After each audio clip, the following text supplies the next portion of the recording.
Oh my goodness. We got both cyan and we got a frog. How you folks doing?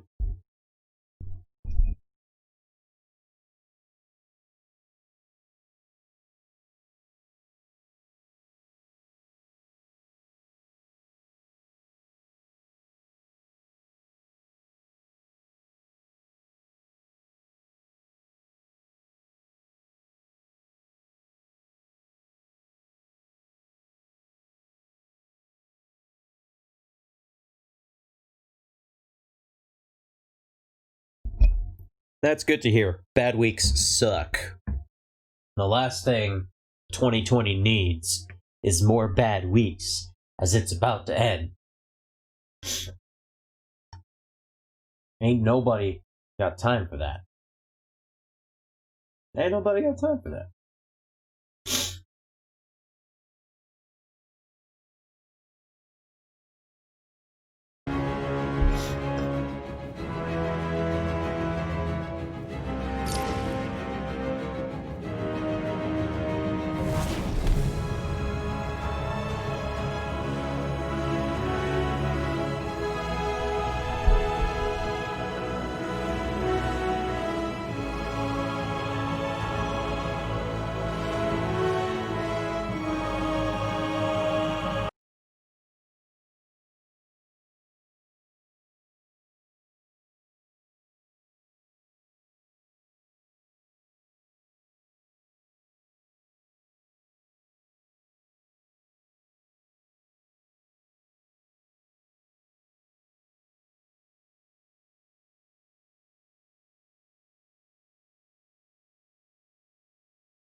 Alright, so we're gonna be tackling some challenge maps in Arkham City. Because funnily enough,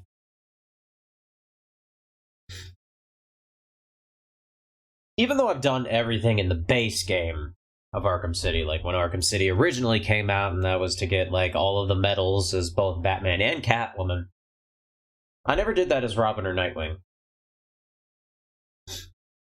Just because there's so much. Oh, snap. I don't know if I'm gonna be quite speedrunner level efficiency, but I'm good at the boot moon. I am good at the boot moon, generally. So I suppose the ultimate question is, do we play as the Boy Wonder or Wonder Boy? These are important questions we must ask ourselves. There is actually no 200% in Arkham City. There's 100%, and then there's all the stuff they added as DLC. Which doesn't count towards the percentage.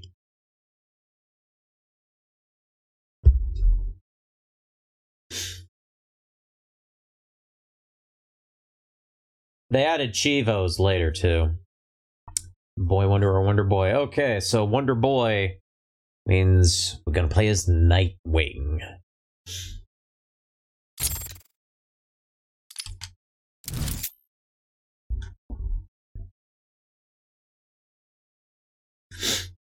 Oh, because that. I mean, I said Robin was the Boy Wonder. Nightwing is Wonder Boy. Robin has the staff. Nightwing has the Eskrima sticks. Well, we can do a couple maps as Nightwing, and then we can do a couple maps as Robin, and then we can make an informed decision based on that. How does that sound?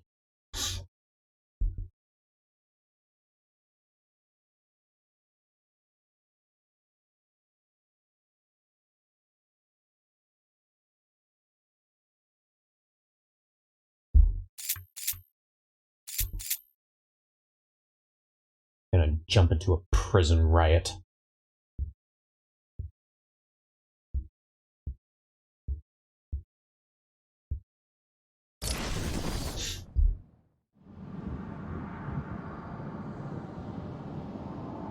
Hopefully the audio is well balanced, especially because I'm going to be playing custom music on these maps. So, I guess we'll find out shortly.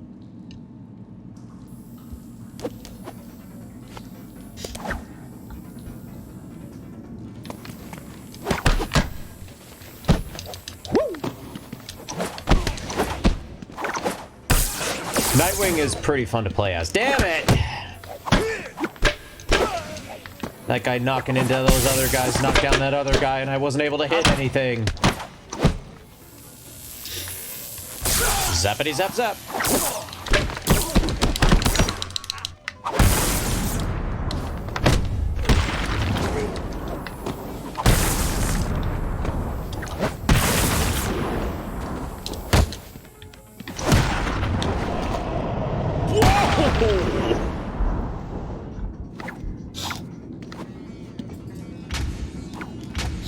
Imagine being able to do the vertical splits just like that.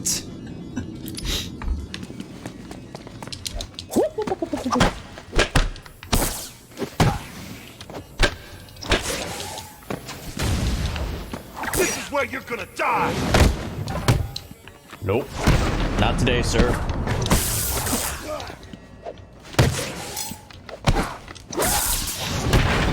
Boing.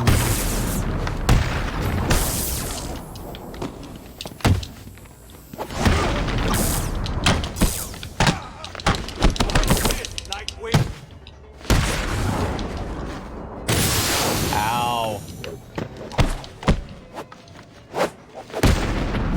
Apparently he bounced just out of range. I'm a little rusty. It's been a while since I played Arkham City, especially Nightwing Arkham City. Arkham Knight, like, really kicks the fluidity of all the characters up by, like, a lot. We're gonna make you wish you'd never been born! Shababoy!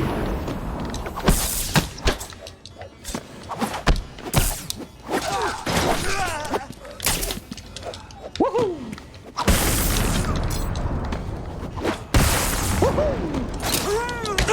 Ow. I forget who voices Nightwing in Arkham City. I think at one point people thought it was Quentin Flynn, which is... would have been interesting, to say the least.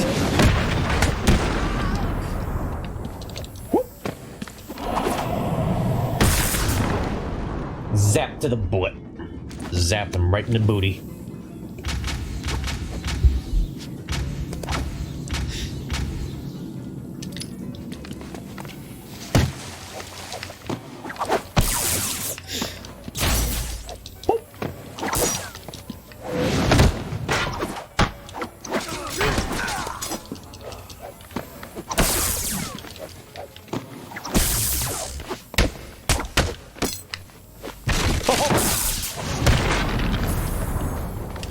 Doink.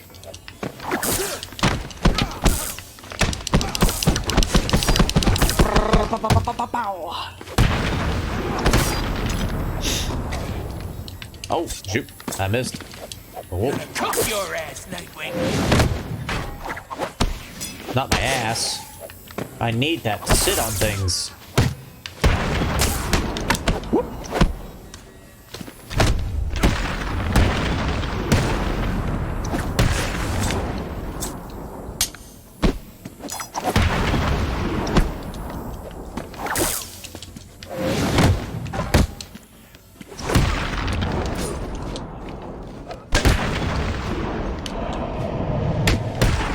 Doink.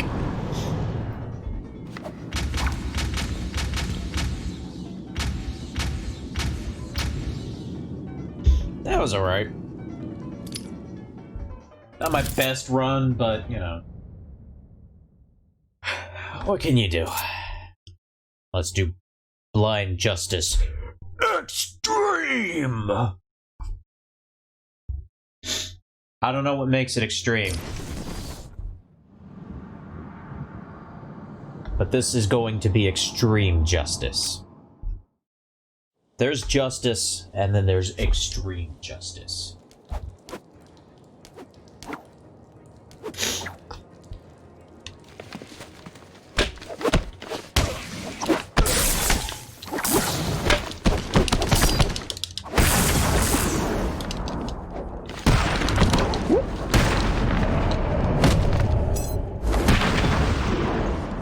Ouchie.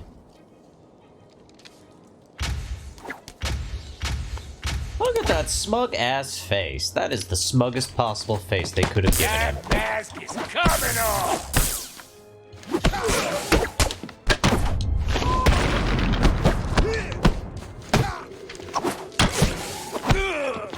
Your mommy won't know who you are.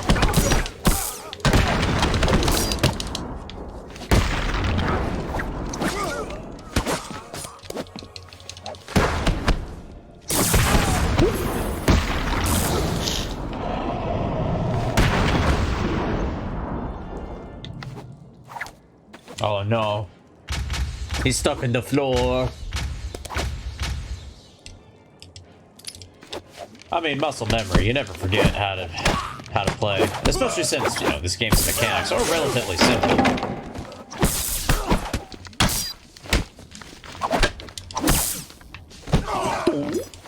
You don't stand a chance against us.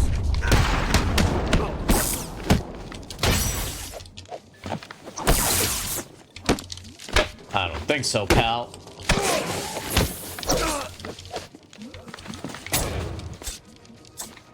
Okay. That was a little weird. I'll tear up your face, Nightwing.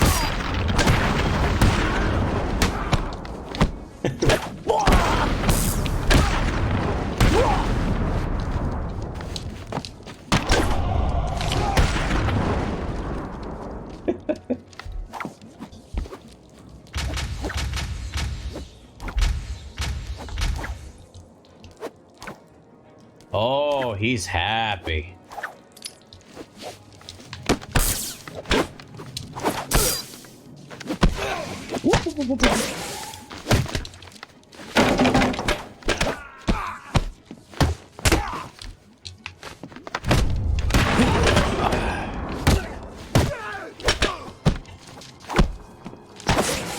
You're gonna die here.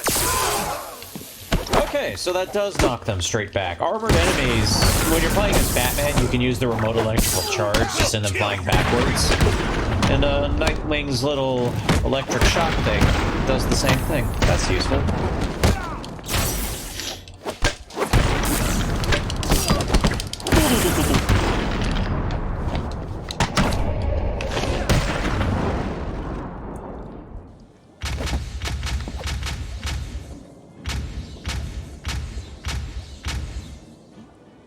Flawless free flow.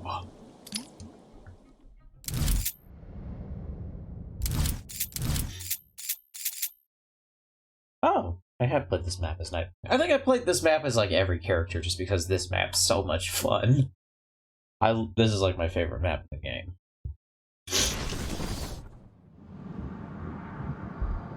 So I'm gonna jump into Joker's Funhouse for a little bit.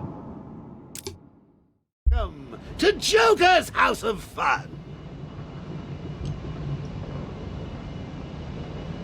It's Nightwing. I'm the one who's gonna kill you, Bat Junior. Someone call the hospital. There's Ow. more where that came from. We've been sent to kill you, Nightwing. Does that surprise anyone? We're at level 1.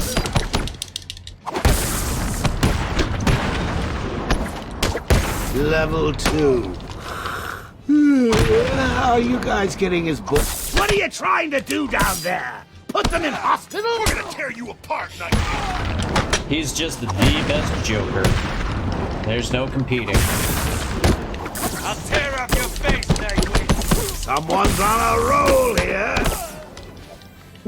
It's slice and dice time. Go easy on them. We're gonna make you hurt.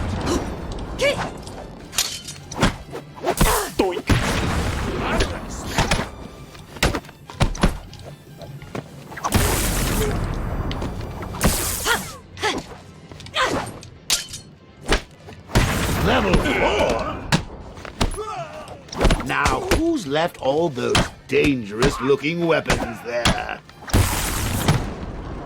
Do you want me You to... don't stand chance! Okay.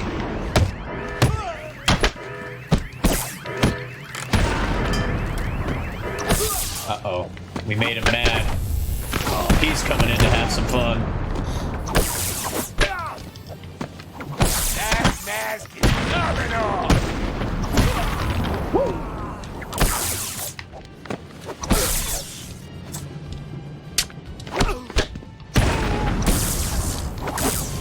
Why won't you die?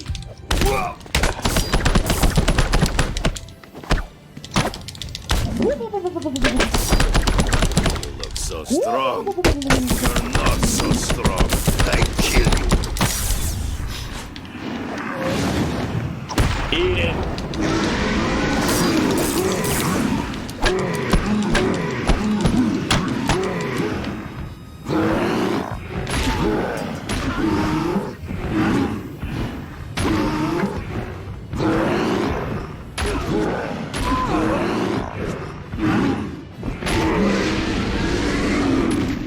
Boing!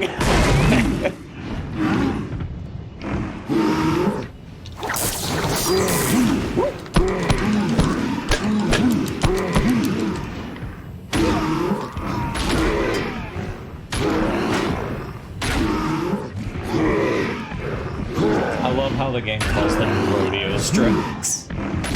Doink!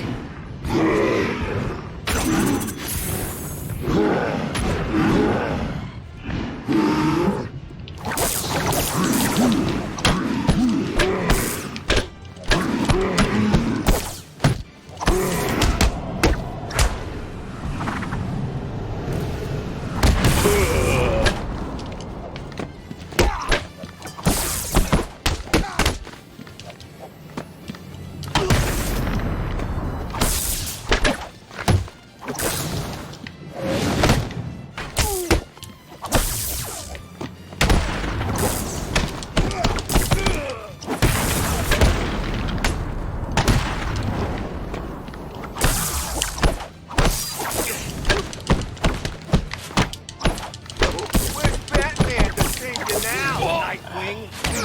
Damn it! Awesome.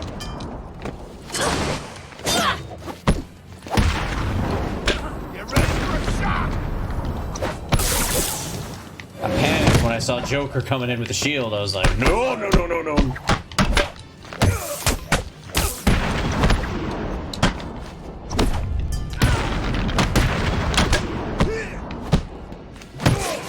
I'm gonna smash your stomach!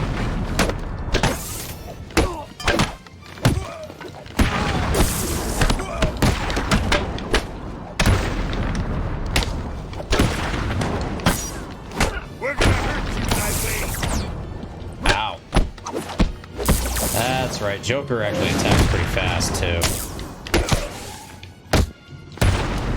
And he has, like, infinity Break health. everything! Time to get me some whiskey! That sounds like an innuendo, sir. There we go. Joker is fucking dead. Your mommy won't recognize you without. So, not like in Night. It's just once you reach a certain round, they throw in certain enemies. I'll break every bone in your Like when you reach level 3, a couple of ninja come out.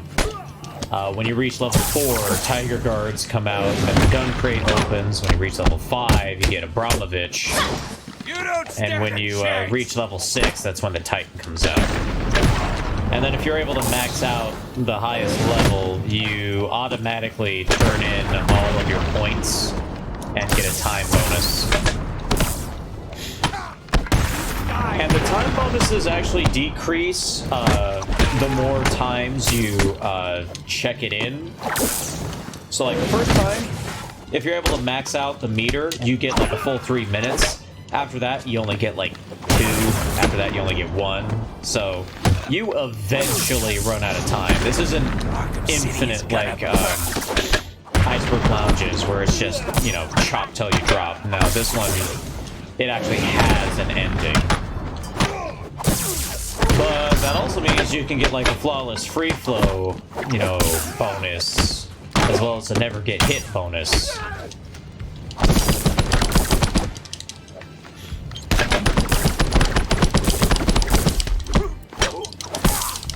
So yeah, I'm like super pressing my luck here. There we go. So yeah, if that was the first time I checked in the bonus, I would have gotten like a full minute and a half. But because it's the second time the bonus was checked in, I only got like 1 minute. Which is only gonna buy me, it's probably not gonna buy me enough time to build the meter all the way up again.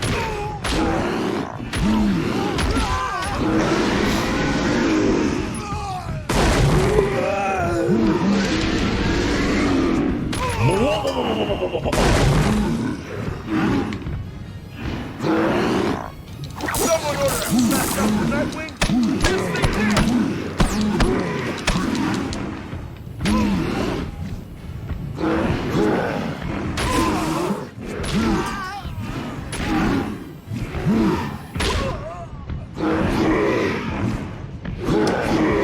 So it's interesting you say that, Cyan, because I mean, I know you can't hear this, but this is mostly for the benefit of people who can't hear this, or if you decide to watch this later.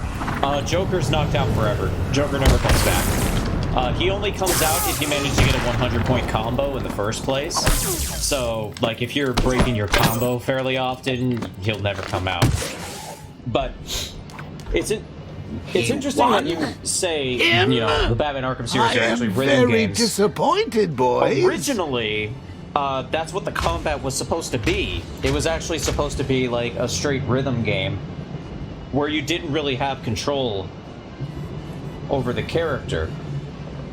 And, you know, they completely changed it, but they kind of kept, you know, some of the ideas from that, because, you know, the counters are basically quick time events, which rhythm games are just essentially long sequences of.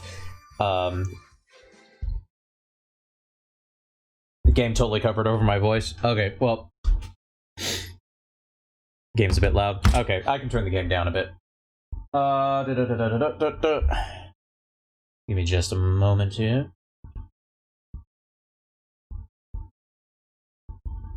But what I was saying is that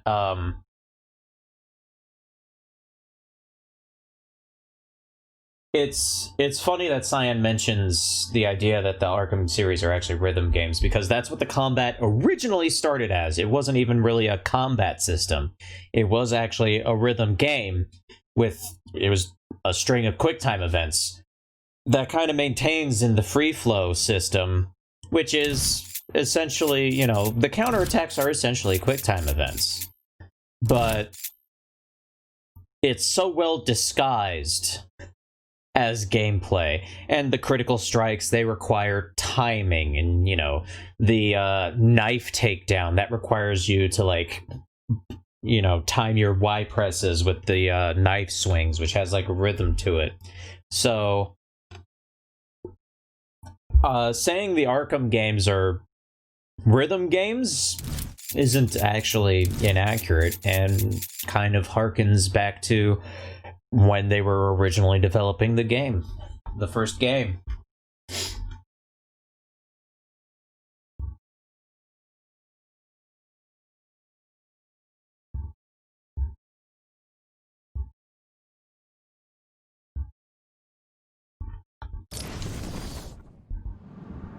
Of course, I've said that. Right now I'm actually kind of working on a retrospective of the whole series, where I kind of like take a look at each of the games and see how their gameplay mechanics and stories and, you know, everything kind of evolved over the years.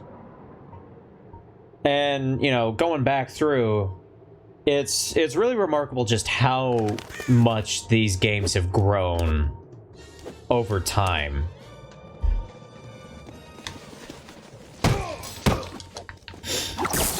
because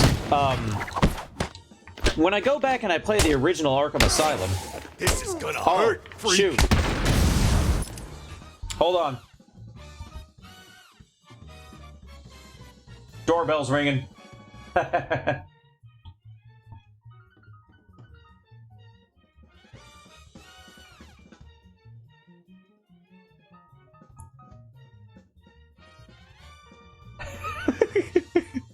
I'm sorry.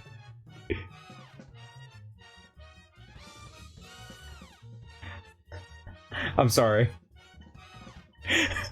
No, it's fine, it's fine. There's a pause button.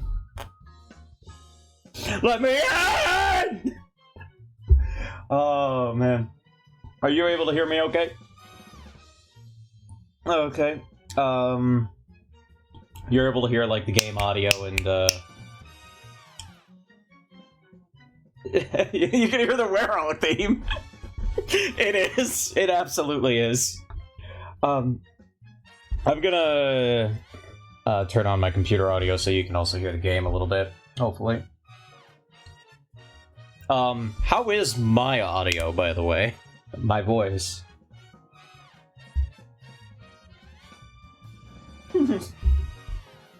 God damn it, I should have been drinking.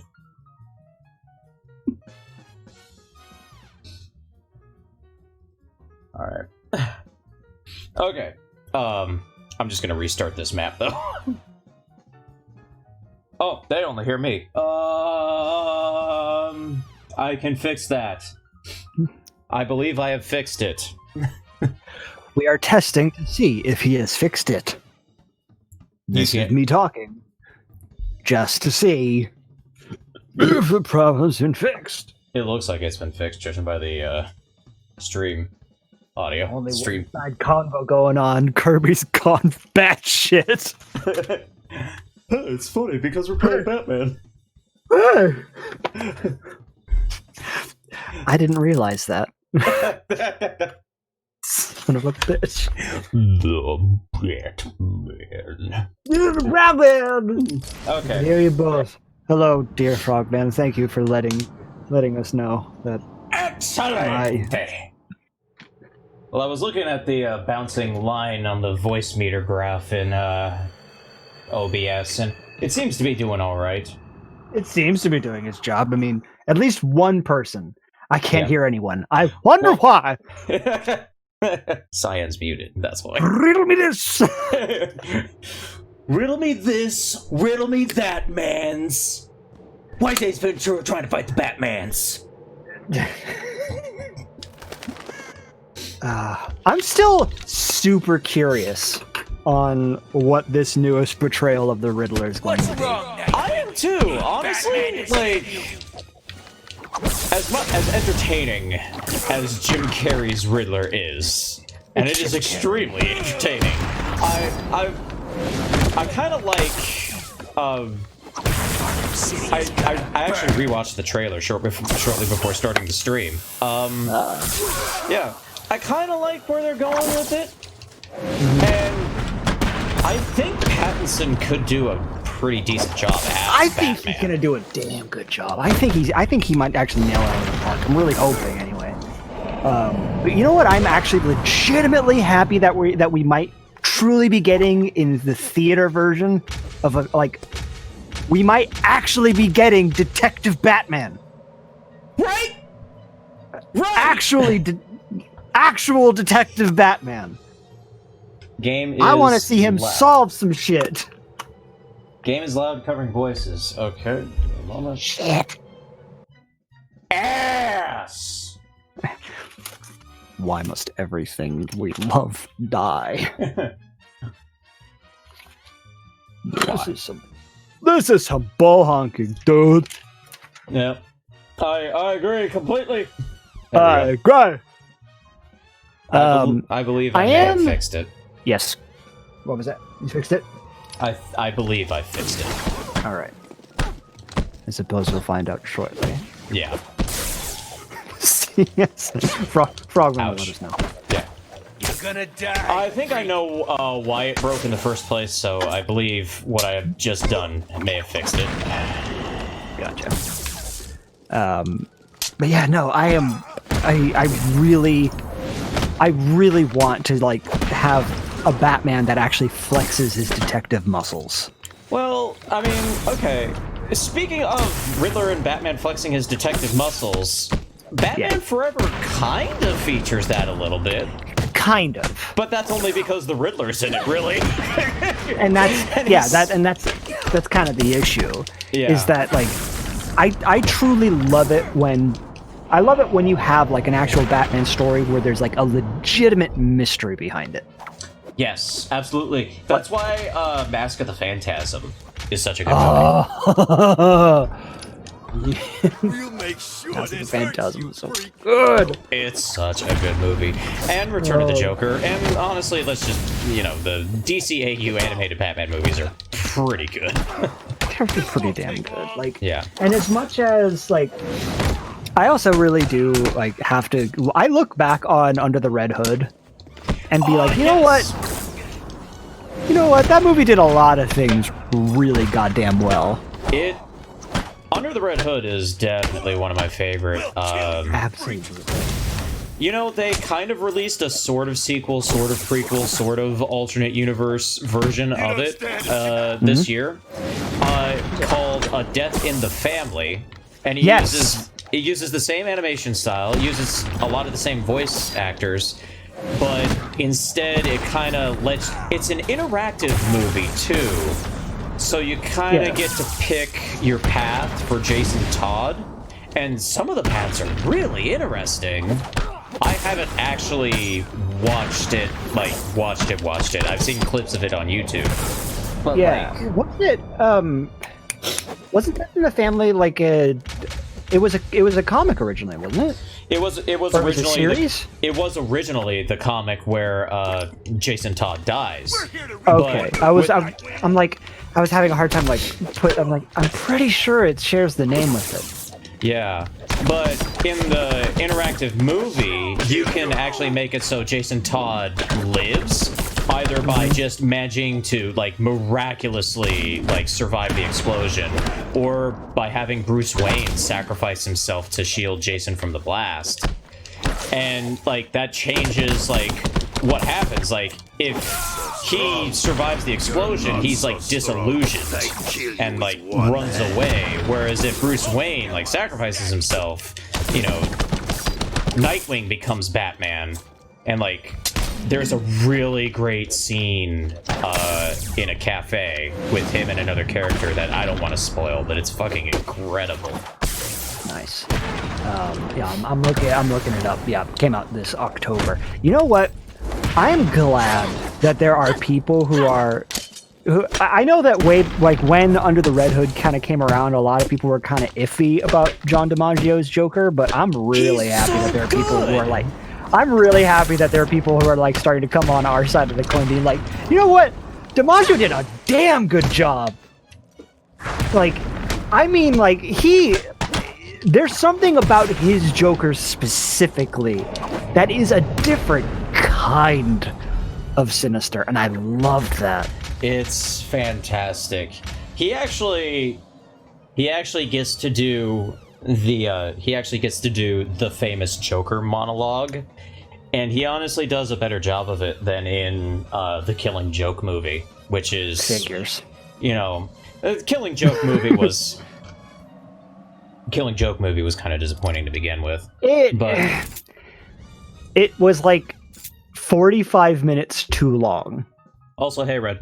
Hey Red. Yes, we are. Yes, we are. Figures. Also, Jensen Ackles, I think he voiced Nightwing in Under the Red Hood. I mean, double check. He was either Nightwing or he was actually Red Hood. Yep, he was. Yep, he was Todd in the Red Hood. Yes. Okay, yeah. Which again, he did such I a love good it when job. that shit happens. He did such a good job as Red Hood in that movie. Just that scene where he's talking to Batman, why did you go get revenge from me? And it's oh man. I forgive you for not saving me. But why on God's good earth is he still alive? Gotta God. give the kid points. He comes all the way back from the dead to make this shindig happen. So, who's got a camera? Ooh, let's get one with me and him. Then you and me. Then the three of us. And then one with the crowbar. Oh my god, that Joker was so goddamn good. It's so good. Party pooper, no cake for you. But also, you know who else? Like, I was actually kind of surprised to realize who it was. And that Neil Patrick Harris is Dick Grayson. That's right. It was Neil Patrick Harris as Dick Grayson. I'm like, it was one of those things where, like, if you know his voice, if you've seen him in other things, like, you can kind of tell, but he also manages to do it just different enough. Yeah. To where if you aren't like super like, you know, if you didn't watch How I Met Your Mother as much as other people and stuff like that, like, but again, that again just goes to show, like, wow, I love the fact that we can get that, where we can get like actors and actresses like in these roles. You're like, god damn, really? That's who that is? Oh my god! Jason Isaacs as Ra's al Ghul. It's like, wait, it's like, oh no, time the fuck out. You mean to tell me that goddamn Lucius Malfoy it's Ra's al Ghul? Yeah, it's Jason Isaacs. You don't stand a chance. Oh my god! I lost my shit when I learned that. I'm losing my shit right now. Oh god, I love that. Oh god. And god, like, and again, like, while I think, you know what I honestly think? I feel like Under the Red Hood is probably one of the better ways you can truly experience the Jason Todd Red Hood story. Well, honestly, in some ways, it's better than the original canon because it keeps it self-contained. Originally, Jason Todd came back when Superboy Prime punched reality. Of course. It You wasn't know? the Lazarus Pits, so I like that they actually changed that and made it more consistent with the Batman universe. This Arkham universe, or not the Arkham universe, like this version of the story, like that was the thing that was kind of what I was trying to say was how they handled it in Arkham Knight. I always kind of looked at that and was like, I get it. They almost don't really handle it in mother Arkham will Knight. recognize He's you just when we kind of see you. alive, and they don't explain how. No, like, yeah, it does make a little bit more sense when you have like, because let's be totally real and honest with ourselves. Like, bringing a character back, like, let's face it, it's a comic staple. No matter which way you lean, which thing you appreciate or like more, bringing characters back like this is just a constant. That's a thing that will happen. It's inevitable. Like, even Bucky Barnes came back to life. Yeah, but but the thing that I like about what they did with Bucky, and especially like also what they did with the Red Hood Jason Todd, was that their interpretations of how they did that didn't feel too far off in terms of expectation and execution. Yeah. Like, it made sense. Like, granted, I'm a little wary of, like, because I feel like the whole Lazarus Pit thing is slightly starting to become, like, borderline. Like, the way that I've described it to people before was, I don't want the Lazarus Pit to become the next lightsaber. Where, like, character dies, Lazarus Pit. Into the pit! Like, I appreciate when you, like, that was something that I was kind of wary of when I found out that the CW shows had managed to use the Lazarus Pit on, I want to say, I think 2 separate occasions. And it was one of those things where, like, you know what? I get it. I get that it's a part of this world. You've made it established in the mythos, and for who and what it is, I appreciate that. But the thing I appreciated about how they did the Lazarus Pit in those shows was that they didn't come out the other side and be slightly inconvenienced. No, you come out the Lazarus Pit, you're fucking insane. Oh, that's Like- how it is in the comics as well. Right. But there have been a couple of different interpretations of it, like throughout like different games and movies, and any time that the Lazarus Pit is used, I'm always wary because I'm like, please keep this part of canon alive. The Lazarus Pit, like people are like, because there are people just like, well, like anybody who tries using the excuse of like, well, yeah, it's like, yeah, but he's a fucking psychopath. Like, Yeah. He's bonkers. he's a megalomaniac. Like, yeah, Save the world Save the Batman. everyone in it. like that is the epitome of like somebody being like, all right, I've taught you all that I know, but I need you to like uphold the family, and I now need you to drink my blood. Do it. Do it, you pansy. Do it. It's like, God, stop yelling at me. We're not vampires, Mr. Wayne. We're just terrorists. Yeah. Oh Lord. Yeah, but I think the thing that I'm actually more interested in terms of what exactly they plan on doing with the Batman, you know, with Robert Pattinson, as people have now been calling him, That's great.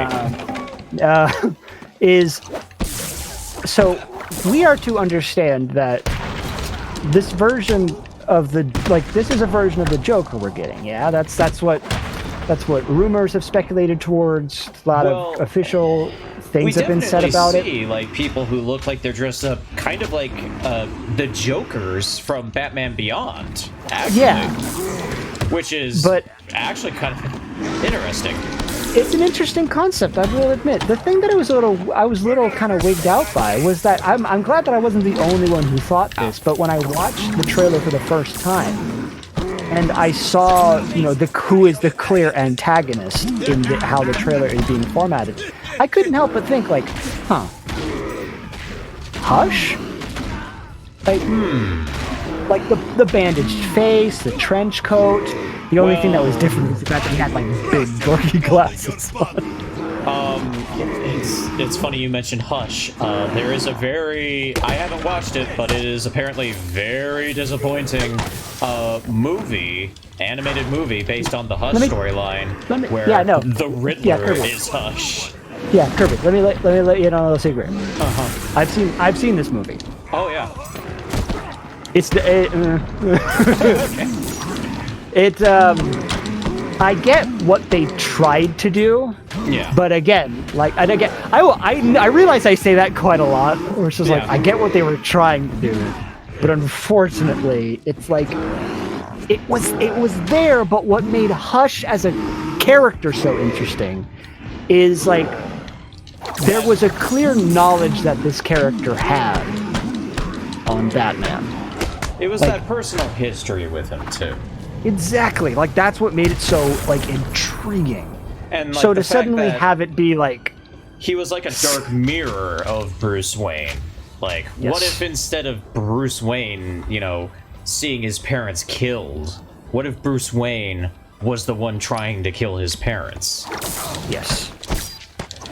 It's like that's this pretty kid, fucked up, bro. This kid's is what we call a foil. Although in this particular instance, I think you'd more accurately what is it? A cracked mirror versus a foil, because a foil is like the characters can be, they're not necessarily antagonists to one another. Sometimes they can be on the same side and whatnot. Cracked mirror is literally, you know, that example. A lot of people will use the cracked mirror analogy for something like the Joker and Batman. But it's interesting to see that for the Bruce Wayne persona, which we don't really get very often. Usually their foils are cracked mirrors of Batman. Yes. It's not often that we get one where it's Bruce Wayne. You know. Exactly. Which is Exactly. cool. And that's that in and of itself is what I'm so fascinated to see what they do with this more than anything. I would love to see what angle, because again, there have been a lot of people who've been saying that there is a very clear and established reference to other like psychological mystery movies of the past that they're pulling reference from, like Seven, I think being one of them. Yeah.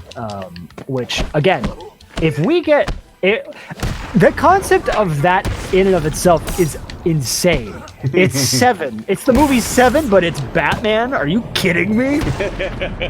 That sounds awesome. Also, Hush is in this game, yes.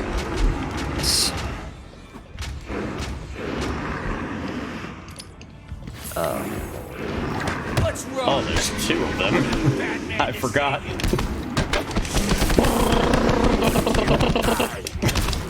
Shit. Ow. Ow. I'll just let them beat each other up. That works for me. Yep. Jesus Christ. Ow. I think the Titans may end up just killing each other at this point.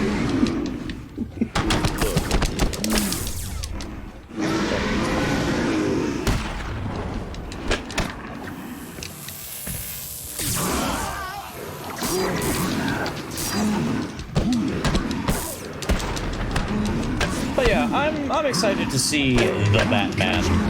Yeah. I'm just, I guess more than anything, I'm fascinated to see like what kind of world this version is going to be set in. Because as it stands, I don't think we know much beyond like a certain understanding of like, there seems to be a Catwoman. There is a Catwoman, we do know this much. Yeah. Which, like again, I am also kind of glad that we're also I like this idea of it being like we have the Batman who, at least from how the trailer establishes it, he's already figured out like what he is.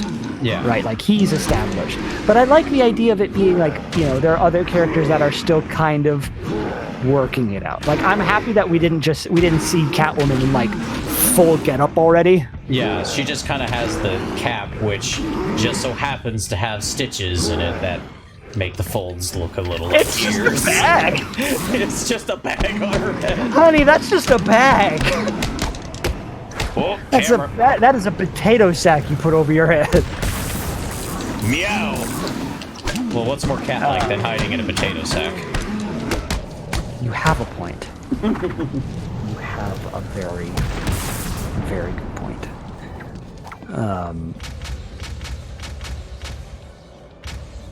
And then I'm trying to remember, was the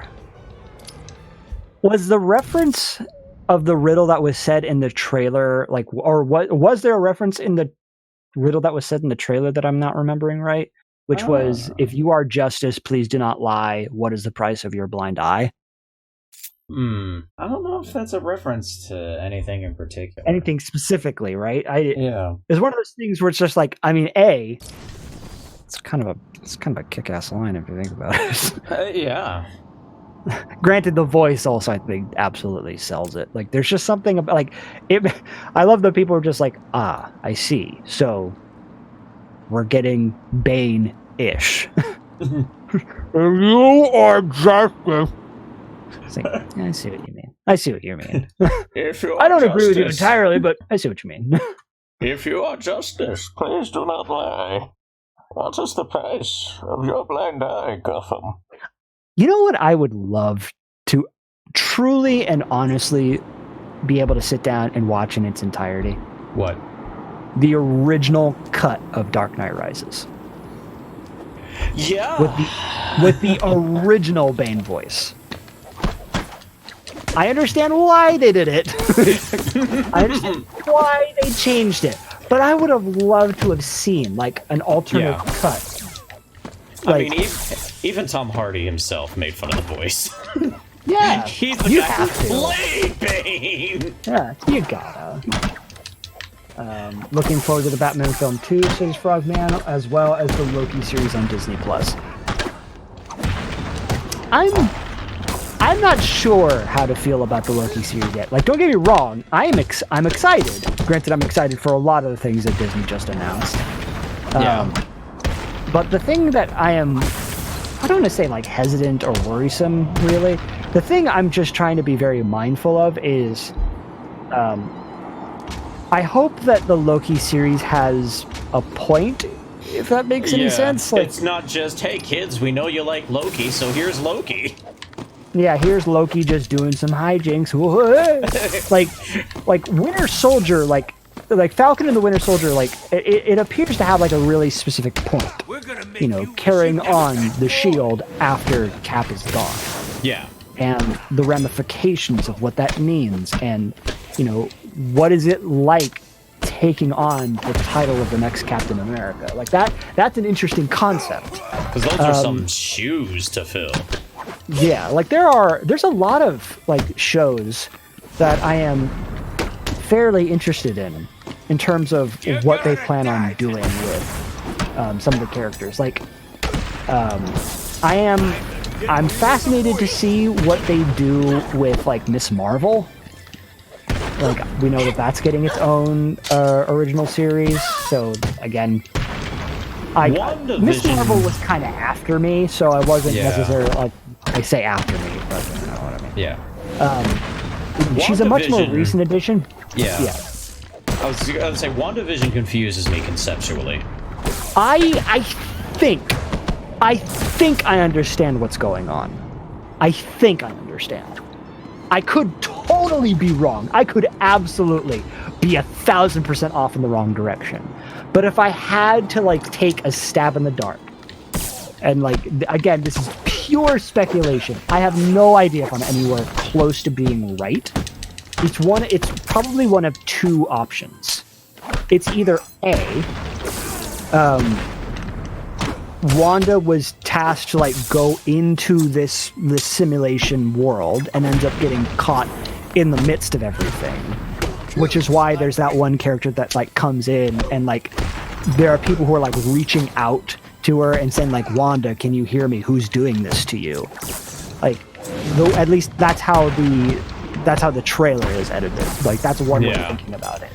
The other thing that I think it might be is Wanda was placed in this kind of simulation because she may or may not have slowly been going insane. And like her warping reality in the way that it was, like all the people who are involved were people who were there to like, you know, help calm her down, like keep her there, and they all get caught up in the mess of what's going on. Again, I could totally be wrong. Well, I actually would like to be wrong because I love being surprised. Yeah.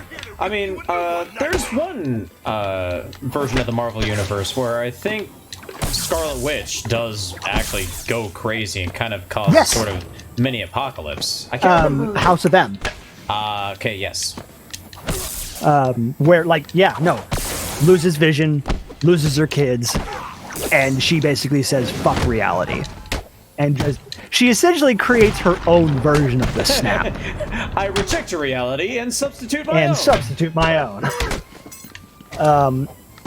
But the two films that will be coming out in the nearest future, that we recently got the big drop of information about one of them. That, I mean, if you're even slightly on the internet, you've probably heard this in some way, shape, or form, being the third installation of the Spider-Man film. Yeah. The Home series, as people have been referring it to. And the fact that, like, we have a bunch of characters that are reprising their roles from past versions of Spider-Man. And it's interesting. And it's like, oh, what? It's Is it? No. Time out. it's like a weird version of Spider-Verse with every character who isn't a Spider-Man. Which a lot of people are kind of hypothesizing, because apparently a lot of this begins with Doctor Strange in the Multiverse of Madness. Which, if so, that's definitely, because that was the one thing that I thought was kind of funny, that they kind of like did a tongue-in-cheek reference in Far From Home. It was just like, oh yeah, no, I'm totes from a different universe because the snappy thing that you guys had, yeah, no, like it brought me here. Also, I'm from here this now. universe that people who Yeah. pay really close attention to Marvel facts immediately. It's like, huh? No, you're not. It's like, I'm suspicious, but I'll let this play out. You go ahead. You tell me. You tell me what your deal is. I'm gonna let you finish. Psych! Fucking goddamn it! Son of a bitch! I should have known. I technically did, but I wanted to hold out hope. You got me. But God Almighty, I actually really liked how they did Mysterio. I thought he was fun. Like, you know what? They modernized him in a way that made sense technically in terms of like equipment and whatnot, which I absolutely appreciated. But I like that they didn't just make him, the magician caricature, if you get what I mean. Yeah. No, I get what you mean. Like, they brought him down to a level that like it makes sense for the Marvel Cinematic Universe, which again, thank you for doing that. Because while like that was kind of that was something that we all kind of understood about like the Christopher Nolan Batman series, was that there were certain things about that universe that were not going to happen. They were never going to happen because how they were grounded in reality. Now, that in and of itself was a nice element. It was nice being able to have something that was more grounded in this sort of thing. Was it exaggerated reality? Of course it is. It's Batman. Like there has to be some wiggle room. But like you knew for a fact that there was not going to be any other like DC superhero popping up in Christopher Nolan's Batman series. Yeah. It wasn't going to happen. If they did, it would just be too awkward because that opens like that's just a can of whoop ass that's like in a completely different category in and of itself. Which is why like that's the one reason why, like I as much as I absolutely love the DC comic, superheroes and supervillains, that in and of itself is what makes it so hard to adapt because they're so fantastical. And then you have your everydays. Like, yes, in comparison, like the way that you'd kind of think of it like this is like with the DC side of things, you have your Superman, your Wonder Woman, the Flash, Aquaman, Green Lantern, and then there's Batman. A very smart dude with a lot of technical stuff, but he's a man. He's a human being. Smart dude, but a human being. Compare the Justice League to the Avengers. Iron Man, smart dude, a lot of gadgets, but is a dude.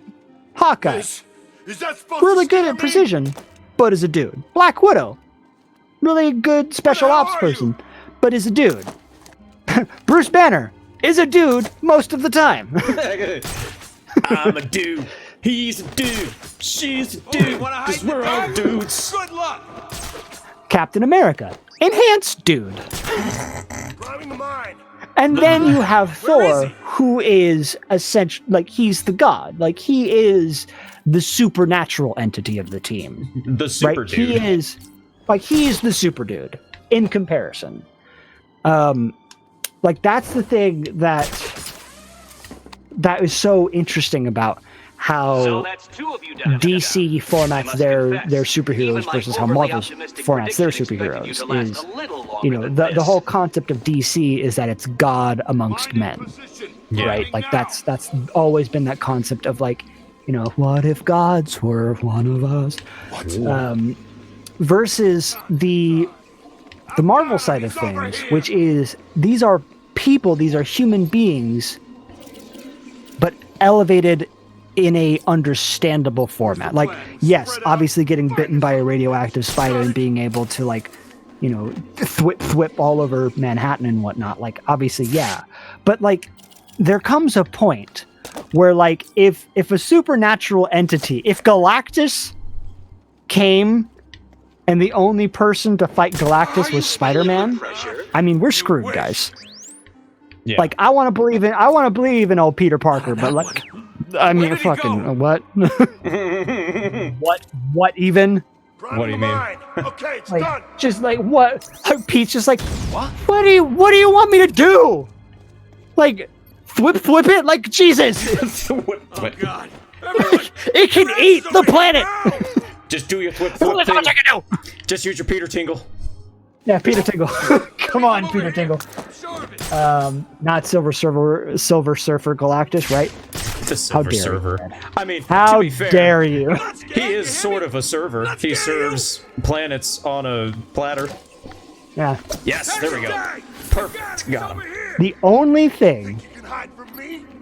that Rise of the Silver Surfer did was that they got the look of the Silver Surfer correct. Period. That's it. I mean, It's the only thing they got right. They changed so many other things in such a weird way. I'm like, what? What? Oh, you I mean, yeah, that thing that he just did was dope, sure, but like, I'm the Silver Surfboard. on that one. Where nah, is he? dude, Shakra. That's what I want. I want a Silver Surfer that is absolutely from Southern California. That would be great. Oh my god! Like, granted, okay. The Silver other news that we SoCal. got, that I am actually really goddamn happy for, absolutely ecstatic to learn this, was anybody who has watched any of the Marvel Netflix shows, being like Daredevil, Jessica Jones, Luke Cage, Iron Fist, The Defenders, and whatnot. Yeah. It was confirmed that Charlie Cox, who plays Matthew Murdock, aka the Devil of Hell's Kitchen, will actually be reprising his role in Spider-Man 3. That's cool. That, for me personally, I looked at that and I'm just like, oh, thank God. Oh, thank God. Because, like, Netflix's Daredevil was it hit different. Like, it did some things that I'm like, you know what? Because Daredevil realistically is, like, the closest, like, character foil to something like Batman you can get. Like, on the Marvel side of things. Like, if you, like, that's the way that I've always described it to people.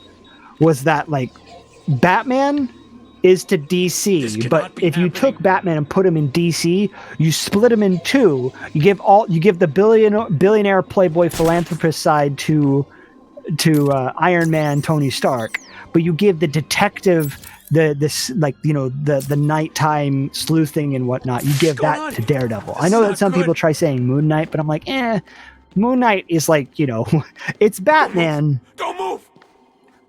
With multiple personalities and also is kind of insane. Come on, work, damn you, work. That again is that's something else. Wow, that guy was just like I think that guy was just like, you know what, can we just like call a truce? Like, my weapon's busted. I got like somebody Charlie horsed me earlier today. Can we just like call it even? I mean, I know what you're gonna do. Can you like make it not so bad? Yeah, I could like Vulcan neck grip me. Don't punch me in the head, man. I don't want a concussion. Fuck, man. God damn.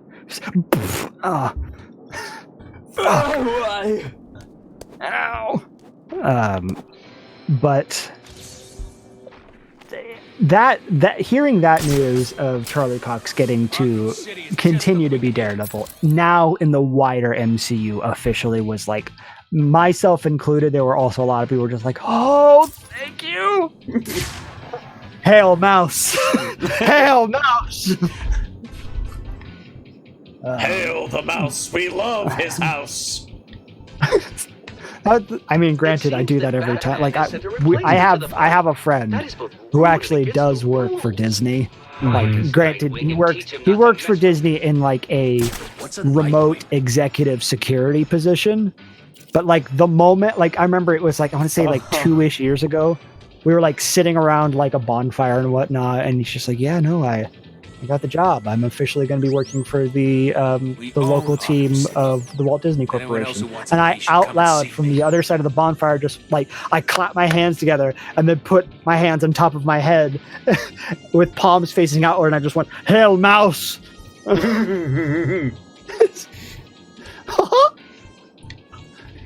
Come off one more. Let's see how you microscopically break automatons perform. I am not expecting Oh god, can we get a great mod things. of Kingdom Hearts 2 where every single voice is Mickey Mouse? Please, yes, exactly this. Get up on the hunter's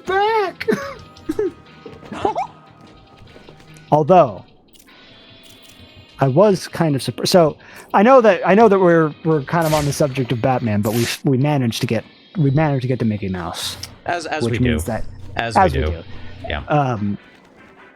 I was delighted to find out that. So we talked about Melody of Memory last time, and just the wonderful cavalcade of like silliness that story is, which is just to be expected from Kingdom Hearts at this point. Find him now. But something that was actually kind of interesting was that, because it's on the Switch, a lot of the in-game character models that they use for a lot of the characters are ones that were parsed from games not from Kingdom Hearts 3. So they weren't the quote-unquote updated models. Yeah. Which means that a lot of the character As your models they primitive used were from, like the PS2 era and whatnot. Also, Oh, yeah. that was a brilliant death, by the way. Oh, I thank you. I worked very hard on it. Concussion. But an interesting thing is that there are 2 character models in the game that are what people have been referring to as their Kingdom Hearts 3 models that have been Kingdom Hearts 2ified.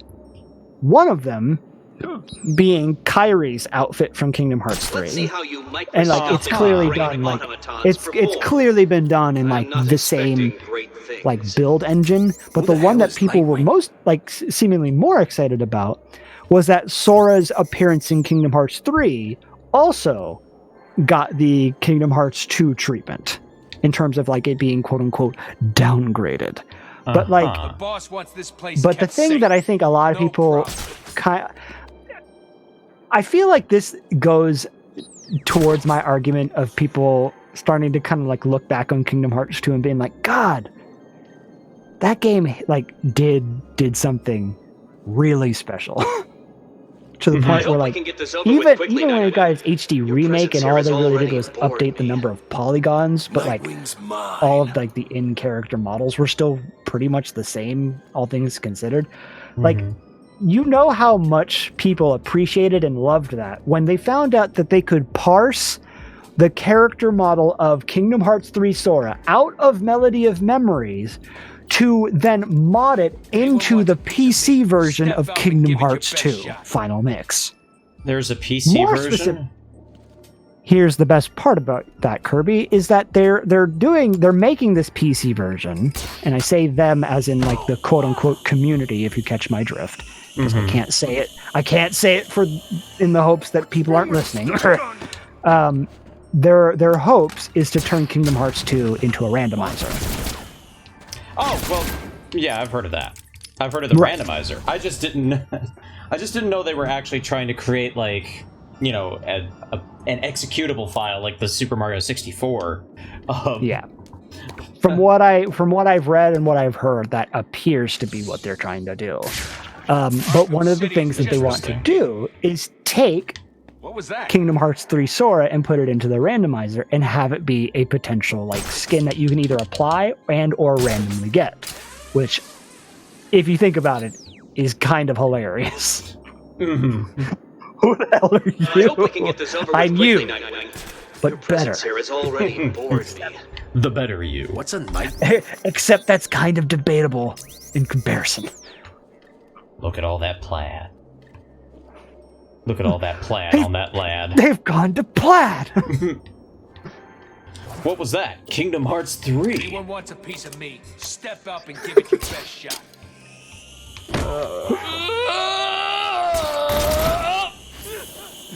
Damn gun's jammed. Lord. Huh?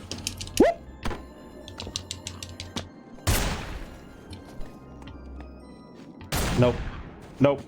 Nope. Nope. Think you can hide Nope. from me? Grenade!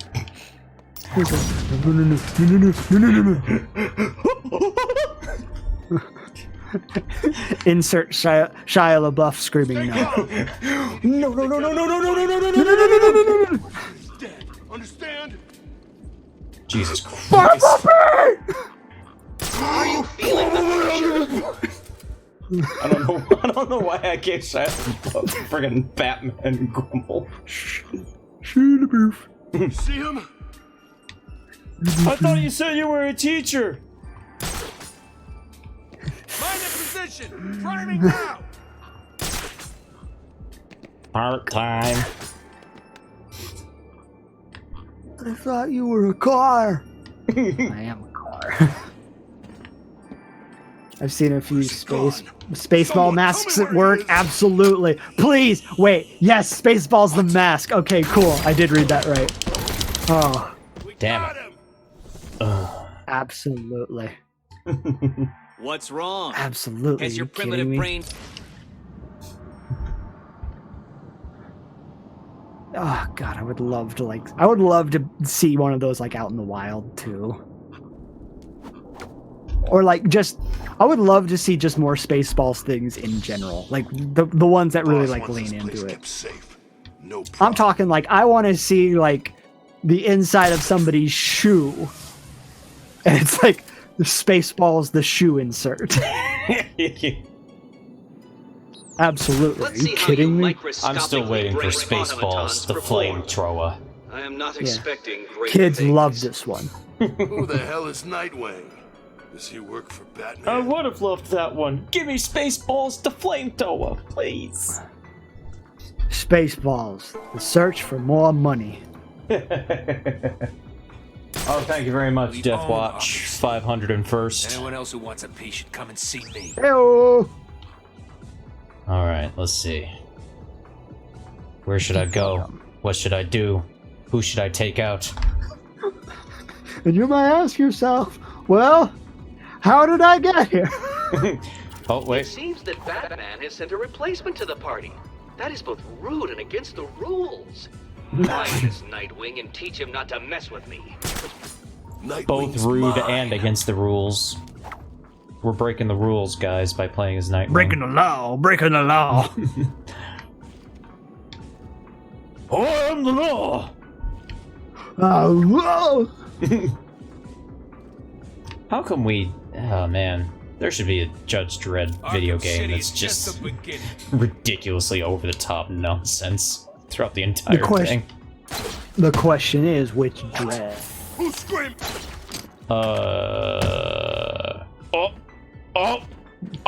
Because that's actually something that I'm actually a little upset that more people don't like have seemed to have forgotten. Was that there was like a there was a Dredd movie in like the mid 2010s. It was a good one, too. It was a damn good movie, man. Shit. You know what it? You know what it is. You know what it is. Make a Judge Dredd video game, but just make it a hybrid of both of those universes. Yeah. Give us the ability to like choose which Dredd we play as. Like I'm talking like like there are those Do you wanna like be- games that like do the full campaign and like it's like you have 3 different characters you can choose from. Give us Keith Urban's Dredd and give us Stallone's Dredd. Fools are performing at a level Let us be significantly either below what I expected. Red. Wish. Bread. Dude.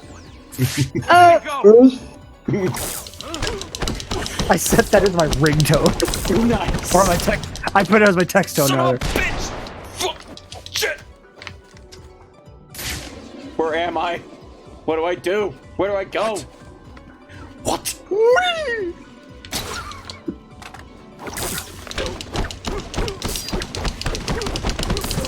love that you wailed on that guy up there, and like he still was just like, I'm only slightly affected by that. You kicked the shit out of me. I got him to fall! Yes! Over here! No! I found someone! It just got They're up to me. standing on top of him! Over here, I found something! Oh, Like that dude just like How did I miss that? Oh God, wake like up! I think the best part about that was that like that was like the most like spaghetti western style fall. It really was. Like he did a leap to the side, landed on the platform he was standing on, and just decided to like play dead, which allowed him to roll off the side. How am I still alive? What do I gotta do left? I gotta... Ah, god damn it, I gotta do the double line launcher kick, son of a bitch. That one's Stay hard. calm. We need to keep it Today together. on I Shouldn't We Be lose it, we're as Alive. good as dead. Understand? You do have to get all 3 in a single playthrough, yes. This is really not good enough, Cretans. I tell you how we're gonna do it. I gotta lure these guys upstairs somehow.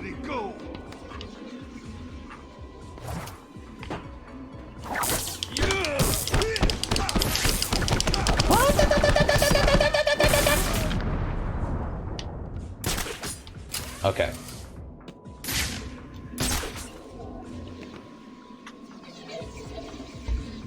You're not getting away from me. Do you really think that you are enough to defeat me, Nightwing? Taking out that idiot does not make you better than me. I appreciate just how dismissive the Riddler is of literally everybody who is not him. Yeah. Wake up! Do you hear me? Wake up! Like, I just love the fact that they were just like, how do we make a guy totally insufferable? I don't know, have him never keep doing shut this? the What's going fuck on? up about how Ava, smart he is. We got more important things to be looking out Got for. it. Show yourself, chicken! Perfect. The Joker, but he's a dweeb I'm primed over here. who You're likes n- puzzles. You are not wrong. Okay. I got to do, like... I gotta do, like... Ah, God. It's hard. Are you feeling the pressure? Oh, wait. I think I got it. I think I got it. I think I got it. I think I got it. I think I got it. I think I got it. I think I got it. Ladies and gentlemen, I think you got it. Yes. Over here, I got him! What? I thought... Oh, the other guy shot me. He managed to actually climb What's up to the wrong? top. Son of a bitch! I was so close. I almost... God damn had- it. I almost had it. This one's hard because they're all armored, so you can't like do silent takedowns on them and stuff. You actually gotta, you have to like beat the shit out of them, We own our or do things that are very Anyone else who noisy in wants order a to piece, actually come see like me. knock them out. And one of them has a disruptor too, which just makes it all the more obnoxious. What was that? Nothing. Damn it. Damn it. that was just not gonna work. That would, I mean, you know. That was not gonna work. Son of a bitch. Ass. We own Arkham Okay. City. Screw anyone else who thinks they do. What was that? Nothing. It was nothing and nobody. Dude, shut up. So, you Go are to sleep, the go to best. sleep, go to sleep, go to How sleep. unfortunate for me to have to rely on I am you so to give this news. sorry. Thankfully, you still have me to guide you. Without my help, I fear you would already have lost. What's a Nightwing?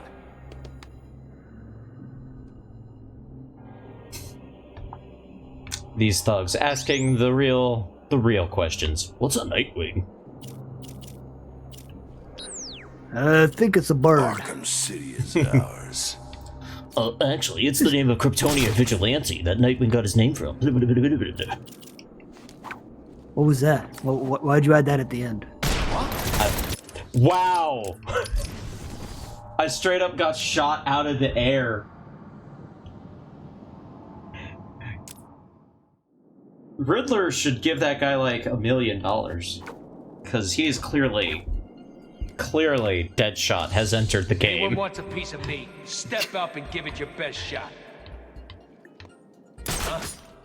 I am still very disappointed that Suicide Squad Kill the Justice League is the first we're seeing of Arkham vs. Superman. I know I've said that like 1,000,000 times, but I'm still upset about it. This room contains the cream of what is available in this godforsaken cesspit of a prison. You That ignorant makes buffoons me should consider angry. yourselves nearly as intelligent as a retarded monkey. That's not very Who the hell nice, is Nightwing? Riddler. Does he work for Batman?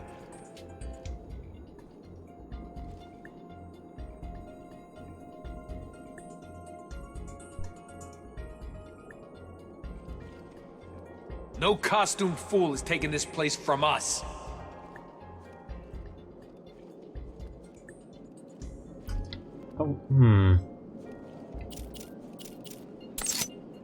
Do the darts just bounce off their heads? Probably do. I feel like that's something Let's the see game how has you taken into microscopically brain taken into automatons account. perform. I am not expecting great things. I wish you could just shoot him in the butt and instantly knock him out that way. That would be amusing. Right up Main Street.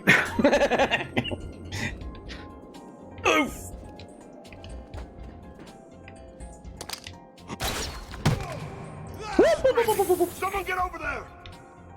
Think you can just pass me, huh? I got a fix on Nightwing! No, you don't. Gone, I lost him! Find him now!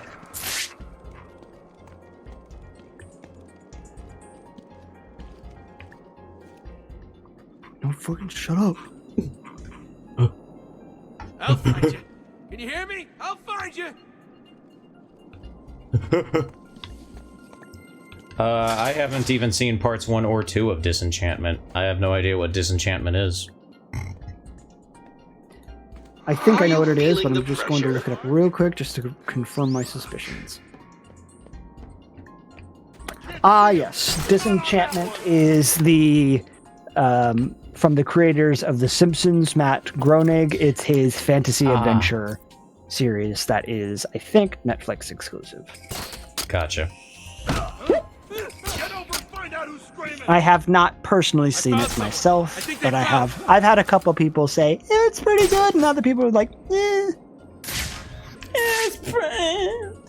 on, wake up. Damn, which you know, it's it's up better than just flat out having people be like, no, fucking skip it. Yeah. Like that, you know what? Like, I really does bum me How's he out when doing I have this? to be that Leave voice in the More room that's important like, things to be looking out for. okay, listen, Show I yourself, wanted to like chicken. this thing. I really wanted it to do well, but I, for the life of me, cannot recommend this thing to you Yeah. under any circumstances. Position. The most Right recent now. example being the live action Mulan. Yeah. Like there were people who were asking me like, "Oh, like I heard that you watched it. What'd you think?" And I just flat out went like, "Done." Damn you! Yeah, no, that's... We gotta find him. Now. The live-action Mulan situation is one of the most disappointing things, and I haven't even watched it. Yeah, I Like- see what you're doing. stuff from like production standpoint, you know, that being that whole tirade of stuff.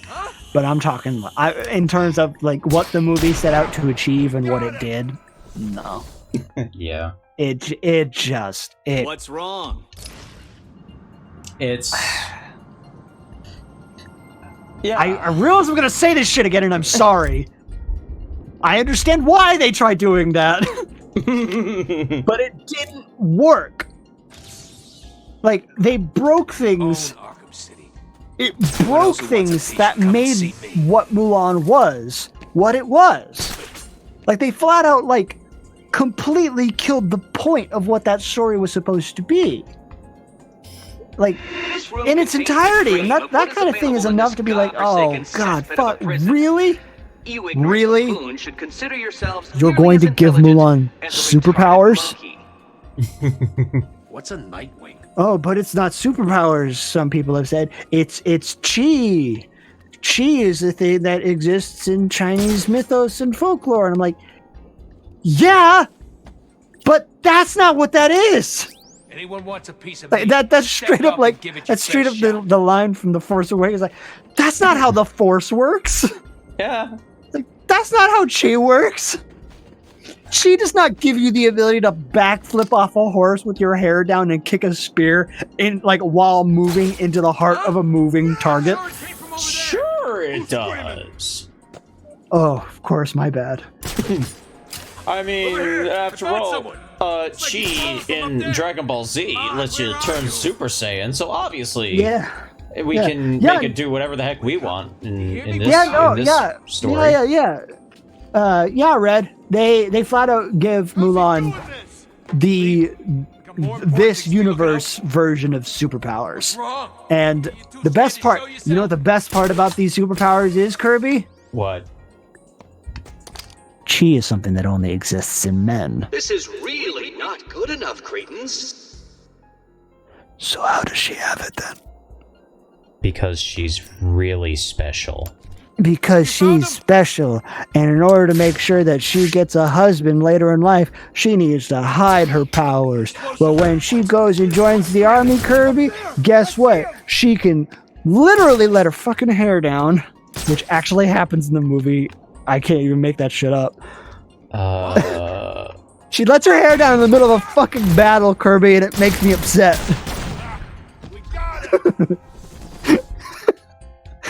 I was telling him, like, What's wrong? I had, like maybe in the middle of the year, shortly after 2020's Mulan came out, like, my nieces came over, like, we were hanging out and whatnot, and they asked me, like, so have you seen it? And I looked at my nieces, and I just, like, guys, listen. Like, Mulan, like, I have family members No problem. that will tell you that, like, I watched Mulan constantly when I was a kid. Like, I loved Mulan. So to have, it's such a This room good contains the movie, cream man. of what But the is best part available in about this it is that, godforsaken cesspit of a like, prison. realistically, You ignorant buffoons should the consider only yourselves supernatural nearly as thing intelligent about as a Mulan retarded monkey. is Mushu. Like, Nightwing's mine. you could realistically and fairly easily, like, rub Mushu out of the story, and it would realistically stay pretty much the same. Yes, there's obviously comedic bits that would happen differently, but, like, there are ways that you could, like, tweak it slightly, and, like, the movie would still do all of the same beats that it would need to. Yeah. Like, that speaks volumes of showing you how grounded that movie was in its own reality, especially for a Disney All incest compared with animation I, the film. Riddler. Don't let But, that like- upset you, though. You were the best I could find. There, here's a couple other things to break you even more, Red. In case you did not know, Mulan 2020 is not a musical, so there is no musical sequences whatsoever. Wait, Which- but what? Yeah, it's not a musical. But a fucking reflection though. What? Yeah, you want to know how they cheat you at that? It You want plays to know how they cheat you at that, Kirby? like they actually used it in like the marketing and shit. Get over Like there. Yes, they used an orchestral version. Over here. I found yeah, someone. but that got me hyped up for like some crazy, super bombastic, like, you know, version of Reflections. 'Cause Right. That's So one you of want my me to break you favorite even Disney more? songs. Right. So not only, I'll break even more with this. Not only is there no musical sequences, what is one of the best scenes from the original Mulan? Like the one scene that almost everybody looks back on and be like, you know what? This is a badass scene. Like The avalanche. like the avalanche scene, yes.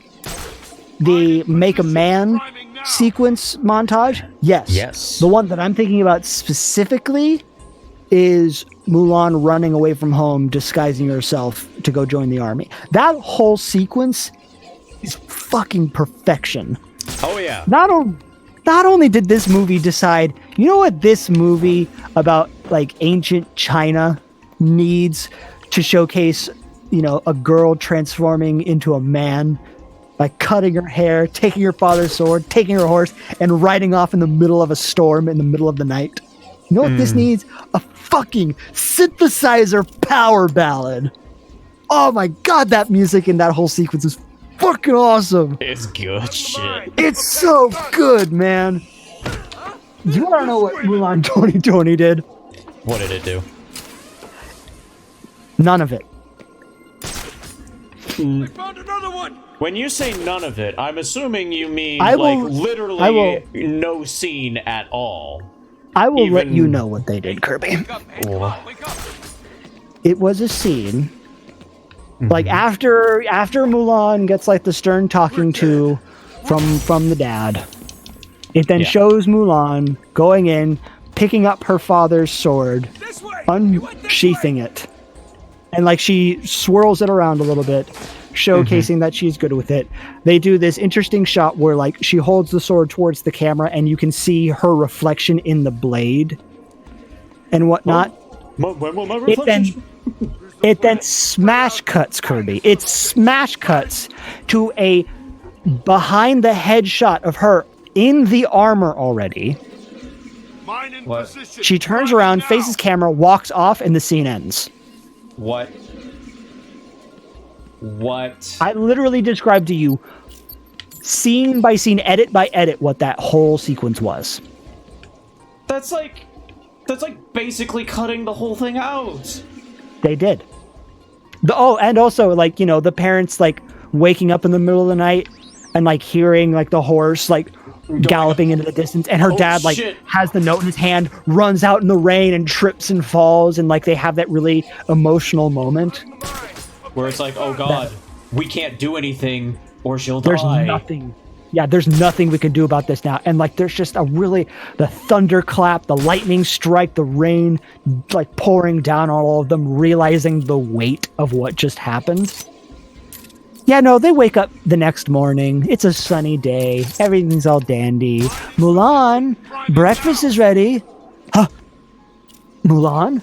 That's Oh no!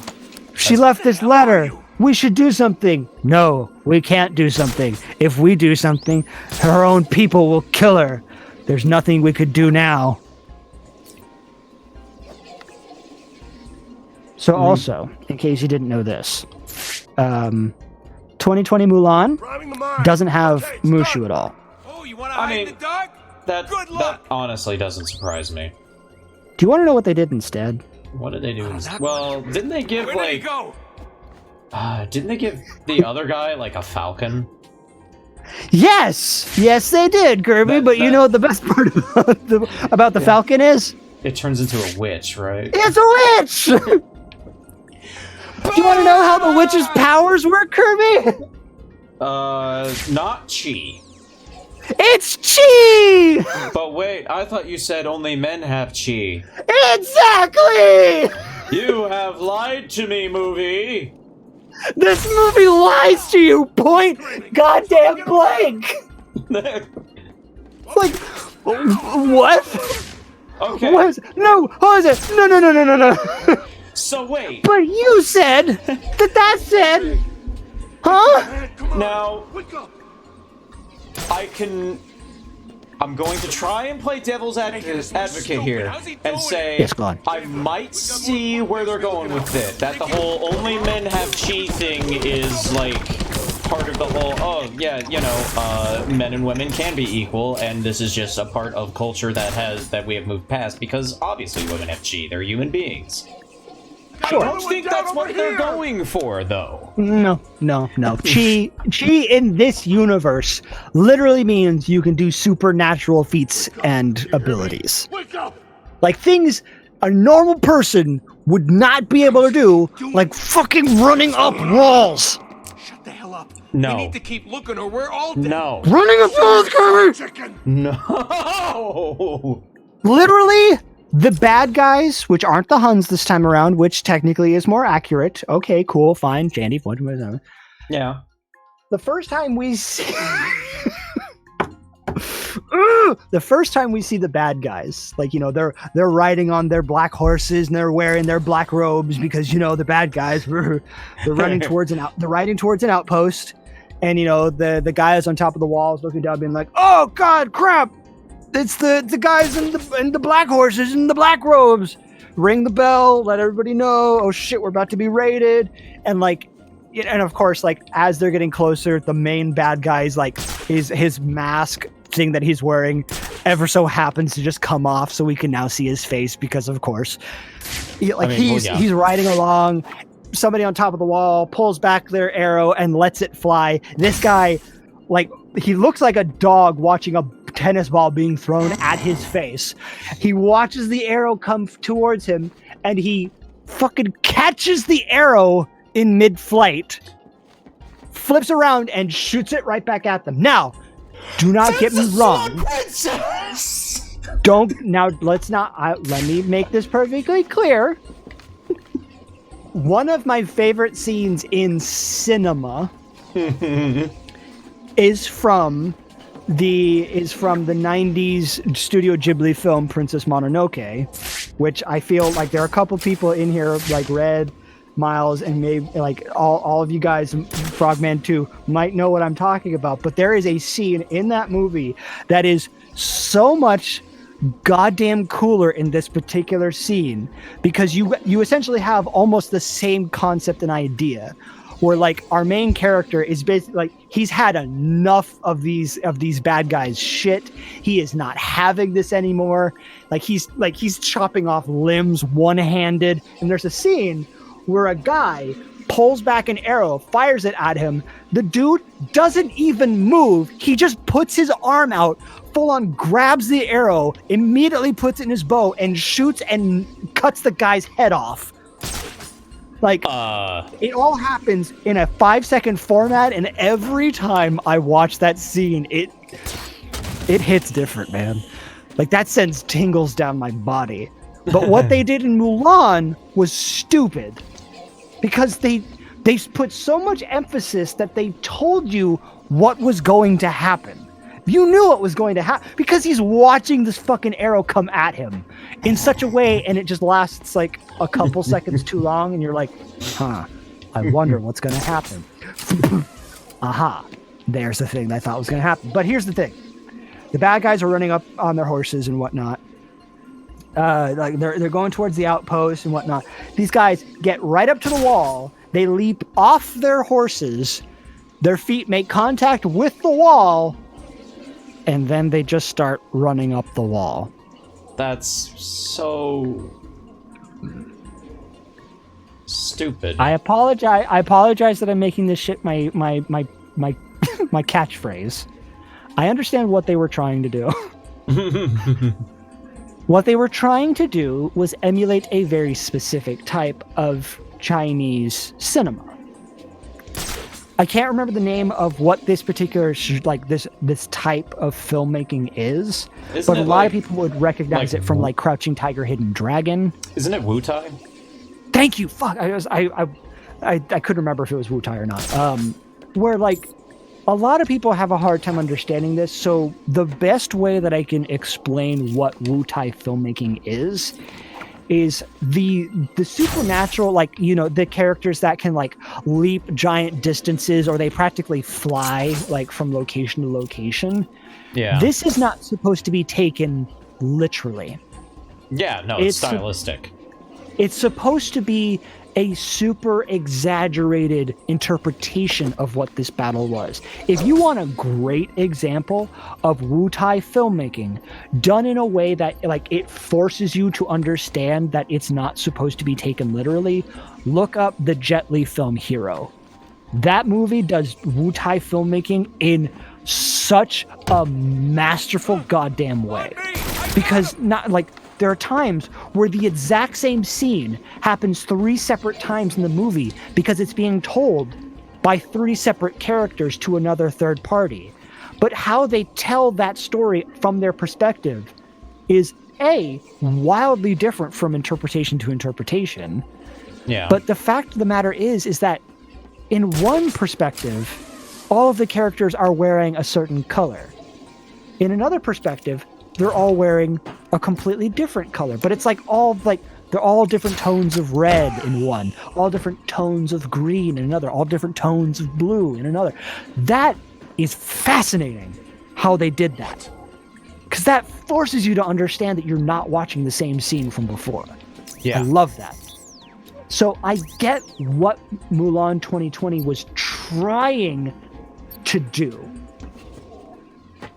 I get what they were trying to do. But the problem was that they made the Wutai filmmaking element of these things that these characters can do that are supernatural. They are not normal, what they're doing. They made them diegetic. Now, for those who need a quick reminder, diegesis... Yeah, whoops, right over top. But I landed on the mine, which knocked him off. God, hey, it works. Yeah. Yes, Red. Yes, that is what that movie is. Diegesis in storytelling means it's something that if a character can hear something in the story itself, it is a part of the world that the story exists in, that means that element is diegetic.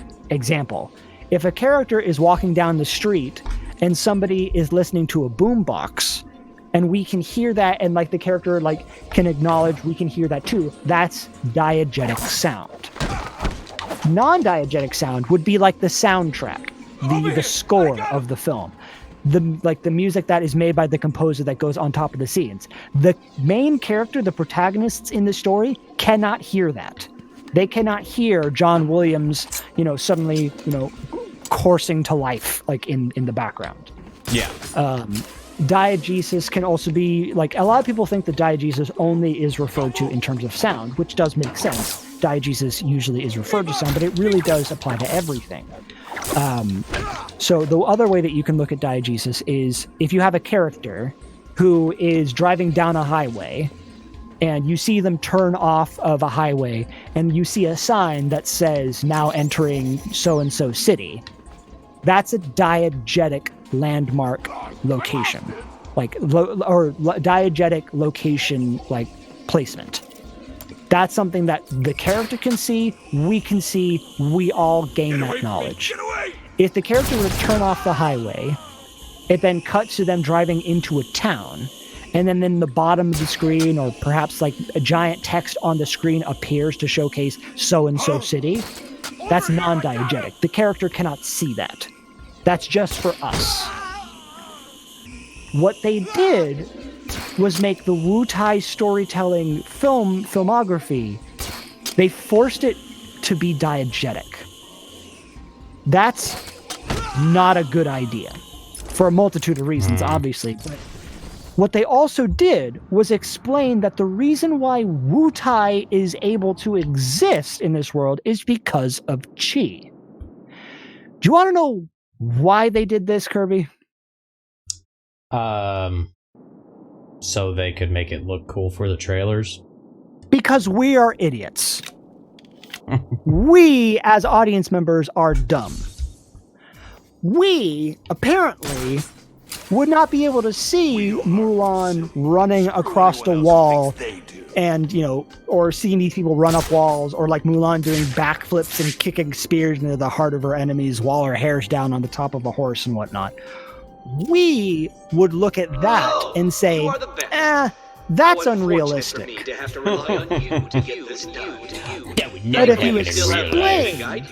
But if you explain that this is a thing that can happen in this world, we're going to say, it's unrealistic, but at least they explained it, so therefore, my suspension of disbelief is not as taut as it was before.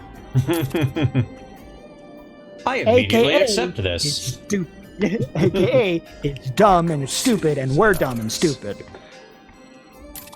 There are so many things that happen in this movie that are just mind-numbing.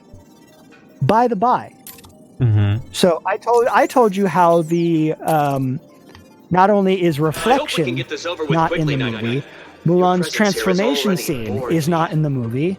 Who the Guess hell what is else isn't Nightwing? in the movie, Kirby? Does he work for Batman? Take a stab in the dark was also not in the movie. I'm gonna The have to Avalanche guess. is in there. The Avalanche is in there. I'll give it you is in credit. there. All right. But what's the other really big standout from the 90s Mulan animation feature that a lot of people look back on fondly? The bit where the soldiers also do the role change, where now they're dressed up as concubines and whatever. Yeah, that scene doesn't happen. What? That scene doesn't happen. I guess what I was getting at was that the It's whole been a be while a man since I've- sequence. Oh, that doesn't happen. That they seriously completely skip over the whole training. It doesn't happen. Asterisk. Got it. Because the training sequence does happen, but let me tell you why Grenade! it doesn't matter. Remember how I said Mulan has superpowers? But yeah, Essentially superpowers in this world? Someone get Yeah. over there. Guess what she doesn't need to do? calm. train them. Keep it together and find him. Yeah. If we lose it, we're as good as dead. Mulan. Understand? It's just good by proxy. She's she's already good. she's just she's the had this. best. She's had this baked into her blood ever since she was a little girl. Girl. Ever since she was a little girl, she has been blessed with chi, and up until now, she's had to hide it. She's had to keep it in, Kirby. She hasn't been able to showcase it, but now that she's amongst the men, it's time to. Now that she's one of the lads, you see. And now it's time So wait. to show these fuckers how it's done. So Yes. wait, okay. So all the men in this world have chi, and women don't because fuck you. Right, but the best part is that yes, Do chi any of is the something other that's men only use seen. chi? Yeah, here's the best part, Kirby, and I can't even how chi is explained and utilized in this movie is so wildly inconsistent. Because in some instances, I could find. it's very much understood that chi is a very male-centric kind of element that exists in this. Yes, it is possible for a lady to have a strong bottle of chi, so on and so forth, if you catch my Anyone drift, else who wants a but piece should come it's and very see me. uncommon. Men are more likely because men go out and they fight wars. So having their ability to be centered and harnessing their internal power to be men, testosterone. Man. She is testosterone. She is Let's see how testosterone you in this movie. microscopically brain automatons perform. But I am not expecting great things. I mean, that's still not the best metaphor because women still it isn't. women still produce testosterone. It's fucking stupid. But so I want you to think during the training montage. Arkham City There is a just the very beginning. powerful scene that exists in the training montage in the original, involving two weights And an arrow. and a pole with an arrow in the top. Yeah, yeah. Find out who's screaming. This doesn't happen. But Over here. Do you want to know what happens instead? no, because the whole point of that scene is no, it's no not good. just He about won't wake you up. got to learn how to use your Mulan's got to become as strong because that's that. It's We're also gonna die in Mulan here. is There's nothing we smart. That's why she's able to do the things she does because She looked at things objectively. She stood back, I lost looked them. at the situation, the tools she had at hand, and adapted. she saw the world in a different way. So let me tell you. Let me tell you what Mulan 2020 does. Everything wrong? Does she kick the trainer guy's ass? Shang? Are you talking about Shang, Red? Let me break your brain, This Red. way. Shang doesn't fucking exist. This way. Wait. But he's like the deuteragonist. He's like I lost him. Find him now. the second most important character in the story. Let me tell you something, Kirby. Shang Oh, has this been is very split exciting. Who will into win? 2 people. Well, obviously that will be me. You have the So fellow who will soldier, lose first? You or the who is rats the running that maze like their sly, lives depend. handsome kind of guy, who's not, he's not like a Gaston in any sort of way, but he's very respectful of you know, what, like this character that Mulan is portraying herself as. Yeah. Which, by the way, Mulan is not called Ping when she's in the army. Well, yeah. Her I name. mean, that's fine. That doesn't really bug me. So in the original like poem from way like ancient Chinese folklore, as well Yeah. as how they do here, her name is Hua Mulan. Yeah. Here, her alias that she goes underneath is Hua Jun. So the way that she describes it is, she essentially, like, she's basically saying, yes, I am of the Hua family, but I'm the son that they thought I was too weak to be in the army. So they tried hiding me, but I decided to go on my own accord. Mm-hmm. And that's enough for them to be like, all right, cool. All right. So there is still a commander character, but he's not even remotely as impactful as Shang was. And also the reason why they made the quote unquote love-ish interest another member of the army was because they thought Mulan having a romantic affiliation with a commander character would have been, and I quote, creepy. I mean, Which I get. I also get. I get it. I think that there could have been other ways that you could have done it, but okay. So yeah, Shang is not there. So let me tell you about the training sequence. Instead of having the pole with the arrow and the weights, instead they are asking members of the army that are going into training, you must hold your arms out in a T-pose format. Hold a bucket in each hand filled with water, All units should target and you must scale this mountain without dropping any water. That.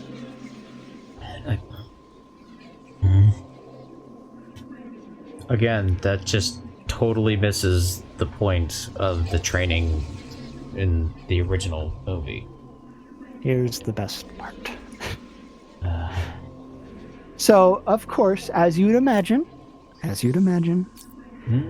everybody's failing at this. Everybody sucks ass at this. No one can do this. You are the best. But wait, How unfortunate Mulan for me has to have to rely on chi. you to get this She done. does have chi, Kirby. Thankfully, you still So have you know me to what? guide. You know what? Without my You know what gets her to unlock her power? All units should target Nightwing. When the commander character says, Switching I to thermal. recognize that you're holding yourself back. You Target need advantage. to believe in yourself. That And so Mulan No sign of target. sits there and goes, you know what? I do believe in myself. She takes a deep breath, picks up the buckets like they weigh nothing If at I was a all, betting man, which of and course she I am, scales up the I would mountain wager that he is picking you gracefully up one by one in order to gain a without tactical spilling advantage, a using single his drop fear of water. and the unpredictable nature of his attack. And she gets to the top of the mountain, All units takes a should target deep Nightwing. breath, and looks at the wondrous landscape of fucking nothing. Aha, okay. She did Switching it. to thermal.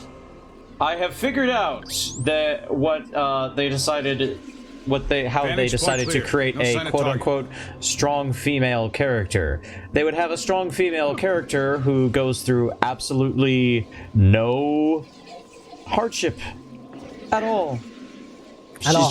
She's just prodigious Are you at everything feeling she the does. pressure? She's a Mary Prodigious. Sue. Target Nightwing. She's a Mary Sue. Mathematical. In, She's just. She's just that good. Don't you wish you were just that good? Don't you wish your hero was so good? God. Fucking okay. Okay. So we've gotten through all of this part. Target is vanished. Then, Nice. of course, we have a couple of scenes where we jump over to the bad guys, and you end up finding out Switching to that thermal. the only reason why the witch character is helping the bad guys is because she wants justice for people who have always Justice. looked down on her abilities and her like who she is. She wants to be respected and sit on the throne of power. So she does, huh? I wonder. I wonder what they're trying to do here. Contact. Enemy So- device. Then comes the point where the army base camp that all Mulan and the other soldiers are in suddenly gets raided by the bad guys. Oh no! Oh no! It's not like they went out and like looked for anything. They got raided. Oh no.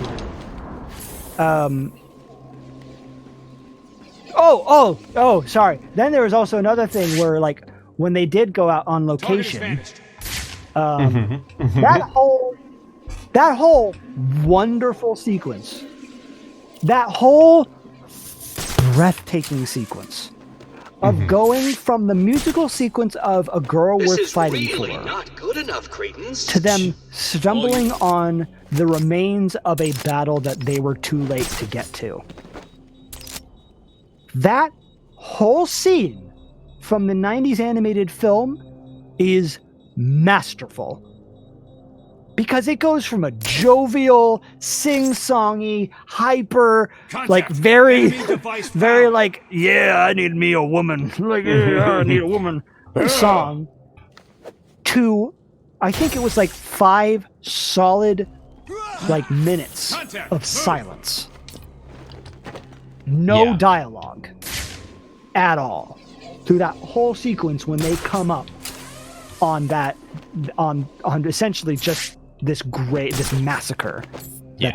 that they've stumbled upon. That whole sequence, holy shit. In the movie, in the 2020 movie, rather, it's a scene that lasts 30 seconds. Target is vanished.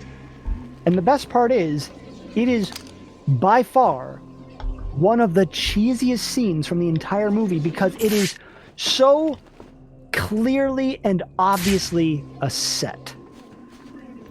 Like, Oh. all of the other like locations and stuff, like you could kind of tell, or maybe they just got really good at like, you know, keying out backgrounds and making it like realistic and whatnot, or like areas where you're like, okay, yeah, they clearly filmed on location. This, nah.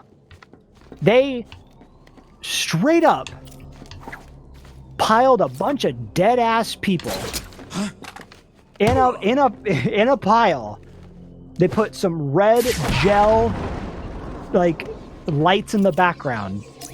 It's a scene that lasts like, again, 30 seconds, maybe a minute. And it's laughable. Because the whole, like, you still understand that, like, there's still weight to this scene in terms of, like, realizing what it signifies and whatnot, but, like, Yeah. come on, guys. Really? Like, It sounds very much like, well, it was in the original. We gotta have it here. Which yeah, it was a checkbox. It was a checkbox scene. it's the most disappointing thing about this Mulan remake, because the whole, you know, myth of Mulan, the original myth of Mulan, is so interesting that they could have made this live action movie and done it like totally differently from the animated movie.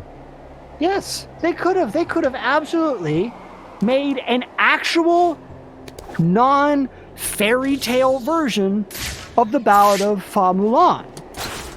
You could have done that because that's the original story was not like she was just a person. Yeah. She was just a human being.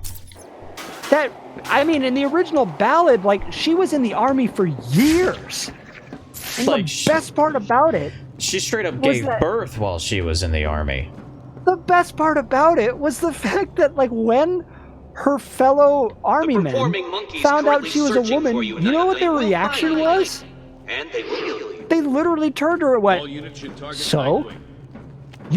You've literally saved our lives on multiple occasions. Who cares if you're a woman? Who gives a fuck? Who gives a shit? Like, and that in and of itself, even for a story, yeah, when it was written, even in that point in time, is such a my location. wonderful interpretation of it being like, you're a human being. Explosive Yeah. prime. Just because you're a different gender from me does not mean anything. That means nothing. You're still more than capable of being a soldier, a commander, a general, even. So that's two of you Like down. Mulan I must ends up confess, being a my general. overly optimistic prediction That's expected you to last a badass. little longer Yeah. than this. All units. Like holy shit. Switching to thermal. But so, you know, Vantage they point clear. Sonic target. camp gets raided, they get attacked. Bad guys are running away, being like, "Haha, fuckers, we killed some of your people. Report. Peace out, Any bitches." contact? And like, get you back, evil evil boss. Fa Mulan Mulan screamed on the top of horse. Because Mulan and a couple other of the guys start going after the bad guys on horseback, you know, because God forbid you got to chase after them and kill some of them. But if, you know, the bad guys are turning around, you know, they're flipping around on their horses and they're shooting arrows, and they're managing to pick off all the horse people except for Mulan because, you know, plot armor. So they're getting away. Mulan stops for a moment, looks back, is like, ah, fuck, okay. Should I go back? You know what? No, fuck it. I'm gonna go after these guys, and she rides after them. Right? So they're a ways ahead. She runs. She is on horseback. She gallops after them for a little while, and you know she gets to this Report. weird Any like contact? gully that's like it looks like it was shot like in Yosemite, like you know. Explosive prime. Boiling salt water fountains and stuff like that. You know, very yellowy sort of. Right. This is apparently in a cliffside somewhere. I don't fucking know. So she ends up in this place. The horse is somewhere. She ditches the horse at some point, but we don't see that. So fuck the horse, I guess. So she's now walking around in her whole armor, you know, dressed to the nines, has her helmet, has the body armor, and also she has a thing underneath her armor that suppresses her lady bits, so that, you know, flat chested. Be a man. So she's that walking. makes sense at least. Yeah, like, okay, cool, fine, yeah, sure, whatever. Fine, I guess. Point one to the 2020 Mulan. So she's walking around, she has her sword out, she's waiting, and then, Baka! Here comes the witch lady. Here's the witch lady. Here she is, everything's fine. Like, I got your reference, Red. I see through you, soldier. I know what you really are. And Disappointing. Mulan's just like, I'm Hua Zhou. I represent this army, and I'm going to take you to the Emperor to serve out justice. She literally says, gonna defeat you. Switching to thermal. like, she literally says this. Come on. Like, she literally, Kirby, she literally does the Inigo Montoya speech. Like 3 times to this witch's face. Hello. To be fair, my name is Hua Jun. You didn't Inigo kill my Montoya- dad, but I gotta take you to the Emperor because you're under arrest. To be fair, so did Inigo Montoya.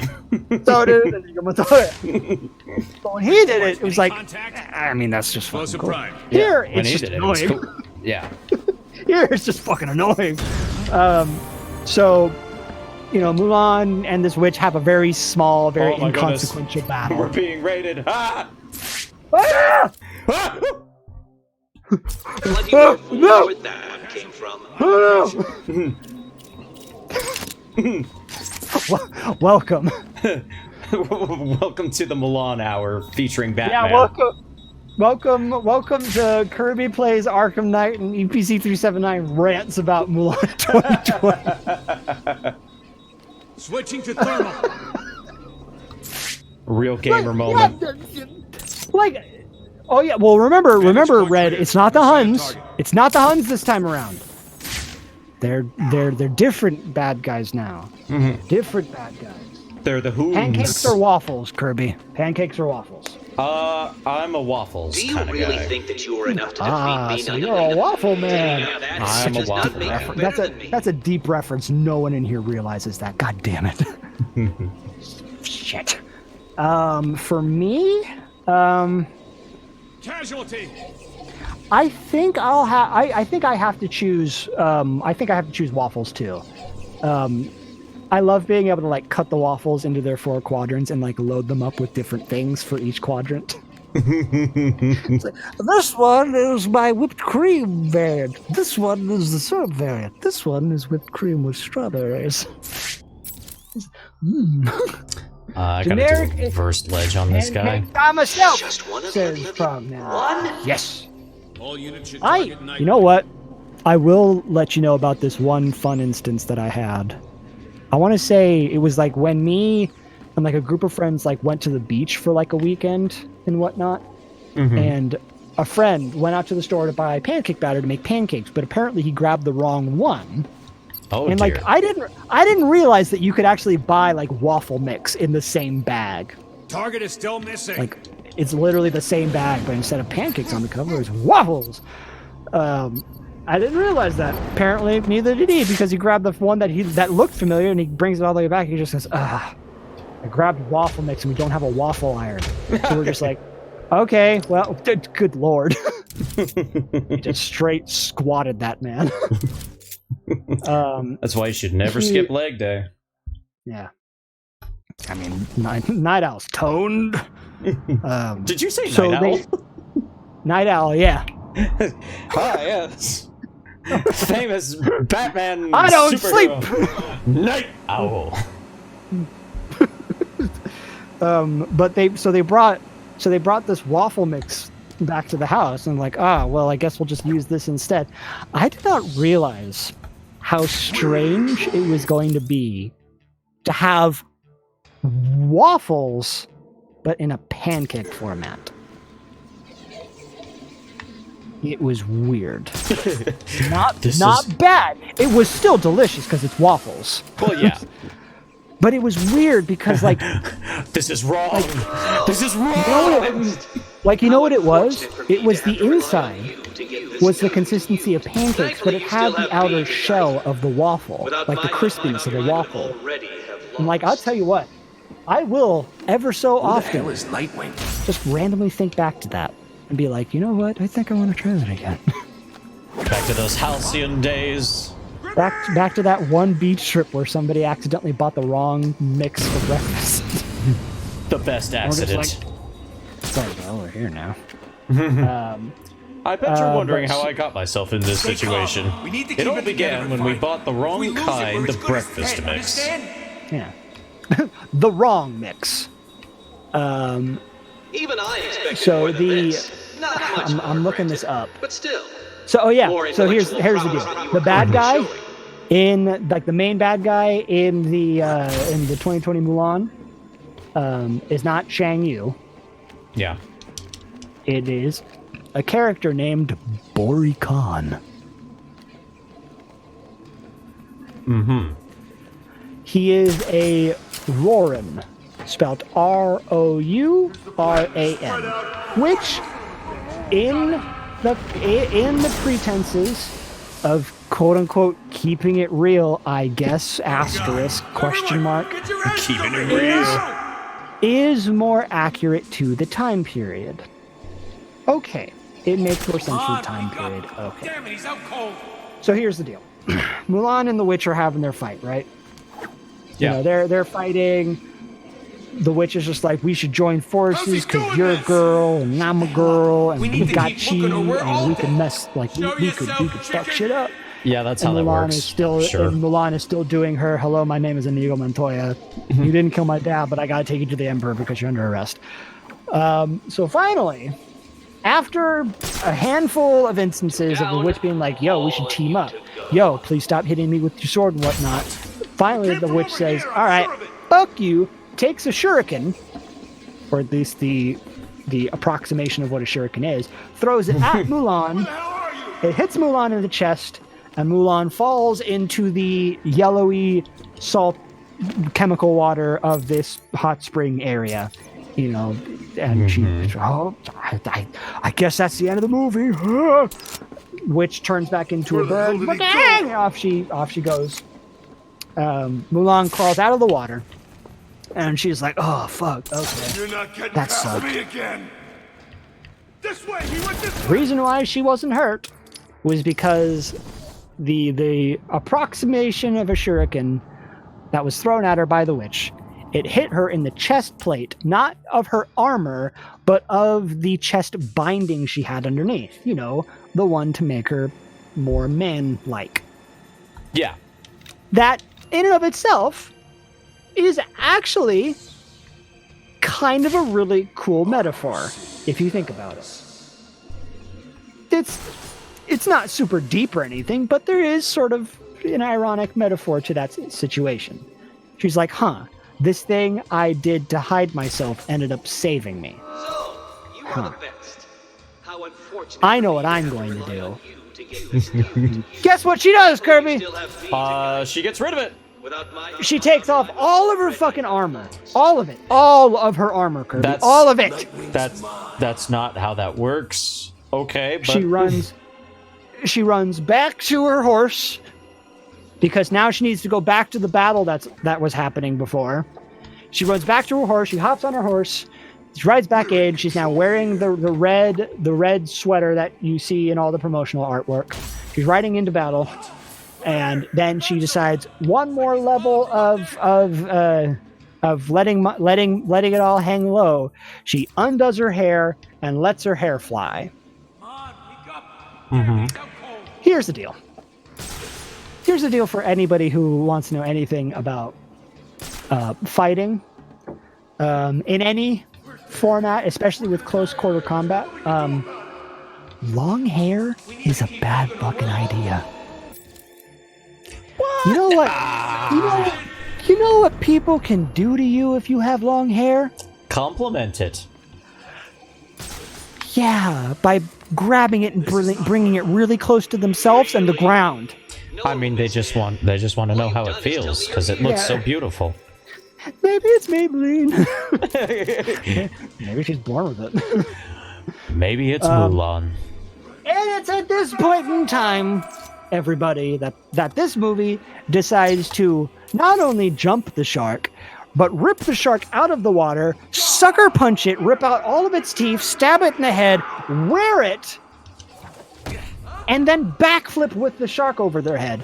Because this is now the sequence where Mulan says, I've had enough of this ish, and she just goes fucking ham on all of these bad guys. But like I was saying before, there's literally a scene where she is like, she's swatting arrows out of the sky with her sword. She's slicing at guys as she rides past on her horse. And then there's a point where a guy's just like, oh, woman, and throws a spear at her. She sees the spear. She looks at it the same way the bad guy does with the arrow at the beginning of the movie. She then stands up on her horse's back, jumps, does a bicycle backflip kick, which kicks the spear up into the sky. And as she's rotating around and the spear's coming back down to earth, she's able to rotate her body and kick the spear perfectly back into the heart of the guy who threw it. That makes sense. Yes! That's how physics works. Wasn't that cool? She does this on a handful of different occasions, but Kirby, Mm-hmm.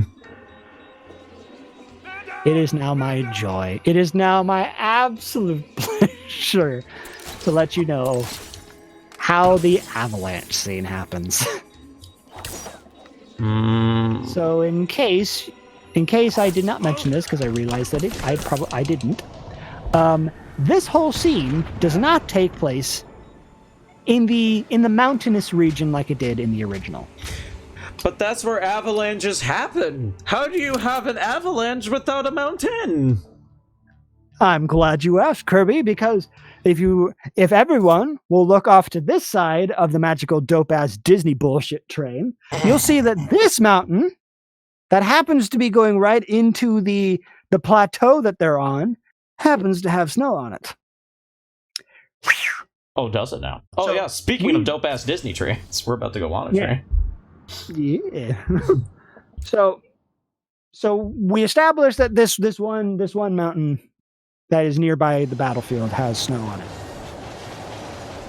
So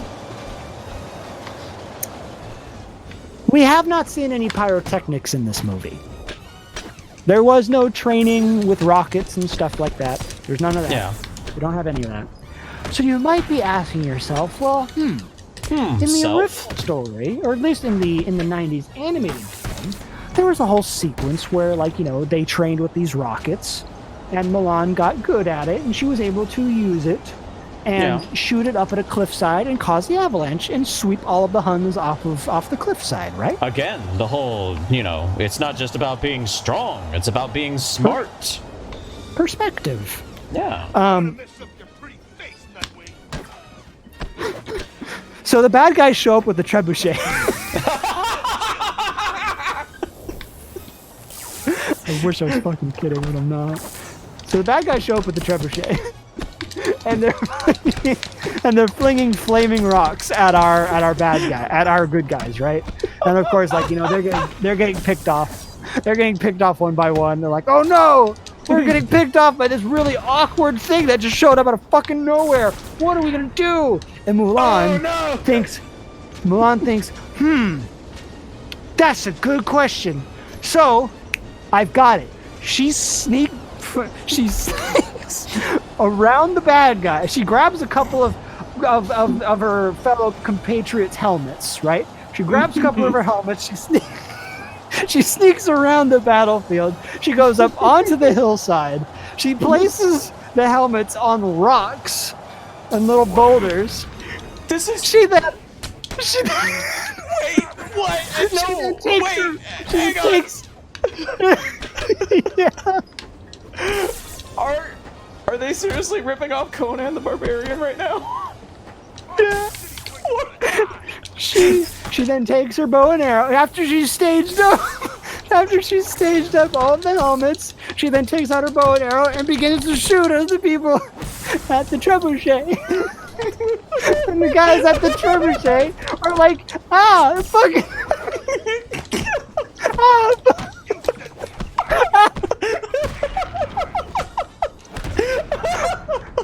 oh man, where are these fucking arrows going? And they turn around and they go, hey, I see some helmets over there. They must have snuck up. And now they're trying to pick us off from behind. Those assholes. All right, guys, let's turn the trebuchet around.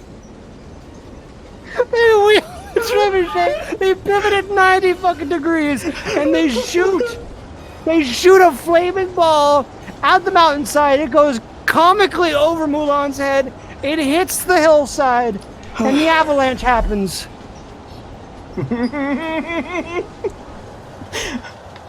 I'm crying. That is so. Oh man, my throat hurts a lot. Oh man, where are these fucking arrows coming from? Oh man, they go behind us! How did they do that? Son of a bitch! That's cheating. So not only did Mulan technically not cause the avalanche, the bad guys did. That is Oh my god. That is both. That's just both hilariously wrong and just hilariously hilarious. Holy shit. I'm sweating. Oh my god. So, Avalanche comes down, wipes out all the bad guys. It's a total whiteout, which makes no it literally looks like they brought a fog machine and they turned fog on to like the render distance to like 0.1 because everything goes white. There's no distance anything. Mm-hmm. It's then that Mulan comes out of the whiteness. All of her compatriots are there, and they go, "Huh? A woman? Oh my god!" Now, Mulan. So, in the original, Mulan getting found out was an accident, right? It was she got injured. She was taken to she was taken to the tent, and the doctor was like, revealed. "I noticed a couple things here." Yeah, 2 things in particular. She gets dragged out. She basically gets thrown into the snow, revealing herself to everybody in the camp, and giving her hypothermia. Yeah, and as much as Shang is like, yo, like technically, like I should be doing something really specific to you, but you did just save my life and like the lives of like all of our men. So like a life for life. You stay here. I don't care what you do now, but like you can't go with us back to the capital. Like, yeah, thanks, but deuces. Like, and they leave. In 2020, Mulan, her revealing herself was intentional. Oh, so she's just like, now yo guys, what's up? Yeah. So she walks out. All the guys are looking at her. She walks out in front of the commander, gets down on her knees, does the whole like fist in the open palm gesture, puts it out, looks kind of down at the ground, and she basically says, "I realize I lied to you. I realize I brought dishonor upon myself and my family. Kill me if you must." Mm-hmm. Now, obviously this doesn't happen. Mm-hmm. But yeah. I can't help but feel that Mulan, this fairly influential character, especially for younger audiences, young female audiences in particular. This is a very strong role model. Like, it's very great in that regard.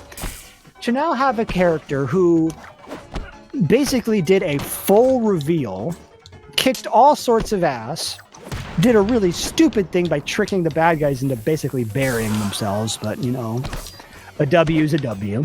Yeah. But to then have her immediately be like, "Yeah, no, I lied to you. Kill me if you must." I can't help but feel that kind of goes against the point of what she just did. Yeah. Feels a little backward. So, just like the original, the commander is like, you did good, but like you can't come with us. So like just fucking stay here. I guess we're gonna go tell the Emperor that we killed Bori Khan and the bad guys. Okay, so they peace out.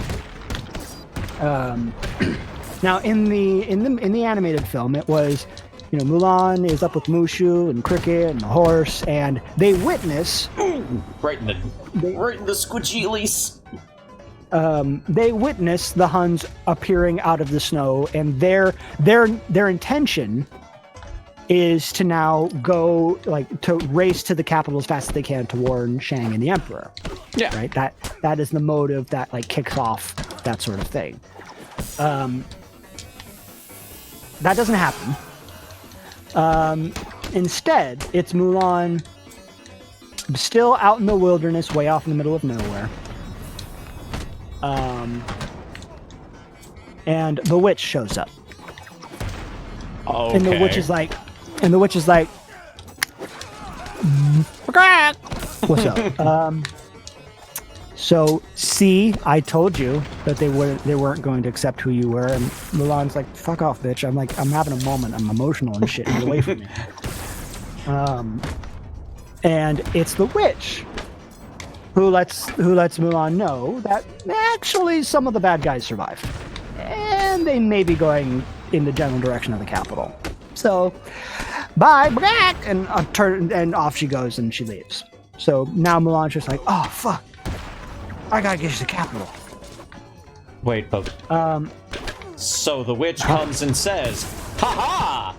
My compatriots are alive, and we are going to get the Emperor now. Stop us if you can." Actually, it's more along the lines of like, see, told you, like, you could still team up if you want. Like, you know, we're two powerful women. No, this is just Green Goblin saying they'll reject you. You know, what do people like more than a hero? Watching the hero fail. Blah blah blah. Yeah. Like, you know, we can join up. We can still be like dynamic duo. Like, you're the one who's witchy, out of your mind. Yeah, like we could be like, you know, top of the food chain. Mulan's like, no, fuck off, you fucking turkey. And so off goes the witch and whatnot. Mulan's like, oh fuck, I got to get to the capital and let everybody know. So here's the other thing. So I realized I didn't actually tell you this little nugget. So I realized I didn't tell you what they replaced Mushu with. Oh, so they replaced Mushu. Quote unquote replaced.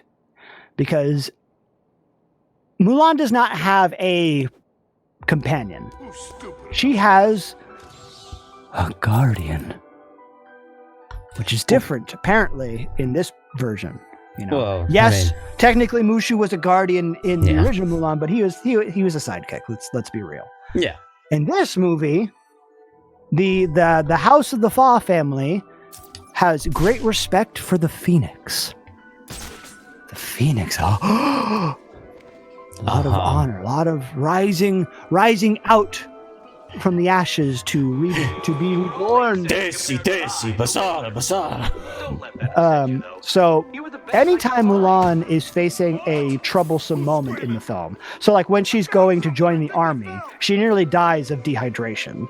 But then the Phoenix shows up and doesn't say anything. Literally, the Phoenix is something you only ever see in the background. The Phoenix goes, "Ah!" And Mulan's like, "Oh, birdie," and like runs after it, and it leads her to the army facility.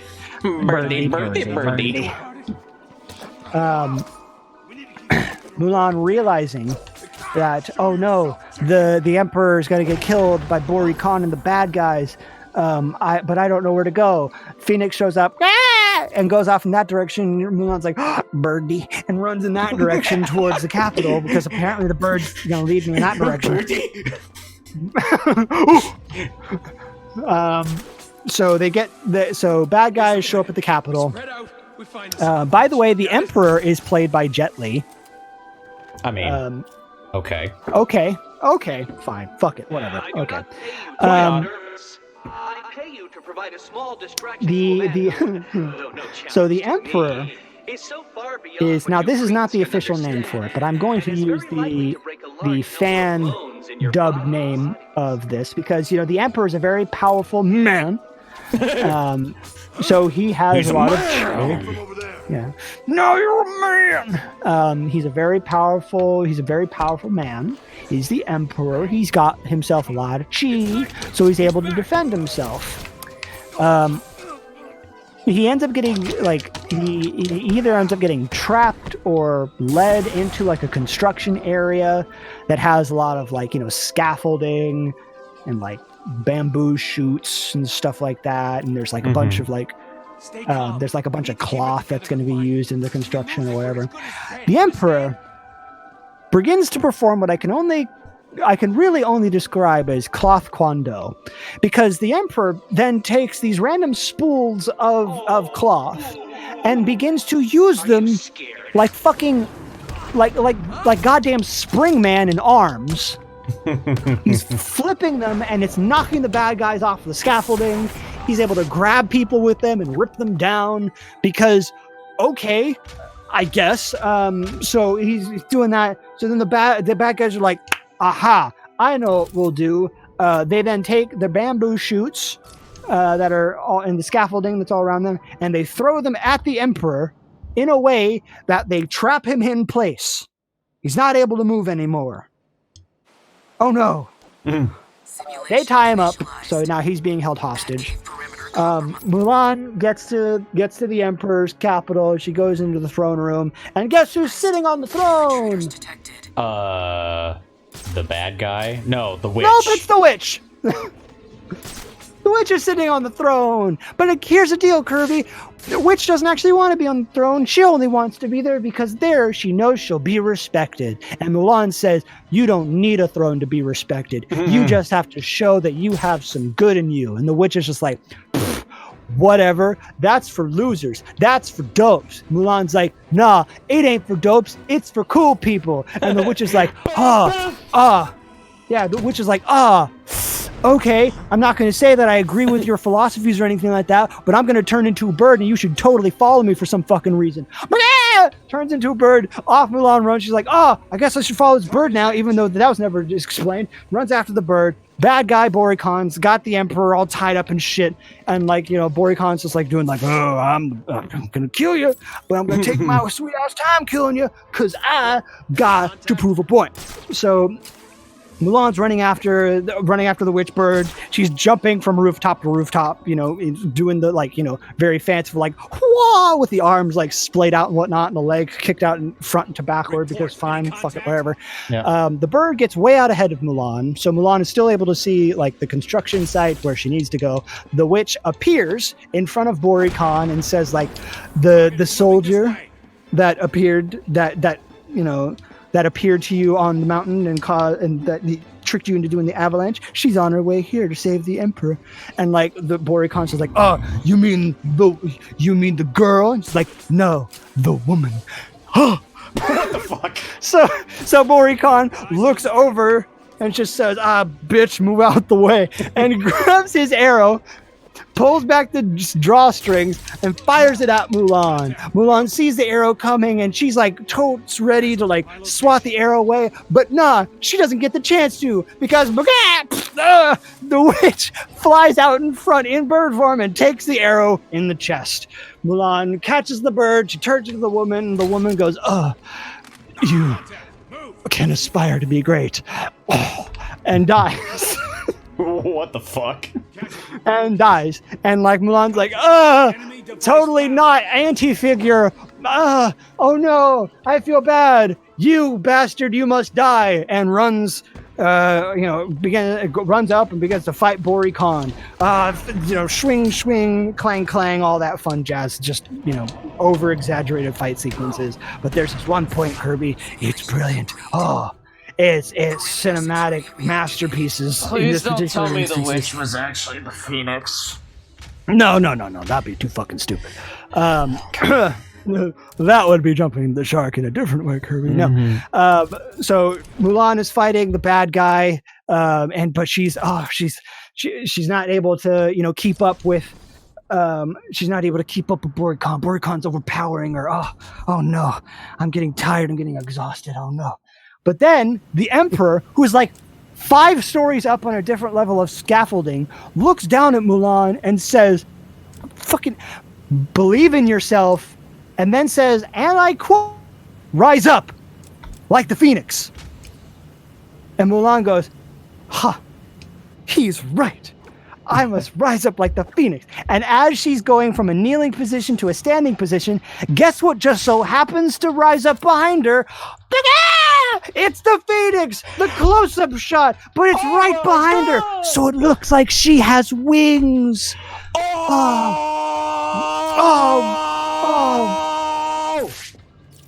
Oh, wow. This is amazing. So then Mulan's just like, I'm rising up like the Phoenix. So she then fights Bori Khan, swing, swing, swang. He falls all the way down, but Mulan's sword gets knocked off and lands in a pool of fucking lava. I guess. Because it's a construction site, you know, you gotta have lava. So she loses her father's sword. Son of a bitch. I can't believe it. So the bad guy is down on the ground. He takes his spear or a piece of scaffolding or just a sharp stick, I guess, and throws it at Mulan. And Mulan's just like, huh, that's not gonna work on me. She does a fucking like swirly back front flip where she twists around, dodges out of the way, her foot connects with the spear and flips it around and kicks it right back, but Bori Khan is not able to stop it. Maybe it was an arrow, I can't fucking remember. She kicks it back at him and he tries catching it like he did at the beginning of the movie, but he misses. It impales him in the heart and he dies. Oh no. Wait a second.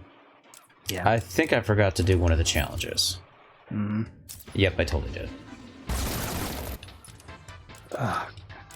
There's only one guy left. I don't know how I didn't get shot there, Miles, but I didn't. Does the witch dress up as an old lady, or would that be too stupid? You do remember you're explaining the movie, right? Yeah. Yeah, I know.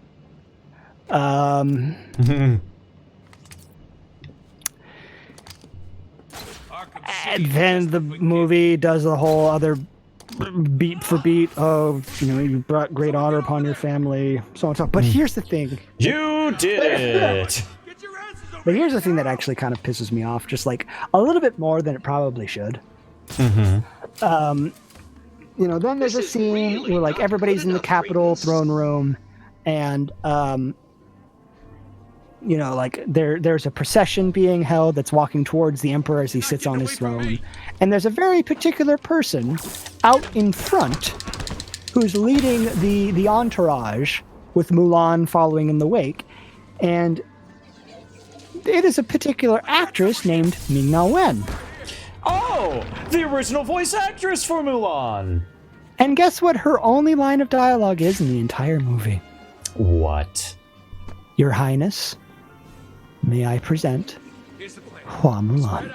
And she like bows and steps out of the way, revealing Mulan in full attire.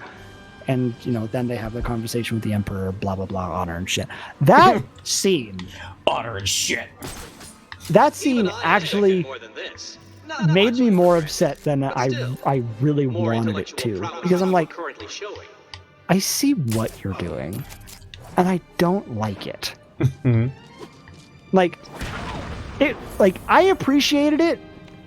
I truly appreciated it in other, like, live action, like, reimaginings that Disney has done with other things, and like they would find some way of incorporating like the previous voice actors or actresses in like other roles in the movie, like not anything like major or anything, but like, you know, still a fun standout role for that character to be a part of.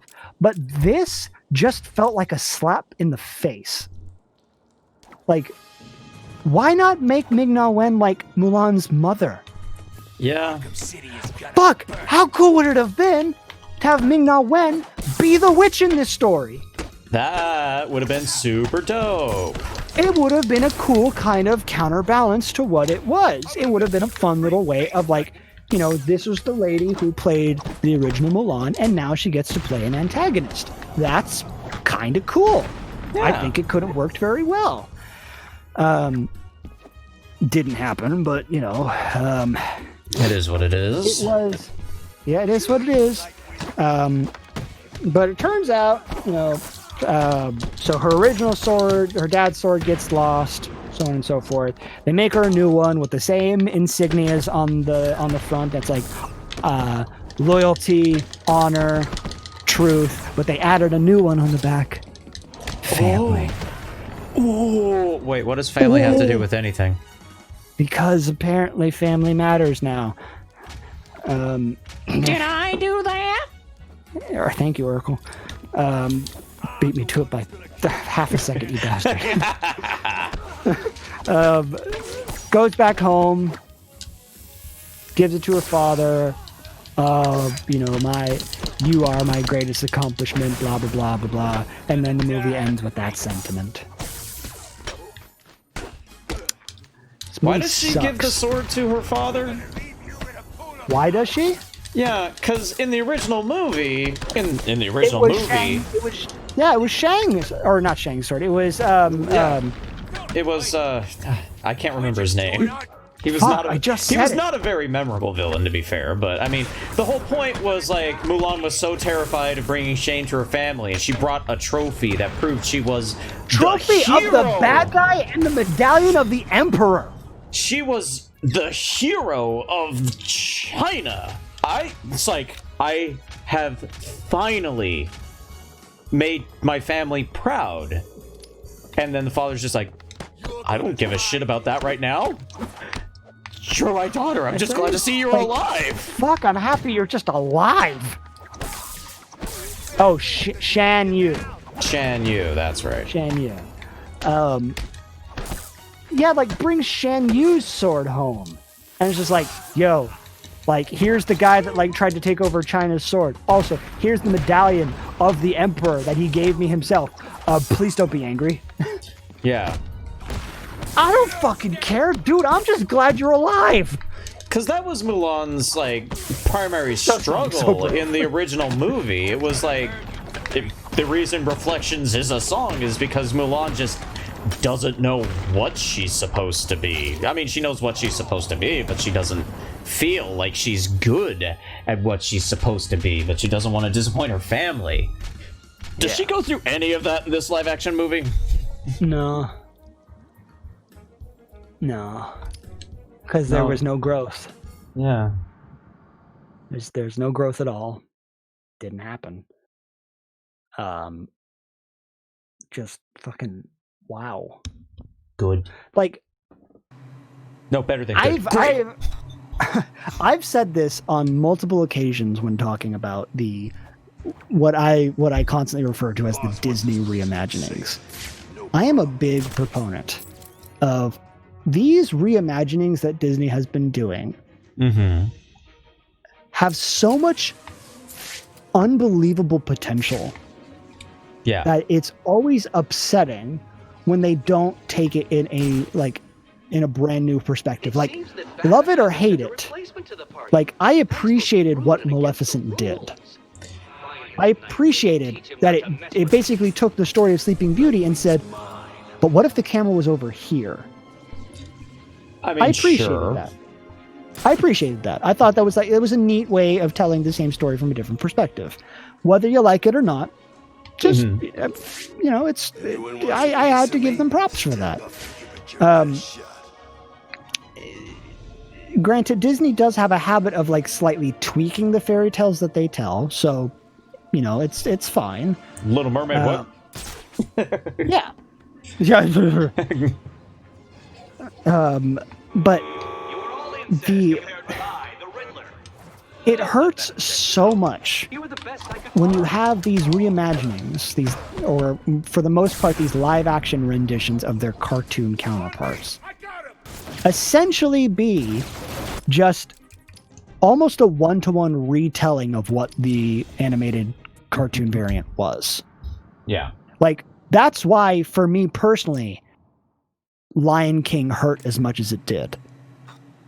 Because that movie, in and of itself, just conceptually being a bad idea, of being like, what if we did Lion King, but hyper-realistic? Everybody in that production house should have just went, that's not a great idea. I understand that it kind of worked with Jungle Book, kinda. Like, don't get me wrong, I love Jon Favreau's Jungle Book. Like, I thought that was a great time. But real, hyper-realistic animals don't emote like people do. And you're trying to tell a tragedy. Yeah. What's going on here? So that's what Lion King is. The whole aftermath of the stampede sequence is laughable of how tone deaf it is. This is not good. Nothing about that worked. Nothing about this conceptually with the Lion King, nothing about it worked. Because again, I don't know if maybe I've said this before to you, Kirby, but I'm going to say this just for everybody in chat. Mm-hmm. I am somebody who I would have loved to have been able to at least say this. I would have said, okay, Find this son of a bitch. you want to redo Lion King? Okay, Get over and find out who's give it to the team that did Zootopia. over Yes. here. I found someone. Give us a CG redone version of the Lion King. Basically, you're giving us the HD definitive edition of the Lion King. Hell, do that with almost any. Like, if they ever do, like, if for whatever reason, they ever do actually greenlight to redo Robin Hood, that shit better go to the Zootopia team, or I riot. You scared to show yourself? I mean, That it's right there. It's right there. I got Come on. I got a real bad feeling that if they decide to do Robin Hood, they'd probably just do it with humans. But I would probably rather that than them go the CGI route. Yeah. The photorealistic CGI route, I suppose I should clarify. This is not good. Yeah. Macbeth, but with animals. The problem with Lion King 2019, a hyper-realistic Jon Favreau's Lion King, is that it is almost beat for beat the same movie. So what's the point then? Yeah. Like, they added like one or two scenes that are different, but that's about it. They're doing a Milk and Stitch live action? Oh my Fuck. god! I never thought Disney would go political in quite that way. Milk and Stitch. Yeah. Yeah, Frogman, that one hurts my soul on a whole different level. I'm a little terrified. Not Because- gonna lie.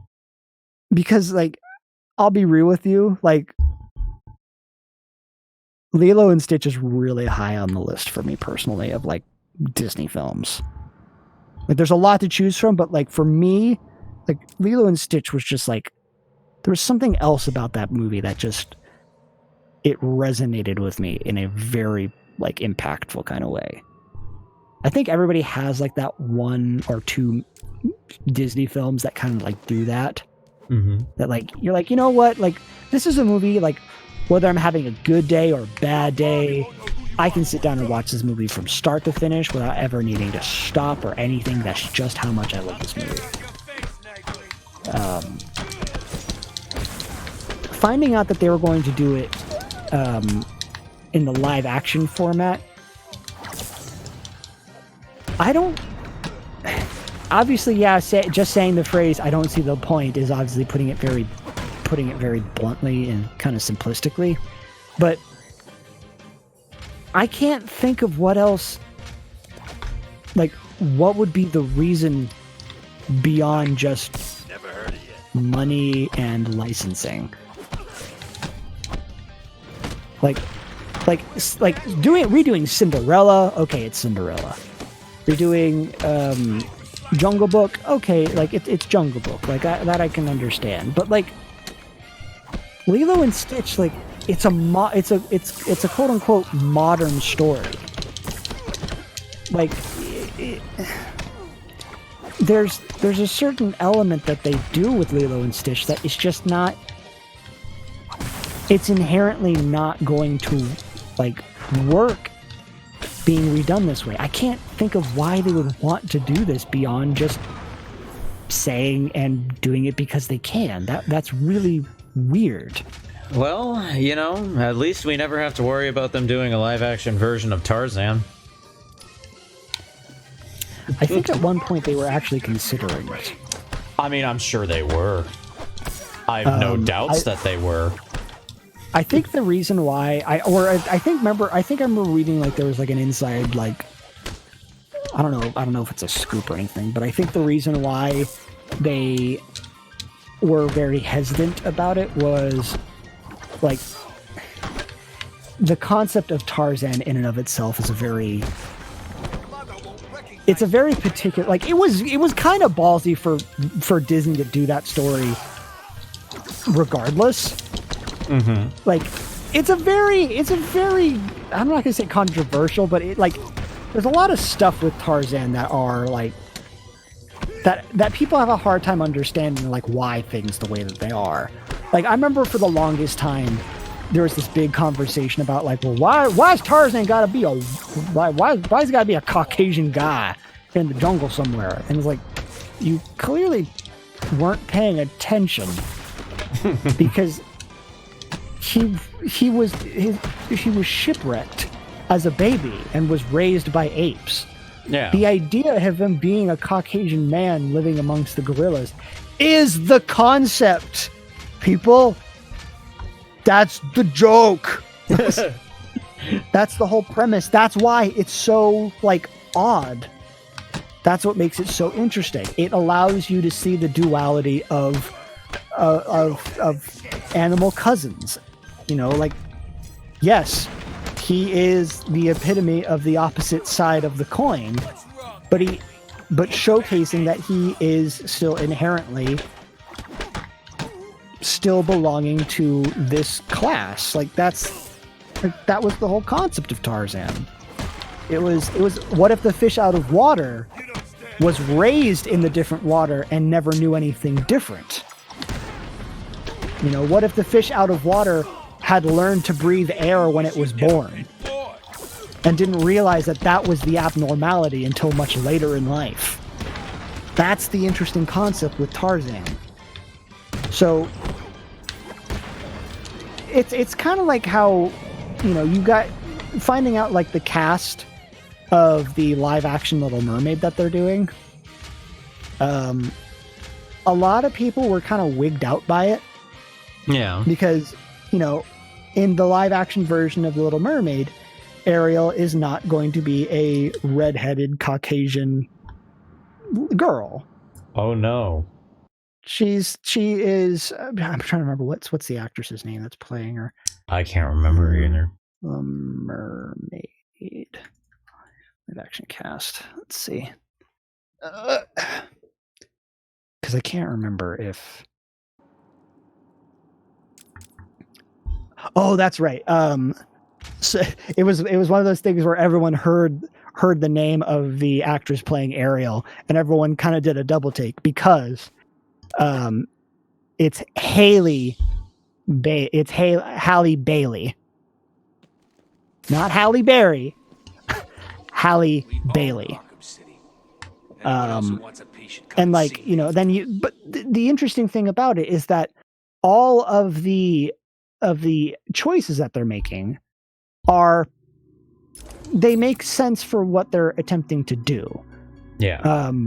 Like, because a lot of people don't realize that, like, have you really sat down and asked yourself, where does the Little Mermaid, the Disney animation Little Mermaid, where does it take place location wise? Under the sea. Right. Where is it on the planet? Under the sea. For most of it. But a lot of that story, like, at least in the original, and they had influences of it being showcased in the actual animation, was that it's actually kind of near the Caribbean. Yeah. Which makes sense, given Sebastian. I mean, you know, yeah. Where? But at the same time, why do fish have accents? Are you feeling the pressure? Yeah. Look, something else. You're not getting away from me.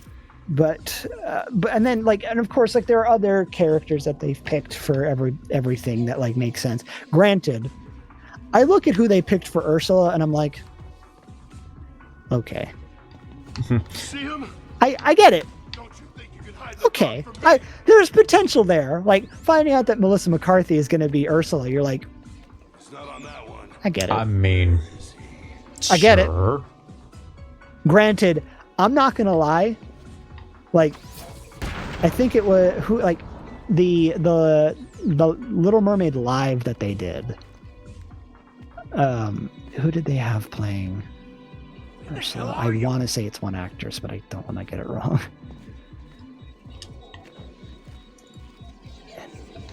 No, ABC. Okay, I was right. So the live performance of Walt Disney's The Little Mermaid that they broadcast on television, the girl who played Ariel was actually most notable for her role as the voice of Moana. Which you're like, I mean, but the fact of the matter is that they had Queen Latifah play Ursula. And let me tell you right now, standout performance of the whole thing. I was about to say. She nailed that role. She fucking rocked that role. It was outstanding.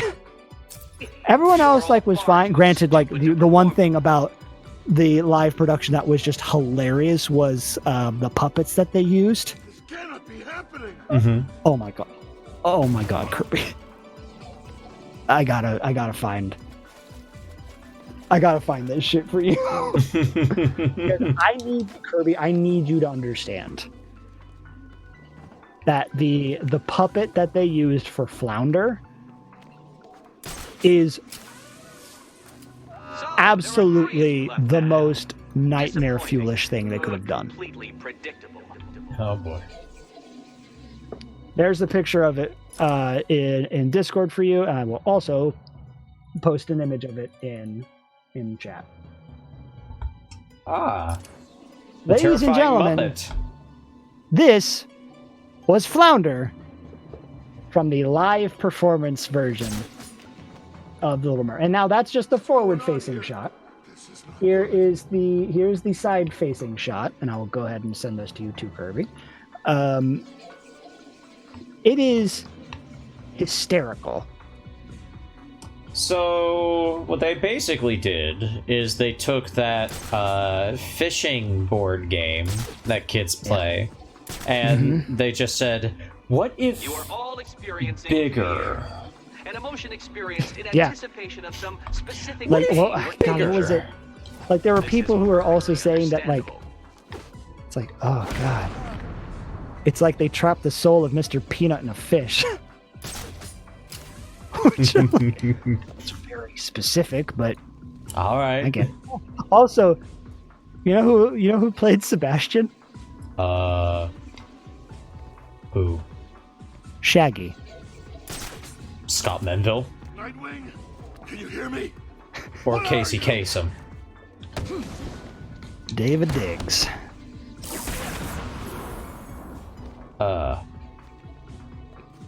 I'm talking the singer called Shaggy. Oh, As in keeping it real. Wasn't me.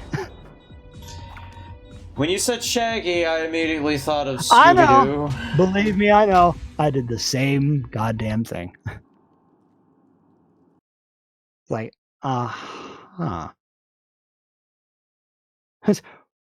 Really? Or sorry, or what's his whole Orville Richard Burnell, or better known by his stage name, Shaggy. Jamaican American reggae musician, singer, DJ, and actor, whose most notable hits include "It Wasn't Me," "Angel," "Oh Carolina," and "Boombastic." I mean, if they're gonna get somebody to play Sebastian, Made perfect sense. yeah. I think the thing where they jumped the shark just a little bit was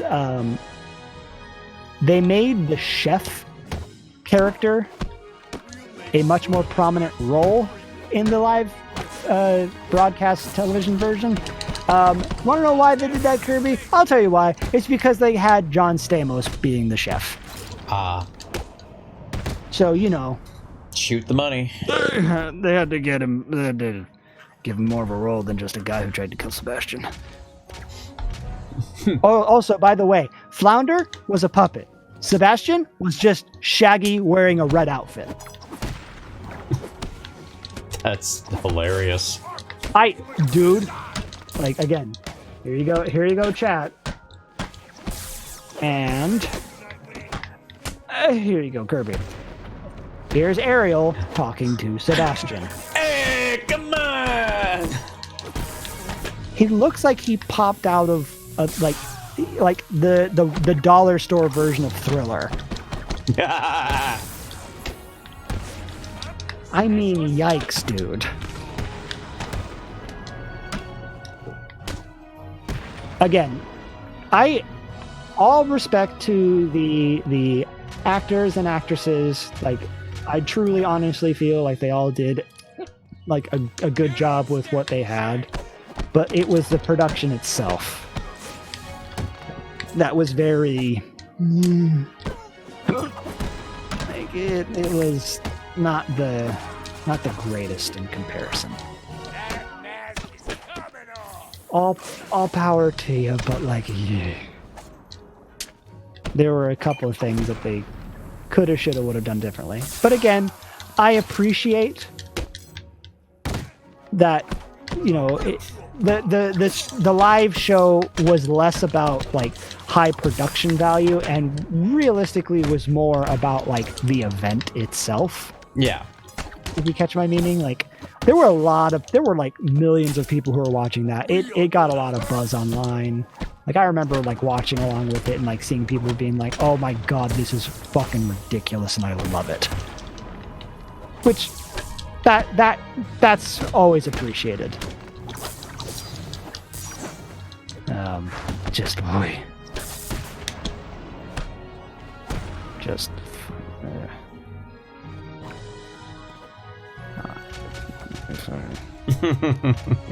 there's just so much, there's just so many, there's a lot of stuff that you're like, I really wish that they, I mean, granted, it's the same way that I feel about like Aladdin. Yeah. Like, I personally feel that the live action rendition of Aladdin was a fun time. It wasn't bad. Yeah, it was a fun time. I'm of the camp that looks at Will Smith's interpretation of the genie and it went, you know what? I'm glad he did something different. Because again, that was the only way he could have really done the role any justice. Yeah, I appreciate that, like, because it goes back to what I was saying. Like, I love it when these reimaginings tell the story in a different way. I appreciated that, you know, Robin Williams' genie is like, will always and forever be that thing. It will always be that thing. Will Smith's, while yes, it is technically the same character, it's not really the same character. I like how he plays it differently in terms of the genie's just like general attitude towards, you know, the master servant thing. Like Robin Williams is absurdly friendly. Yes, for like absolutely. A guy who has had to do the bidding of so many masters, some of whom were probably horrible. And like, yeah, I'm sure that was a thing in like the original 1001 Nights, is that like the genie was a dick. He didn't like doing it. But I like how Will Smith is just so tired of it, and he's like, I don't want to be friends with you.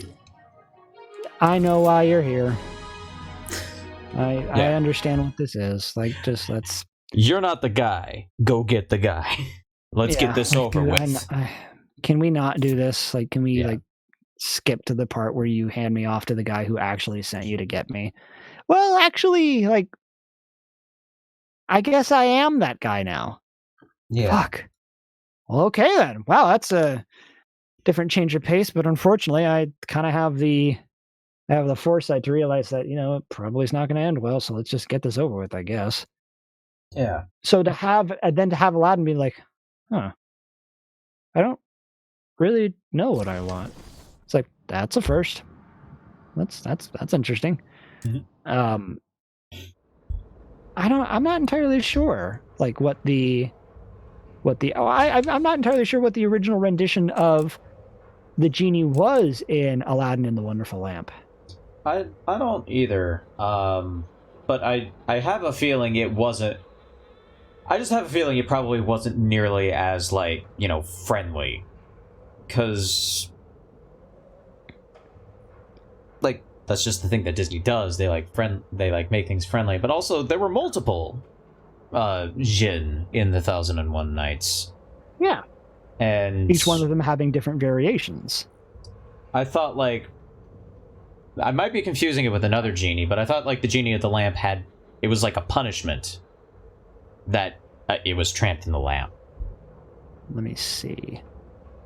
Aladdin is an impoverished ne'er-do-well dwelling in one of the cities of China, and this is from the Burton translation of 1885. That's the other thing. Like so many different the Arabian Nights also took place, like, they weren't just set in, Saudi Arabia, and I think Aladdin was, he was supposed to actually be like the child of a foreigner in the original story.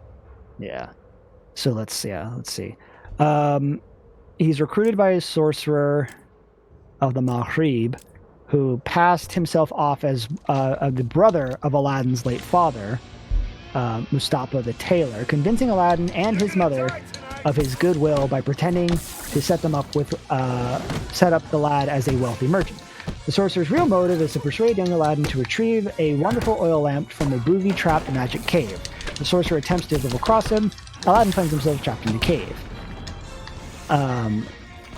Aladdin is still wearing the magic ring that the sorcerer had lent to him for protection. And the ring has a genie as well. Yes. When he rubs his hands in despair, he rubs the ring, and a jinn, or genie, appears and releases him from the cave, allowing him to return to his mother while in possession of the wonderful lamp. His mother tries to clean the lamp up so they can sell it for food for supper, but a second, far more powerful genie appears, who is bound to do the biddings of the person holding the lamp. With the aid of the genie of the lamp, Aladdin becomes rich and powerful and marries Princess Badroulbadour, the Sultan's daughter, after magically foiling her marriage to the vizier's son. So, wasn't Jafar himself, but it was actually Jafar's son. Yeah. We're using the Disney version. The genie builds Aladdin and his bride a wonderful palace, a far more magnificent one than the Sultan's. The sorcerer hears of Aladdin's good fortune, and he returns. Gets his hand on the lamp by tricking Aladdin's wife, who is unaware of the lamp's importance, by offering to exchange new lamps for old lamps. He orders the genie of the lamp to take him to the palace, along with all of its contents, and move it to his home in Maghrib. Aladdin still has the magic ring and is able to summon the lesser genie. The genie of the ring cannot directly undo the magic of the genie of the lamp, but is able to transport Aladdin to Maghrib, where, with the help of the woman's wiles of the princess, he's able to recover the lamp and slay the sorcerer, returning the palace to its proper place. The sorcerer's more powerful evil brother plots to destroy Aladdin for killing his brother by disguising himself as an old woman known for her healing powers. Badroulbadour falls for this disguise and commands the woman to stay in her place in her palace in case of any illness. Aladdin is warned of the danger of leaving the lamp and slays the imposter. Aladdin eventually succeeds his father-in-law's throne and becomes the Sultan. So I guess the genies don't really have personalities per se. Huh. I guess you'd kind of treat them like they're like a computer algorithm. Like, what do you want? This. Okay. Drawing executable. Here's your thing. At least that's purely from what I gather with this. But again, getting back to like with how Will Smith decided to do his version of Aladdin, I appreciated that they didn't try to pay super homage to what the original was. He was allowed to, and ergo made this genie a different entity altogether. Yeah. I still have problems with the film in terms of structure. Oh, it's horribly paced. Like, there are a lot of things that happen in that movie that just kind of... It almost gives you whiplash at times. You're like... It basically starts, like, halfway through. Yeah. And it's really awkward. Yeah. I will say that the musical sequences for Friend Like Me and Prince Ali, like, I'm also happy to report that a lot of people have kind of turned around on their thoughts, and they're like, you know what, these are actually quite a bop. Like these are fun. Like, because it's Will Smith. Like he has a musical centricism about himself. Like he understands like how to make music sound like upbeat and fun.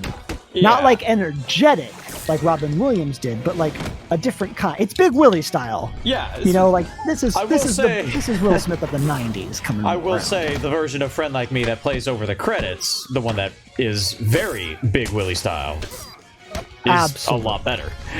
Absolutely.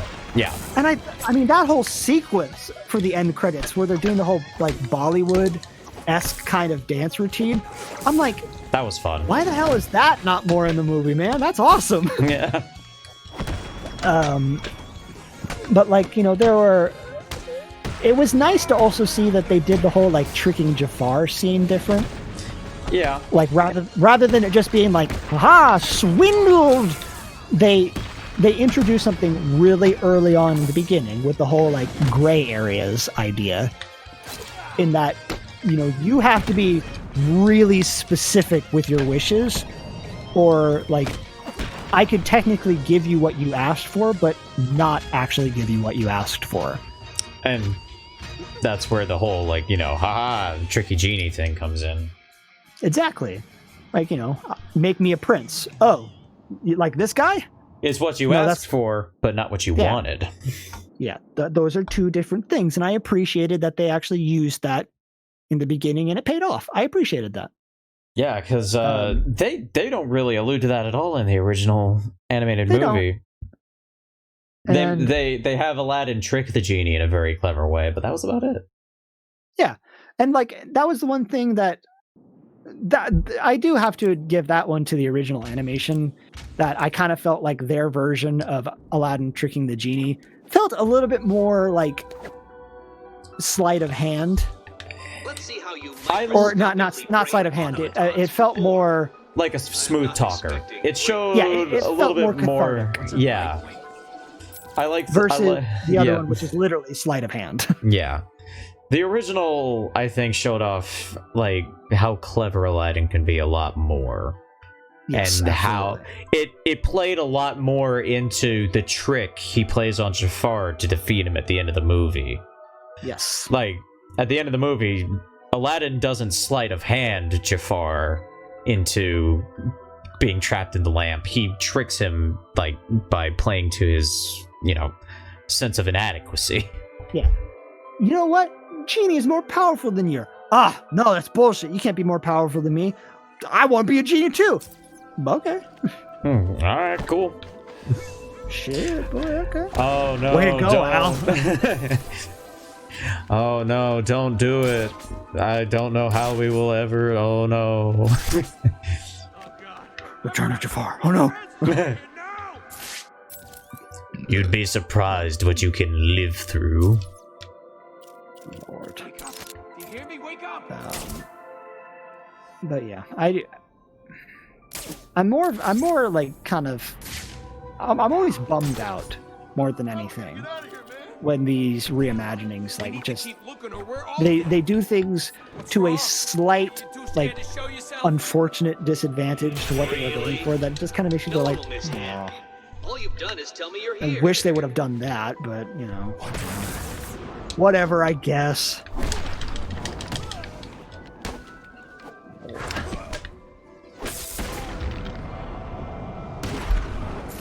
I shall be right back. I need to go get a drink of water because I am parched. That is fair. I've been talking a lot. Yes.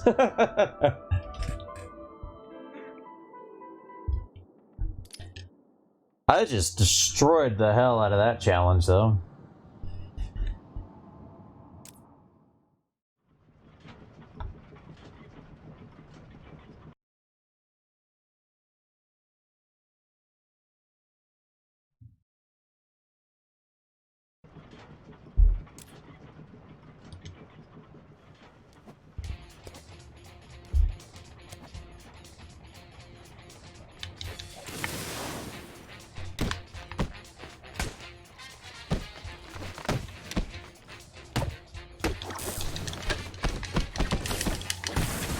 Oh, was it? I didn't even do that on purpose. Whenever I get free medals and it's a campaign with only one Predator map, I gotta use that free medal on the Predator map. Just makes sense. This won't take long.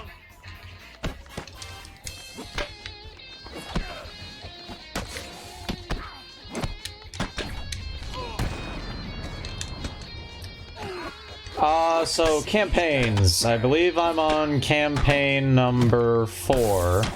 So there's 10 more after this one as Nightwing.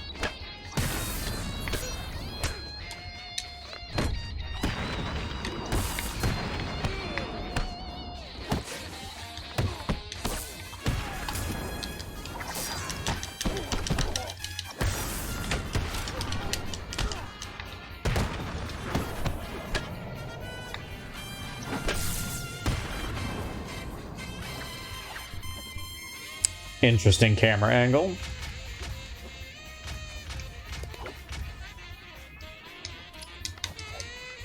That mask is coming off. Boing!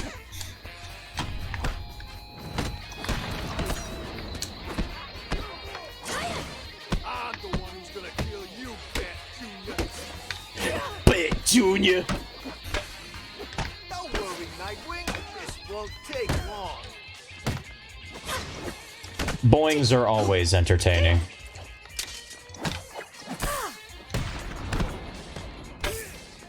Arkham Asylum has some of the best boings because they tend to knock the goons out whenever they get boinged. Boing!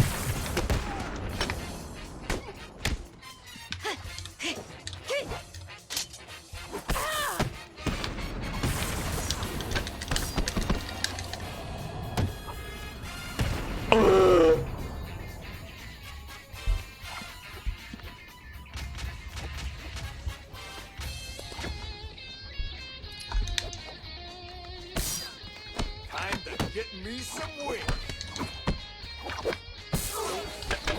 Whoa! That guy went flying.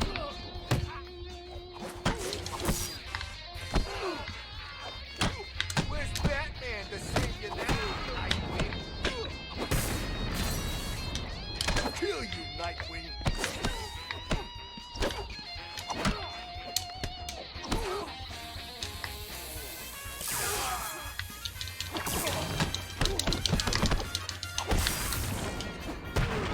Time to get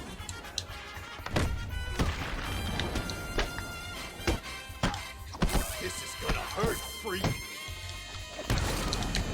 Ah, dang it. I mean, I already got all the medals. It's not really like your score is tracked on the campaigns. There's no leaderboard for them like the regular maps. Goal really is to just get the medals and go home.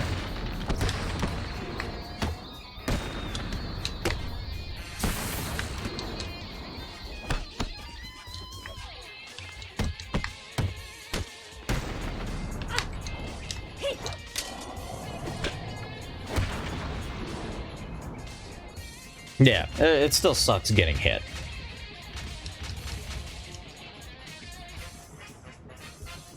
Apparently that was a perfect round still somehow.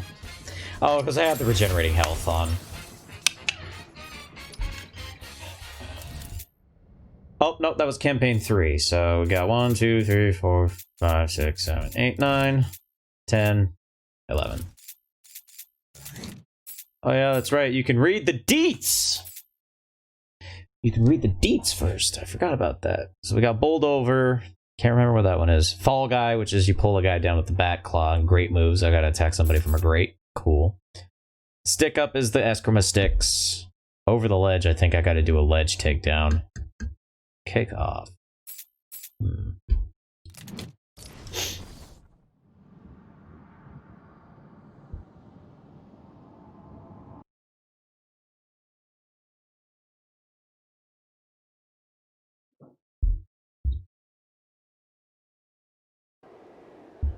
Let's see. In combat, all gadgets will be disabled. In Predator, detective mode will be scrambled. Ooh, no thank you. Enemies will be stronger, faster, and tougher. Also no thank you. Reduced health, no thank you. Move faster when crouched. Yes, thank you. I'm just going to use all of these on the combat map. Ooh, yeah, you know, it does, doesn't it?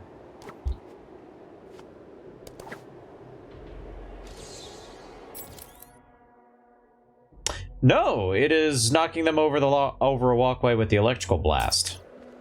Which, it says you have to sneak up behind them. You don't, really. You just have to knock them off. That's all.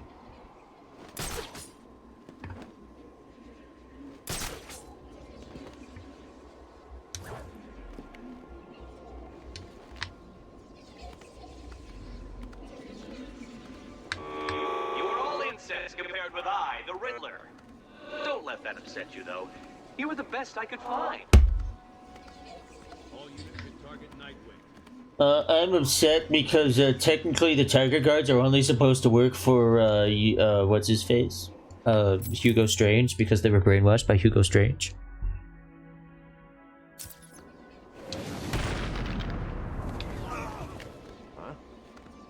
Huh?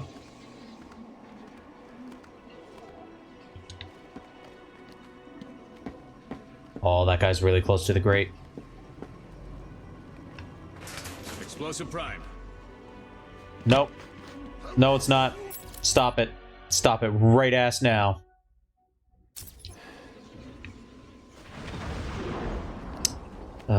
There's grates down there too. No, there is not. Oh yeah, there is. They're right there. Duh. Really? No one will miss him. All you've done is tell me you're here.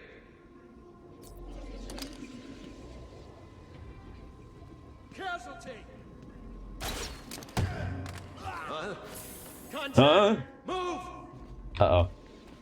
Oh, okay, cool. Contact. Enemy device found. I have returned it with the water. Oh, excellent. God. One of those things where, like, I just sat at the sink and just gulped down, like, 2 So, cups there of are 3 water. of you left now. Ah, there's my grate takedown, because that guy's right next to a grate. All Oh, units hey. should target Nightwing. I think. No, come on. Gotta get further away, I guess. I've got a visual on target Nightwing. No, you don't. Stop it. No, you can't. Huh? So I gotta zap somebody over the edge with the electrical blast, is the thing. Target has vanished. Target is really scary! Oh, God. I gotta get, like... Oh!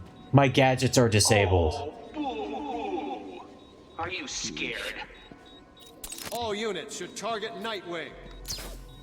Wait, no, they're not.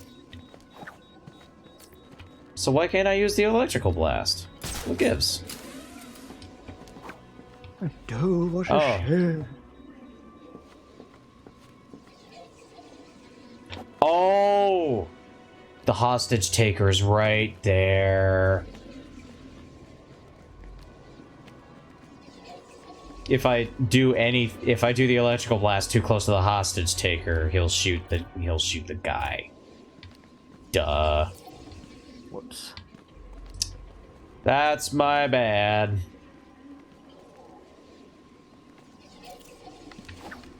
He's got a massive range around him, though. Jesus. Like...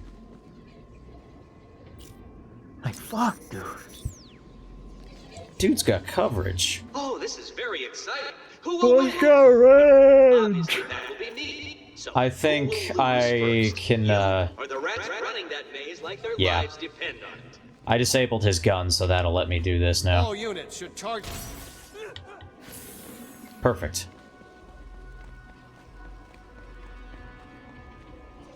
Now I just gotta...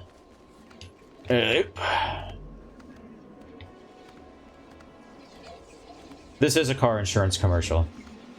You know, this is exactly like that guy from Mock the Week. who does nothing but car commercials jokes. I can't remember his name. Which, describe him. Like He's the host? no, not the host. He's one of the panelists.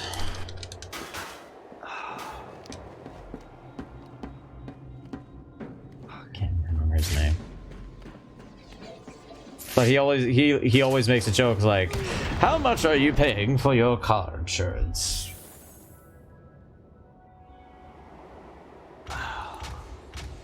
I can picture his face. I know, it's frustrating. The only reason I know this happened is because it popped up like a 3-hour video of like all of his jokes in a row, like popped up on my YouTube like autoplay list once when I like fell asleep and I woke up to like this guy's just like, "How much are you paying for your car insurance? Do you like the music of Sherwood Day? What day?" What? Oh, Hugh Dennis. Yes, Hugh Dennis. That's What day? He doesn't do that joke anymore because the guy he was doing an impression of. But. Whoops. Whoops! Big ol' yikes on that one there, bucko. Yep. Hugh Dennis, that's right. That was his name. Alright. All 3 modifiers. I don't get any gadgets. Enemies are gonna be angry. And I'm gonna have less health. Oh, they're gonna be mad.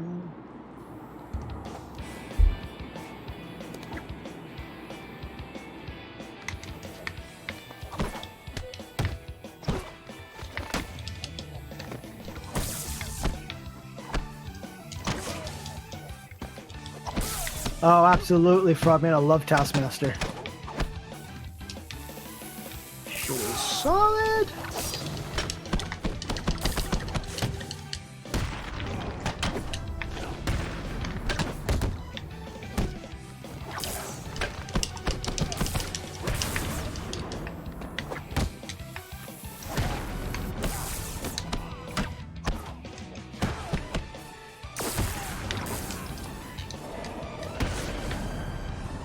Yeah. Oh, man.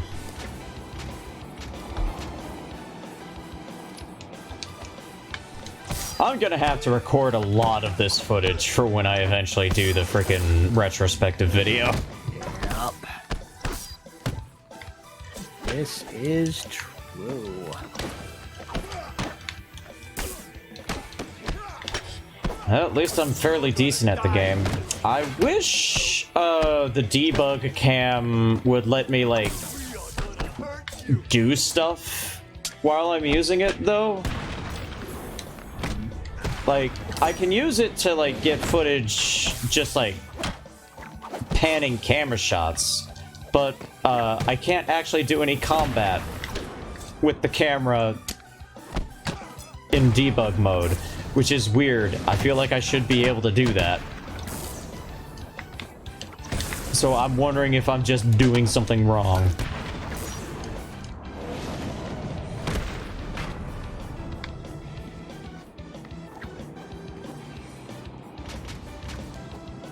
But no, I haven't gotten any of that free cam footage. I've taken a few cool screenshots, and that's about it. You're gonna die, freak.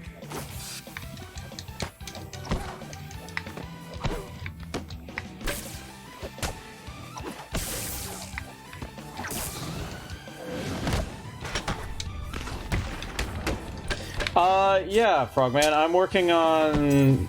I have a script that is still in progress, where I just, like, take a look at the Arkham series as a whole, see how, like, it evolved over time, you know, sort of also a bit of development history, especially on, like, you know, like, why they... like, how they built the world that we're in with these games. It's gonna take a very long time to come out. The partial script I have right now is 26 pages, and it's still not done. There's still a lot I gotta add to it. This is my hell. Yep. This is my hell. I appreciate much more what you go through with story surgery. And I think the thing that people also tend to forget is that like writing the script is just a part of this. After you write it, you gotta edit it. And then after you edit it, you gotta voice act it. And then after you voice act it, you gotta edit it again. Because now that you said it out loud, it's like, oh wait, hang on. Yeah, wow, I didn't realize I sounded like that. Oh no. Yep. Oh dear. Or, heaven forbid, when you get the ones where it's just like, I really should add this because I realized I didn't talk about it nearly as much as I probably should have. Or I talked about this too much. And then, of course, I gotta get all the footage. I'm gonna have to do, like, a full playthrough of all 4 of the games without soundtrack. So that I can add in a soundtrack in post, so that, like, whenever I'm cutting between bits and pieces of each game, the music isn't also cutting, you know, in such a way that it's just like, and, like, it's super distracting, even though it's really low. You can hear. But plan on adding the soundtrack in post. And then, Which of is course, a good idea. Yep. And then, of course, I gotta do, like, you know, bits where I die on purpose. I gotta do some shots without the HUD so that it looks extra nice. And that sort of thing.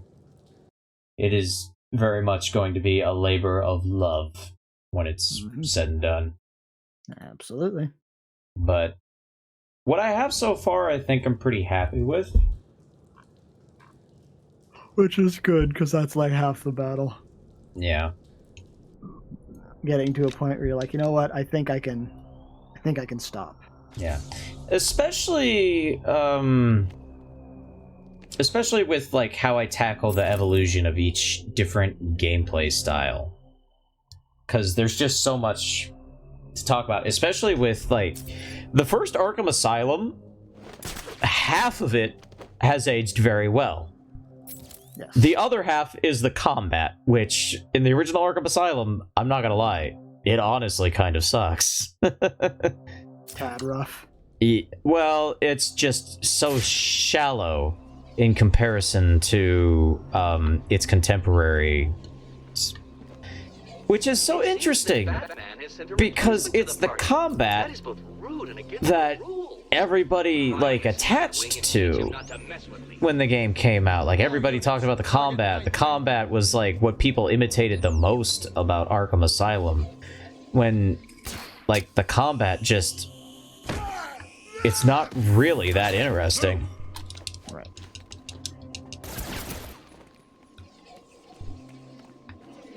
Like, when you break it down, the stealth is really where the bread and butter of the original Arkham Asylum is.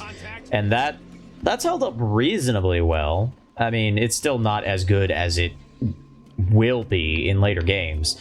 Like, all the level layouts are pretty normal. Like, there's not, like, this cool verticality that we see in the map that we're on in particular. But, I mean, just the whole concept of, like, enemies reacting to what you do, and, you know, you can intimidate them in order to, like, lure them around, and the fact that it is about taking all of them down, not just, oh hey, I gotta get around them, like in Metal Gear Solid, which isn't a game about eliminating every single soldier in your way, it's just a game about getting around them. Arkham Asylum locks you in a room and expects you to make sure you're the only one in the room when all is said and done.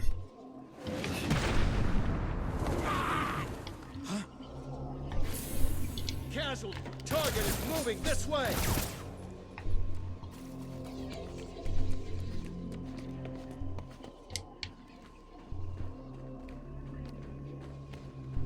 Target has vanished.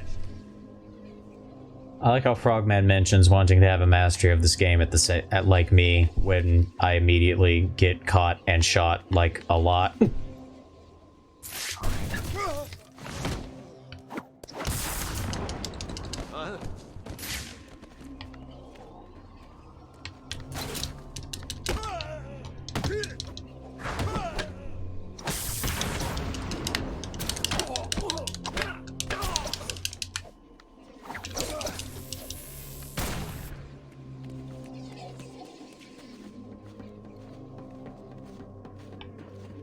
Run, run, run as fast as you can. You'll not catch me. I'm I've lost contact with Nightwing, the target. man. Night Owl. I'm the Night Owl. Yeah, Nightwing's evade move covers so much ground compared to every other evade. It's like, look at that. Look at him go. Oh, this is very exciting. Who will win? Well, There's a reason he's the Flying Grayson. who will lose first? You or the rats running that maze like their lives depend on it? All units should target Nightwing.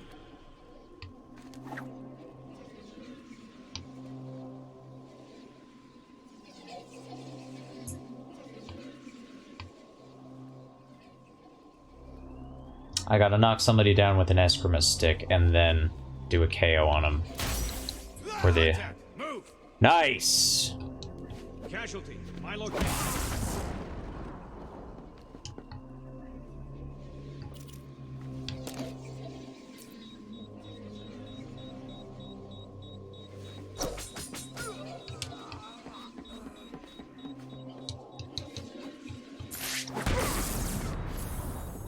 I really like the Eskrima sticks as a projectile.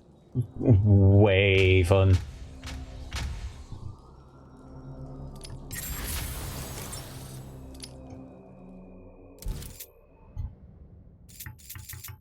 Alright, let's see. Oh, we're getting into the extreme maps. And then we get into the maps that are just combat and just stealth or predator gameplay, which is... Those get pretty rough. God, especially Predator Master. Predator Master is just, kill me. Bouncy sticks are here. Bouncy stick over there. Okay, so we got headshot, weapon jam, and triple ricochet. Triple ricochet is the one where I gotta bounce it off of 3 dudes at once. That one's hard. I'm gonna take the free medal for this one. Because headshot and weapon jam aren't too bad. No. And... yeah, that's the only one I'm gonna take for now.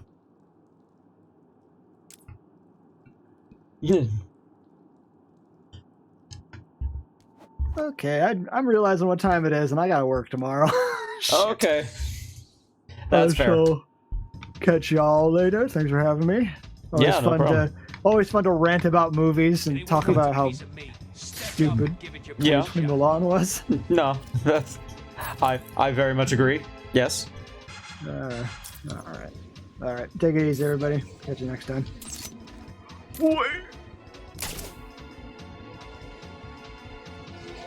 It seems that Batman has sent a replacement to the party. That is both rude and against the rules. Find this Nightwing and teach him not to mess with me.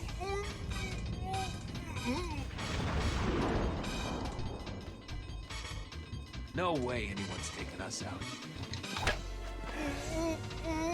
There are plenty more fools where that one came from.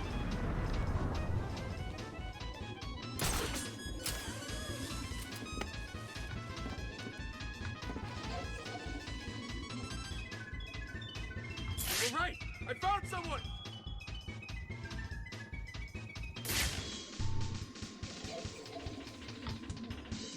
Wake up. Do you hear me? Wake up.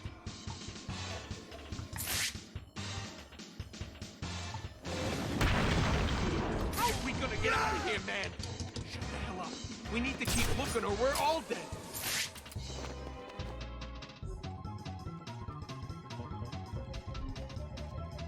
Oh, yeah. No, trying to aim the wrist darts is always a pain. I'll find you. Friggin' Nightwing, take some diazepam or something. I'll find you. Please don't think that was some sort of victory over me. It wasn't.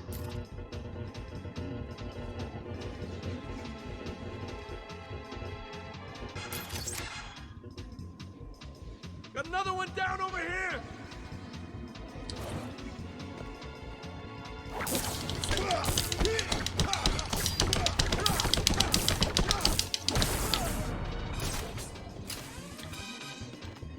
Over here! Now! I found someone! Not you Nope, too? that wasn't a What headshot. happened? Just wake up, come on! Why, thank you. It came from over Oh, here. God! Serve it. Depth of field, stop it. Come on, where are you? We're dead.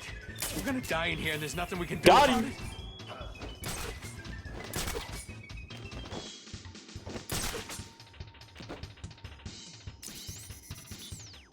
Did Batman teach you how to do that? Maybe. Someone over here! Man down!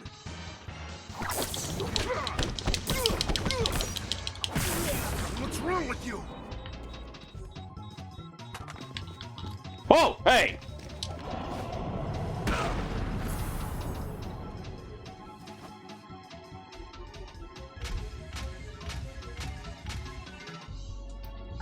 Free metal, yay!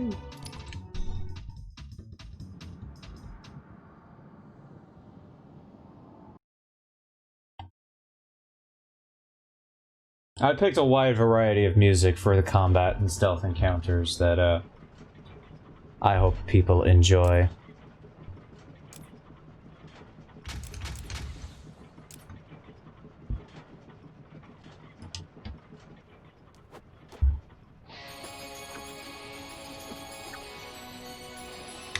Don't fight, Nightwing. We're just doing our... Whoa, Nelly.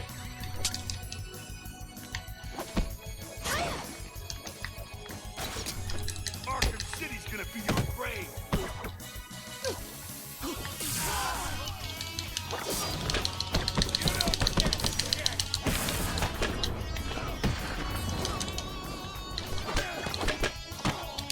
You're gonna die, freak.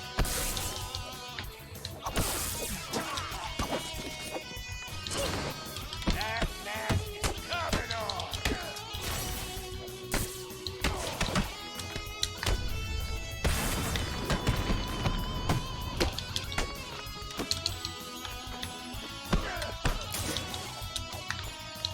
Your mother won't recognize you when we're finished with you.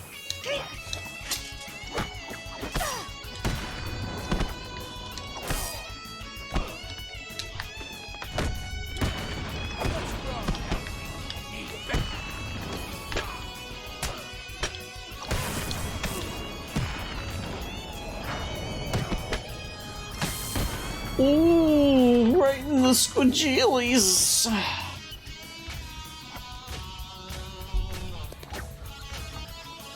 Wow.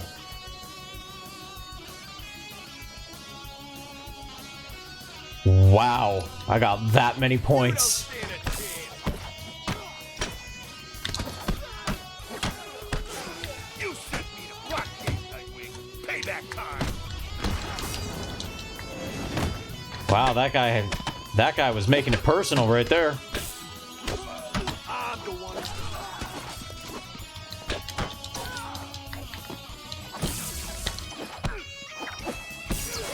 You're gonna die tonight.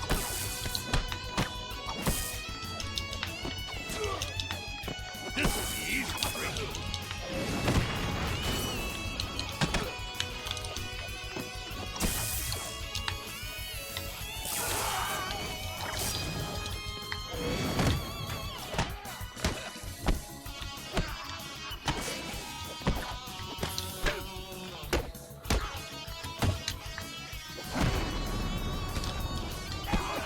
I'm gonna mess up some pretty face, Nightwing.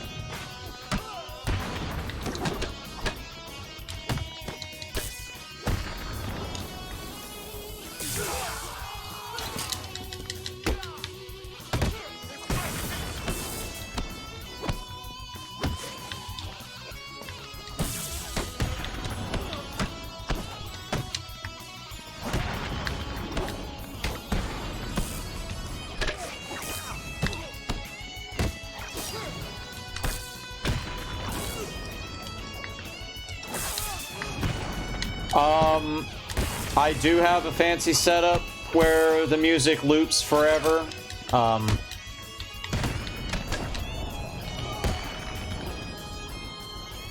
I play BRSTM files, which are the same files you would use to mod music into like Super Smash Bros. Brawl or a few other Wii games. And I just have an extension for Winamp that can play them on infinite loop. This won't take long. It was back when Brawl custom music was a thing. You could get like loads of these. But I also learned how to make some of my own. And I actually even uploaded a few to Brawl Custom Music back in the day. The soundtracks to Geometry Wars Galaxies, I did that, along with a few tracks from The Wonderful 101 that for some reason didn't already have BRSTMs. But, I fixed that right up. I don't mind telling you.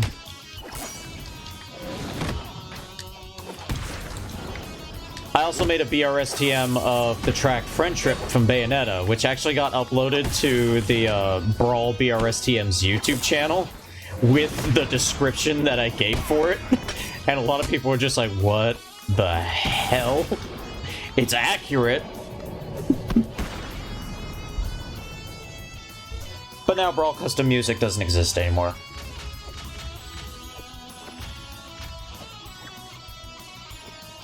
I gave it the description,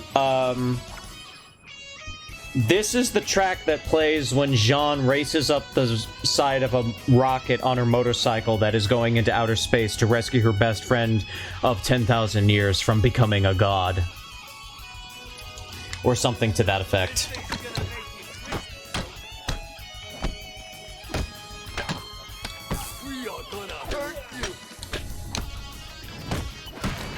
Which, I mean, that is what is happening in the game when that track plays.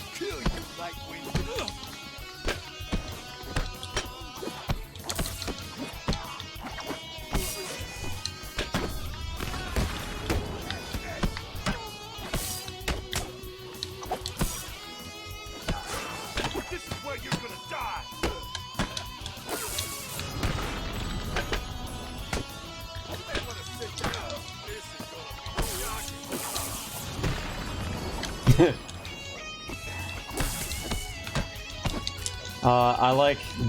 I like the lines these goons say.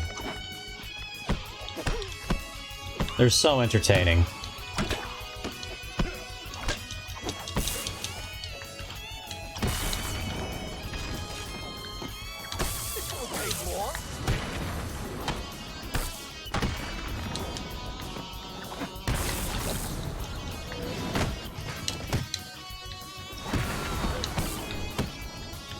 Those are some well-timed ninjas.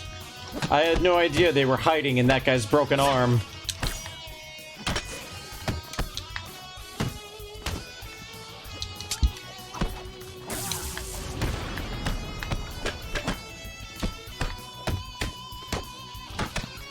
God, some of these counter animations are amazing.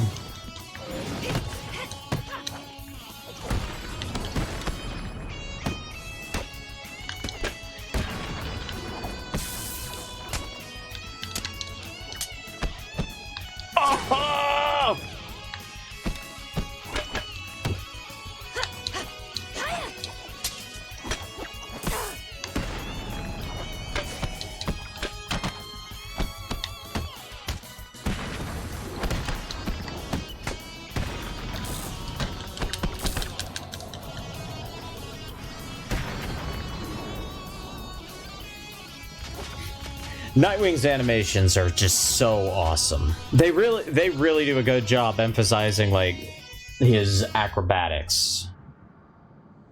And that just makes this makes him so much fun to play as.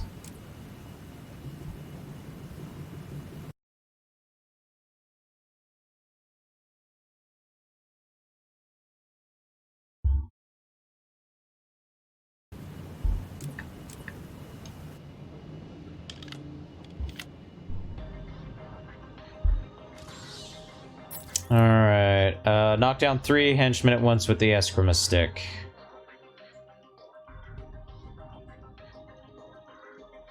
Yeah.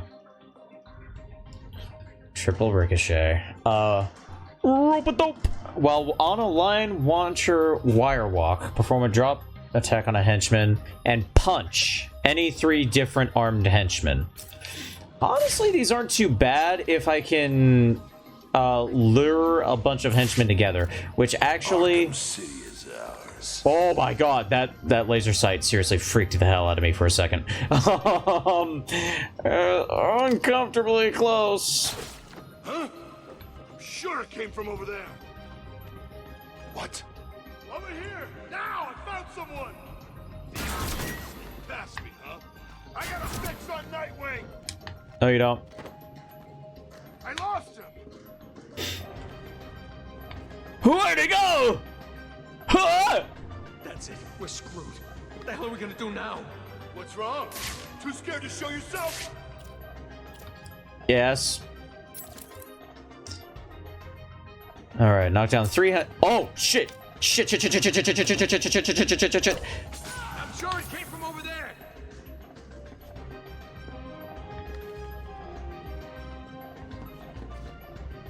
I'm not scared, you hear me? I'm not scared of you! Not yet, you're not. Where are you?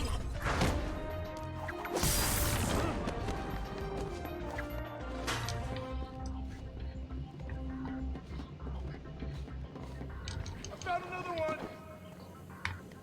Also, yes, you can play as Harley Quinn in Night. Harley Quinn is... Harley Quinn's a fun character. I actually just did I actually just played a little bit of like Harley Quinn gameplay like last night. I did Endless Night as Harley Quinn, which is Endless Night is a hard Not much more map. granted, but still, more intellectual prowess than you are currently showing. But Endless Night is also straight up one of the best maps in the game. Because you can't use her hammer. You use a baseball bat.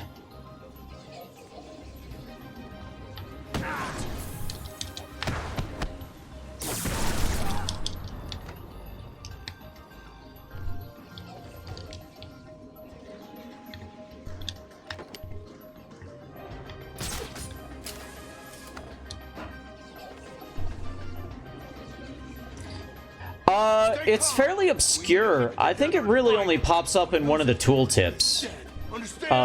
But it is a thing that you can do. You can just run and slide into the grates and break through them.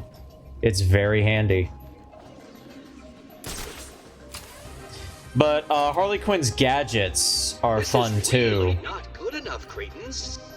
Because you get like an explosive jack-in-the-box, which lures henchmen in, and then you can totally just like explode it and knock out lots of dudes at once. It's very useful. Huh?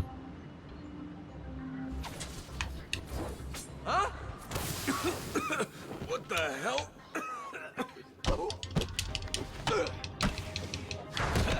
Alright, so he has been punched.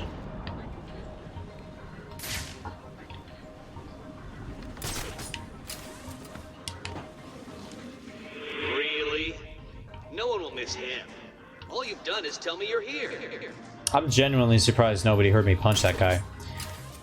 You also get like snare traps where you just like cover a dude in ribbons and keep him from moving for a little while. This is no good. He won't wake Which pretty useful. And then I'm trying to remember what her last gadget is. up. We're gonna die in here, and there's nothing we can do about it. Leave But them. she also has like a super mode where after you perform a few takedowns, you can go like insane, ha ha ha ha, and just like do instant takedown. Just do instant takedown chains for like however long your meter lasts, and it's pretty fun. Just These guys are wigging out, man. Huh? You didn't see me. You saw nothing.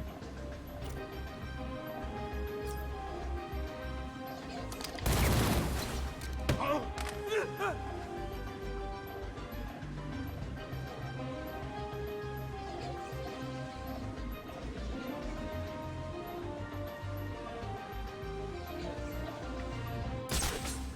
The sensation you are experiencing is easily overcome using advanced mental calming techniques.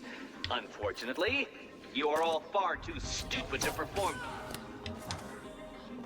Get away from me! Get away!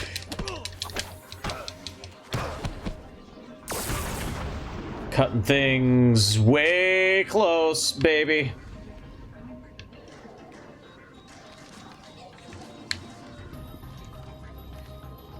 Whoa. I lost them. Please. Where'd they go?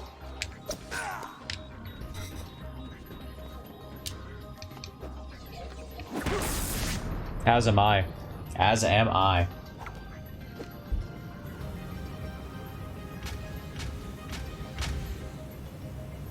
Son of a boy!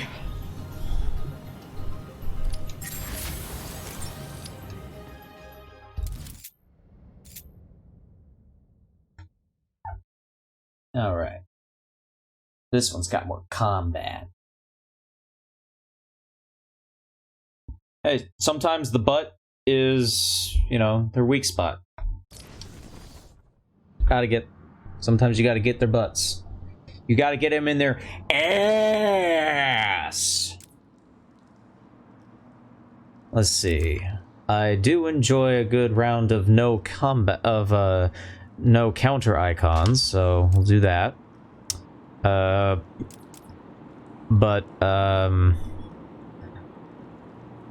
Let's also even the odds and make ourselves super powered.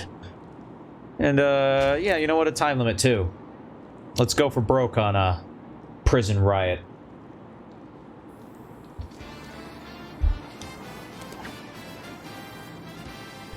You don't stand a chance. But we're not Batman. We're Nightwing. We'll kill you, freak.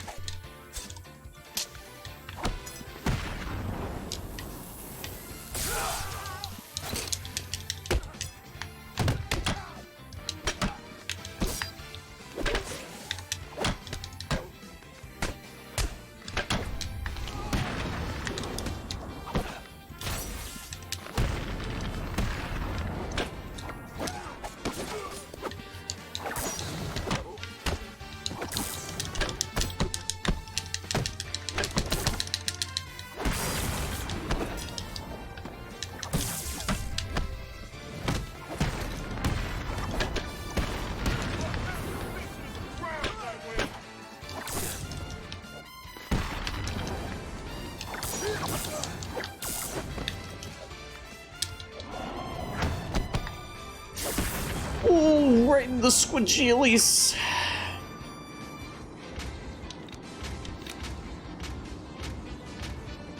Also, yes, Smash Brothers music. Cause why not?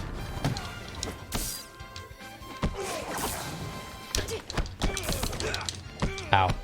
You don't stand a chance. Also, seriously, the Mob Smash theme in Smash Ultimate is probably one of my favorite tracks in all of Smash. It's so good.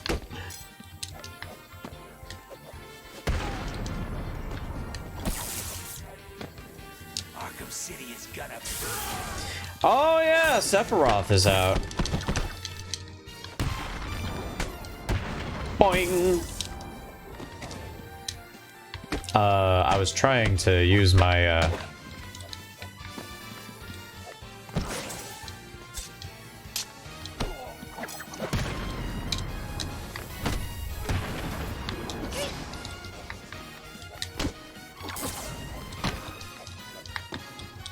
mother won't recognize you when we're finished with you.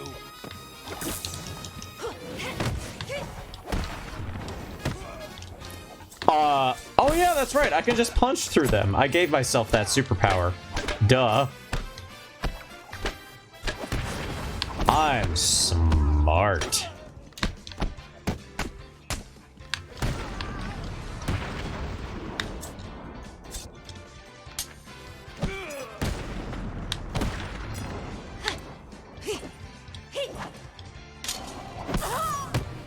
Ooh! I don't think I ever saw that one before. Damn!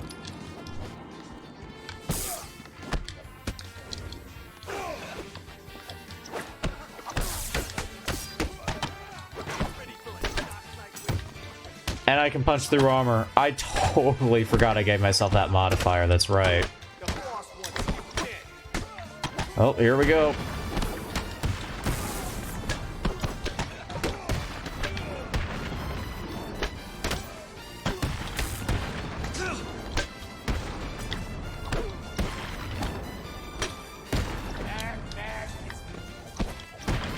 Oh. Interesting. Well, I mean, I do have the pass, so... That's an interesting way of going about it.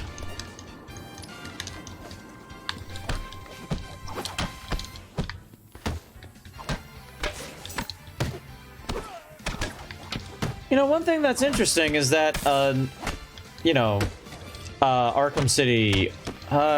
is it Arkham City Armored Edition? I know Arkham City Armored Edition includes, like, the fucking BAT mode thing. Where you can, like, supercharge your punches. And it's dumb. But, then Arkham Origins kind of brought it back with the shock gloves, but the shock gloves also let you, like, punch through shields, I'm pretty sure. Or maybe it was only BAT mode that did that, I don't know. But it's interesting that Arkham Knight kept the idea because when you pick up bats off the ground, those let you punch through shields and shock batons and that sort of thing.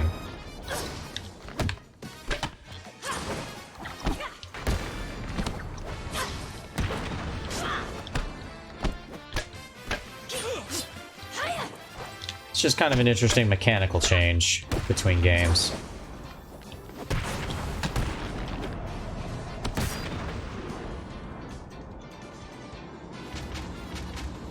Oh, Gino is a Mii Gunner outfit, just like in Smash 4.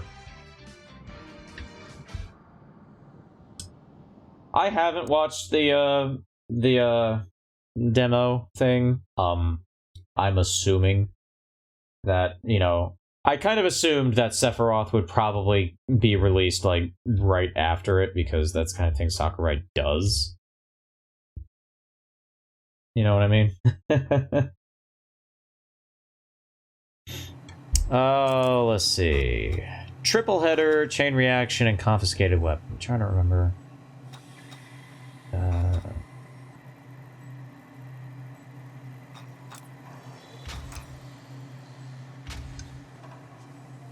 Oh, you can just fight him as a boss. Oh, do they change, like, Cloud's story mode so he's the boss at the end now? That'd be kind of cool if they did that.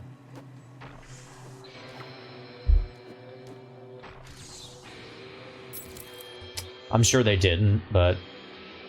Kick 2 henchmen in one move using the line launcher. That's chain reaction. Oh. That one's gonna be a little difficult. Oh, and we got a jammer on the field. We own Arkham City. Anyone else Oh, you know what? Come and see. If I'm fast enough... I was not fast enough. Oh, wait. Maybe if I'm fast enough, coming soon. It seems that Batman has sent a replacement to the party.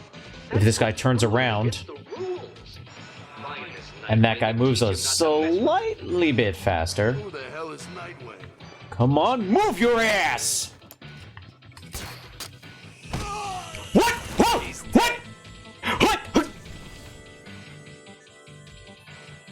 This is hardly a surprise. I always knew I was better than you.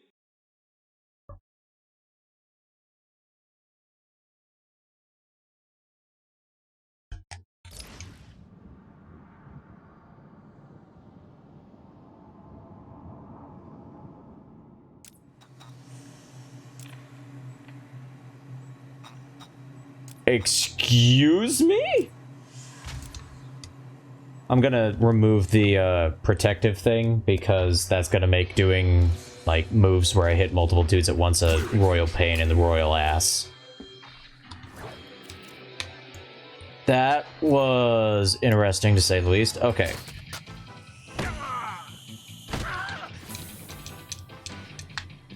Okay, fine. This way! He went this way! No, he didn't. What? This way! You're right. He went this way! This is hardly a surprise.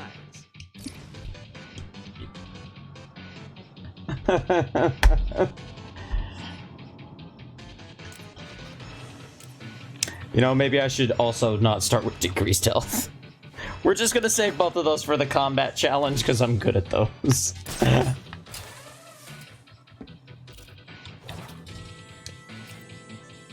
No costumed fool is taking this place from us. Hello, I am a costume fool, and I am here. Damn it! This way! He went this way! There, fucking finally. On me! I got him! No, you don't! Leave me alone!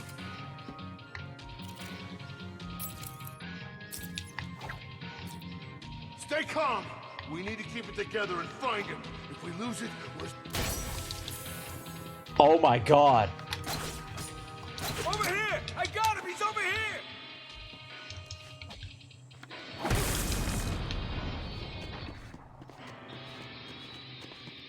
I got so many of them at once.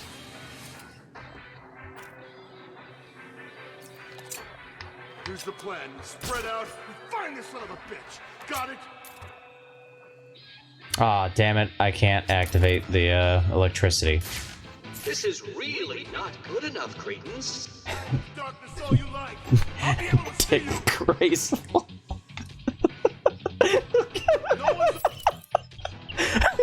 I shouldn't laugh at that as much as I am, but it's so fucking funny.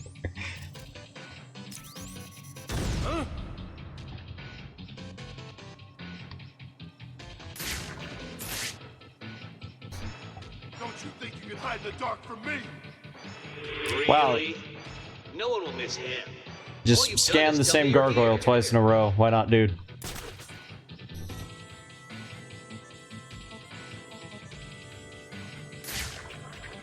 God! Everyone, get your asses over here now! Get your ass! Wake up! Do you hear me? Wake up!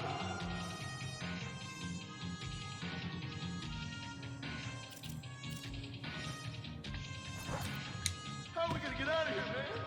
Leave them. We've got... He's back!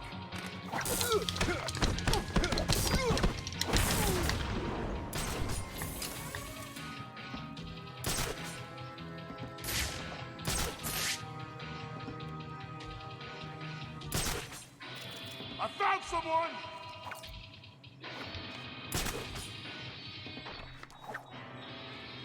I'm just impressed at how wide that electrical wake up, man, shock come on. was. Wake I mean, up. I know it gets bigger the higher up you use it from, but still.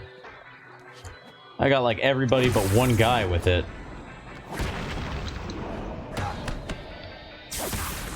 Oh, right in the squinchilies.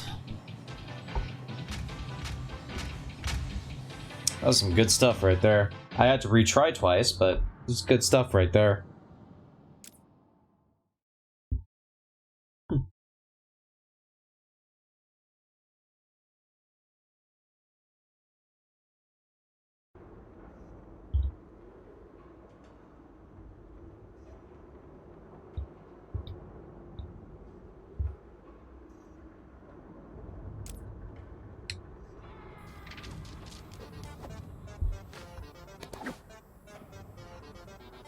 We're gonna hurt you, Nightwing!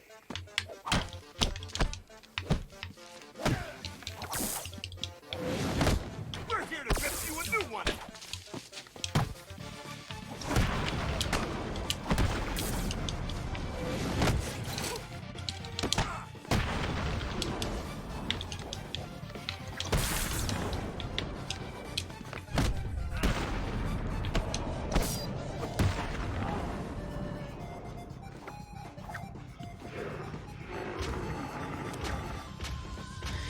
Alright, get ready. Here comes the Clash of the Titans.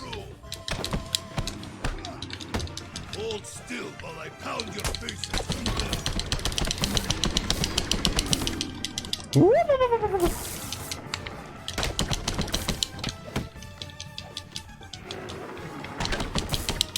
Whoa!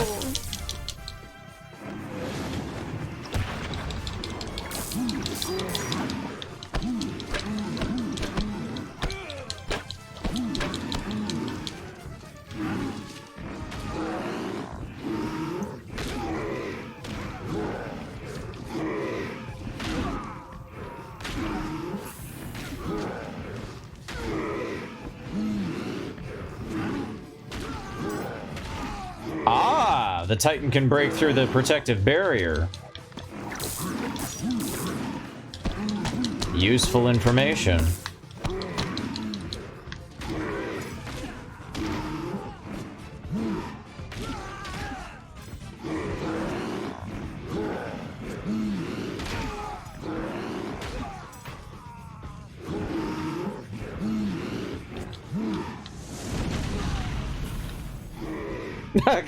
Watching that guy flail around while he falls over is pretty funny.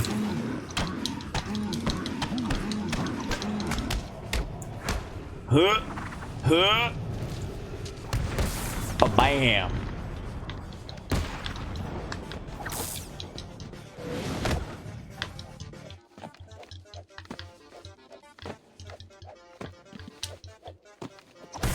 This is good.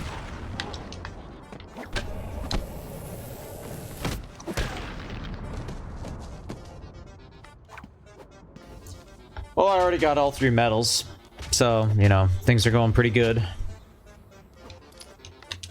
You're gonna die here. No, you.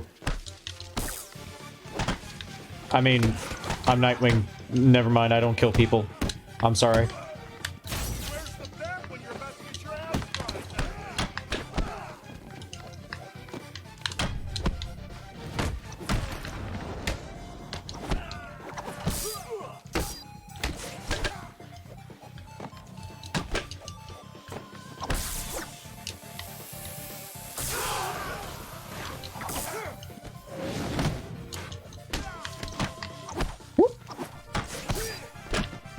Gonna cut you a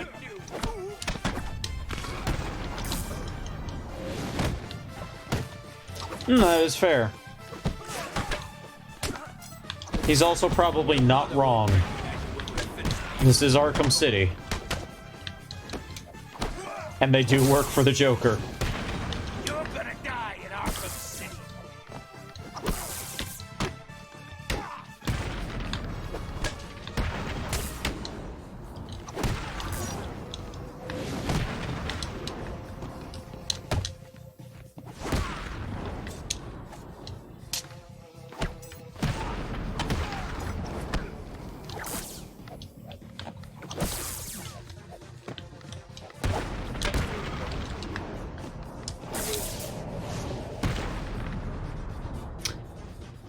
Indeed. Indeed.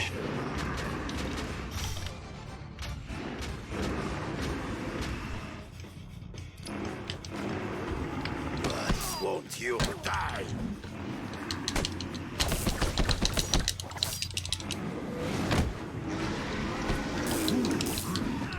Whoa!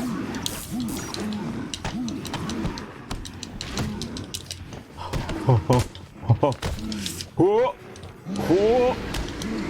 Whoa!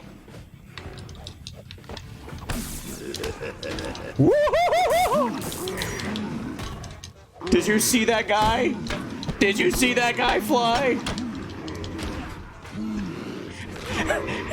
That dude got launched. There he is. He's coming back. He found his way back to the fight. Oh! Aw, man. The other Titan's shockwave does damage to you even when you're riding a Titan. That's lame. Ow.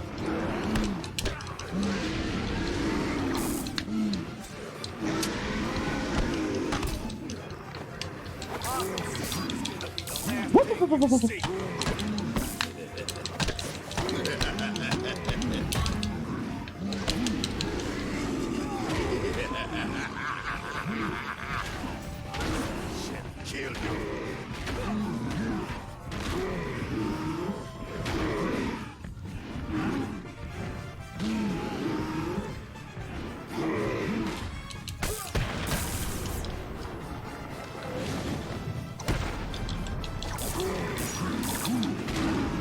Ow. I'm the one who's gonna kill you, bad Judah.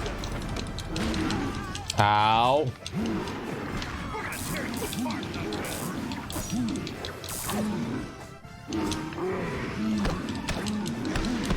This is easy, freak.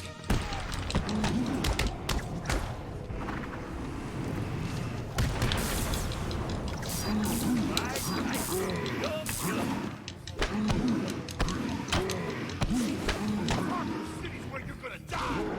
I'm surprised this Titan has as much health as it does. Boing.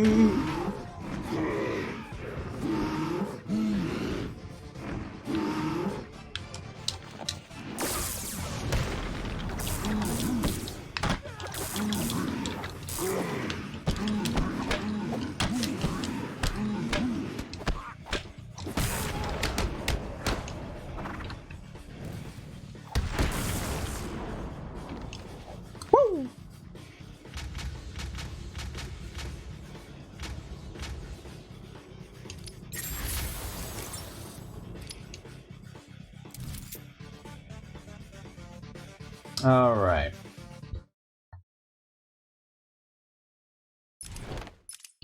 Before we move on, I want to show something off that I just discovered the other day. This is apparently a thing that you can do.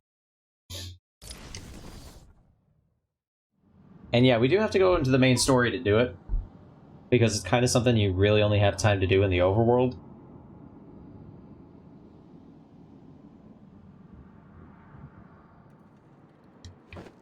And we gotta find a good place to do it at. Arkham City. Same old crap.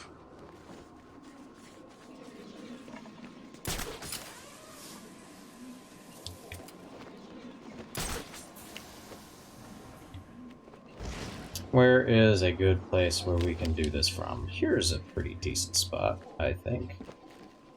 Okay. So apparently, if you just spin the right stick, which it did just happen here, if you just spin the right stick a little bit, Batman does one of these little animations. You know, he's cracking his neck. Cracking his neck. Yeah, I only just found out about this, but you do this, and then you do a glide kick. So Riddler's back, huh? Figures. I've seen these weird question marks. The Bat's here.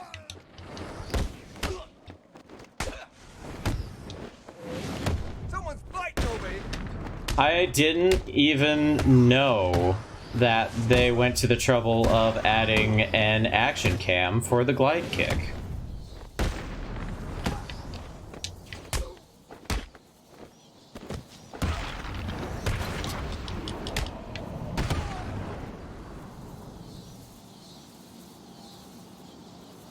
It is pretty sweet. I think it's cool. Especially because, like, in Arkham Asylum, they have that one, like, hint that pops up during loading screens. It's like, can you find all the action cams? And, like, action cams in that game, I guess, were a bigger deal. But, like, you know, like, it says fire the bat claw with the right trigger, but if you fire it with the right bumper, you get the special camera instead. And, like, same thing with the Batarang. I think it's pretty cool that they added that to the game. But, you know, with more gadgets that, you know, use both the bumper and the trigger, having action cams, you know, kind of went away. Kind of became less of a big deal, which is kind of a shame. Because, like, I like the idea of an action cam. It was a fun thing to play around with in Arkham Asylum, but, you know, gradually throughout the games it just kind of went away. Now it's really only on the Batarang and the Batclaw. And the Line Launcher does have an action cam too, which is cool. But yeah, I don't think any of the new gadgets have action cams. Or if they do, they're very obscure. Which is a shame. But yeah, the glide kick action cam. I had no idea that was a thing until, like, yesterday. And I think it's pretty cool that they added that. I wonder if you can still do it at night. You might still be able to do it at night. Because I know Night also removed the action cam for the Batarangs. Because now you use the bumper to, like, switch between multi-Batarangs and single Batarangs.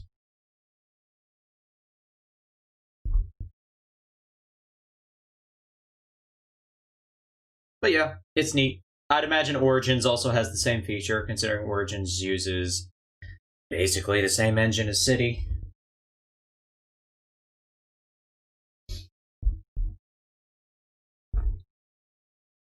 But I think that's probably going to be it for the night. We did a fair amount of stuff as Nightwing, though. We finished up the regular We finished up the regular maps. And we got a pretty good chunk of the campaigns done, too. So, he's more than halfway there. And that's what matters. Robin, not quite so much. But before we go, we gotta go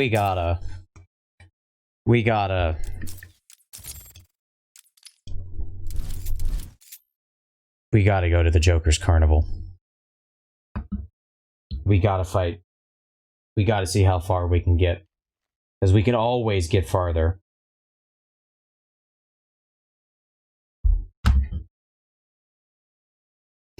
I mean, 4,813,530 is pretty good. I think I'm doing pretty good. But I can do better. Soon to be dead corner tonight. It's the Dark Knight detective himself, Batman! You may want to run, Batman.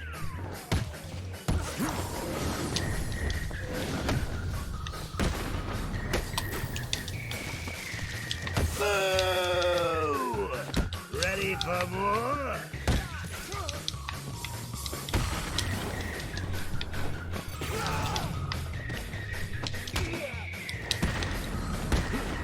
Boing! Level 2. Are you guys getting as bored of this as I am? It is a shame, yeah. Goodness gracious, that guy took a lot of punching.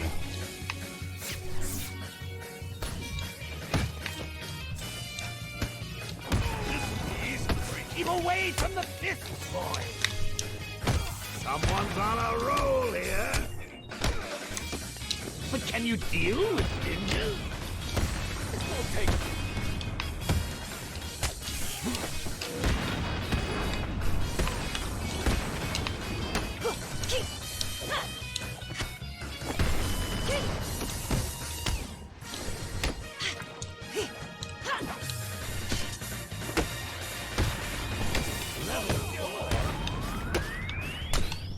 Weapons? In there? But this is supposed to be a fair fight. Although you asked for this. Just remember that when I kick your do-gooder behind.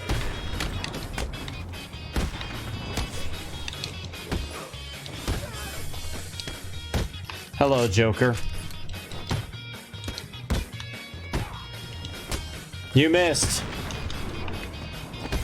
Just barely, though. That was a little too close for comfort. Not gonna lie.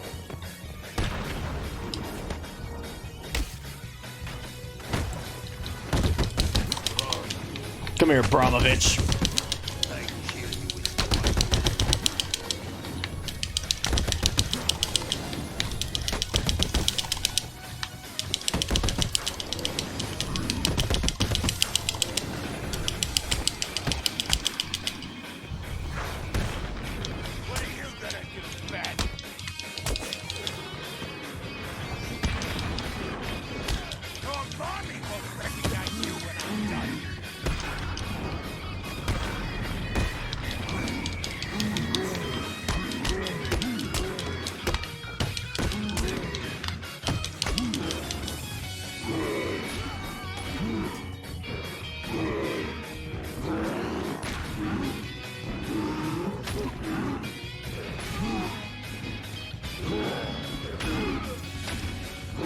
Oh, come on.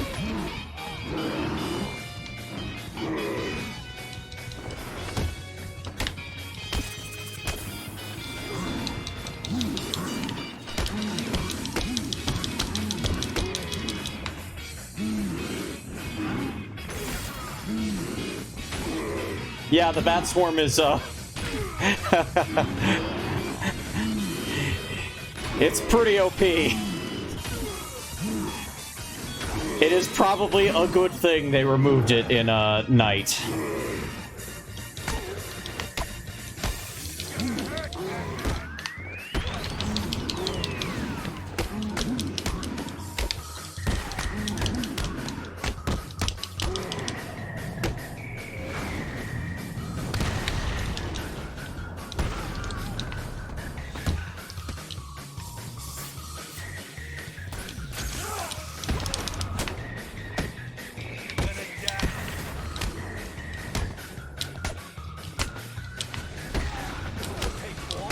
I'm lucky that that armored guy was still in the process of getting up,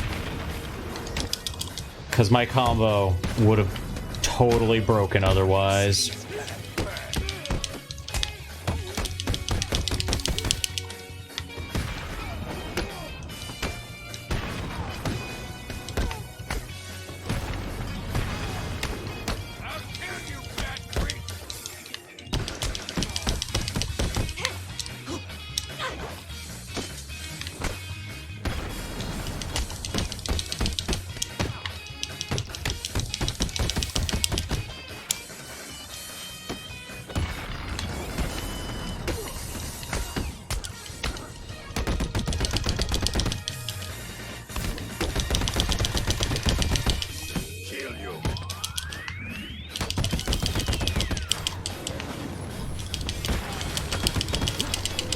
Cool.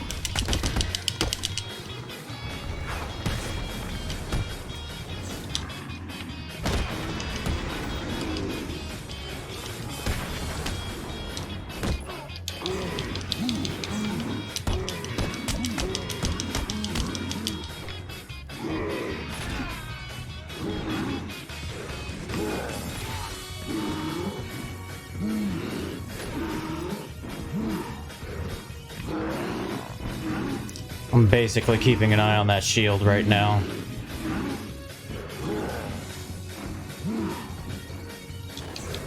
Whoa.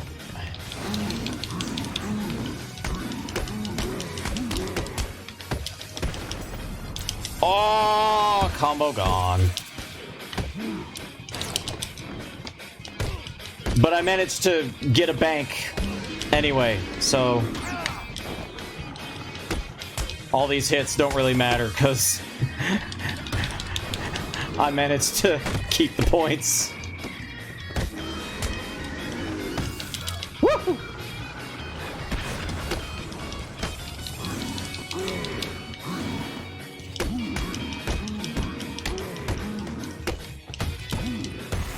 It sucks though. Like my combo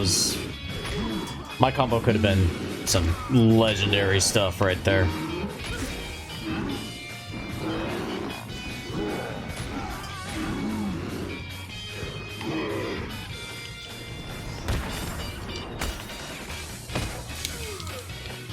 This won't take long.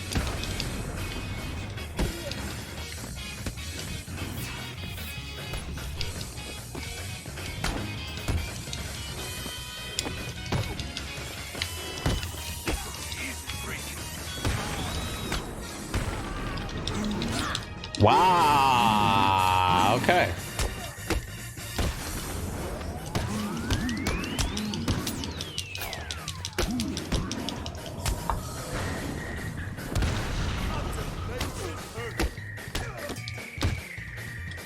I don't think I'm gonna beat my current top score. The combo meter does not. At least it can go into the thousands with no problem.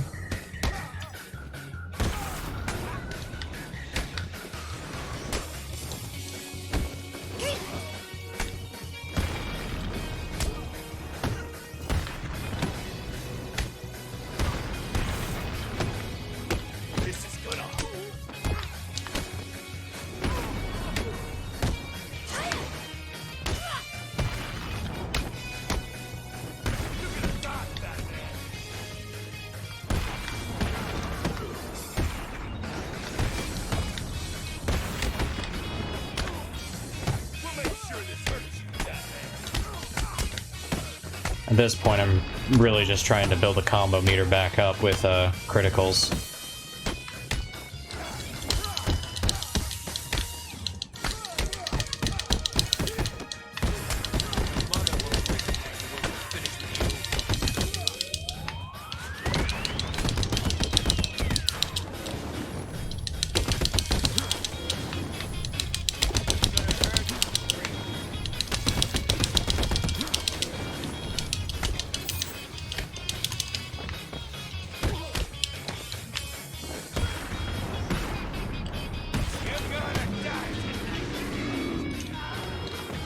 I'm very confused as to what happened with Abramovich.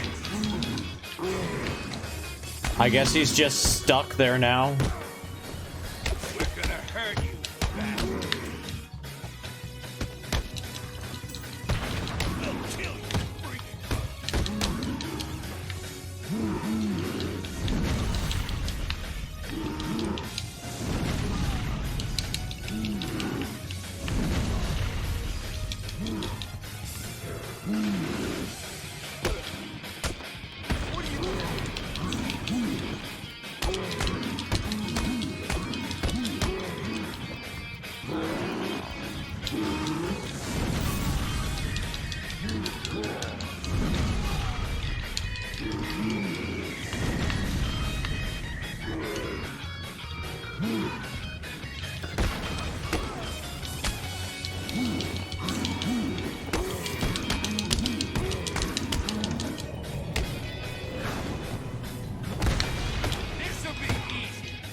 It's like you didn't even try to hurt it!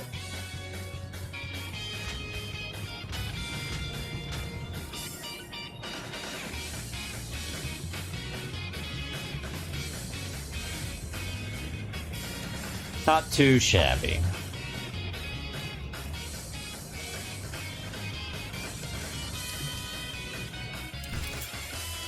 Not a PB, but yeah, still pretty great. Man.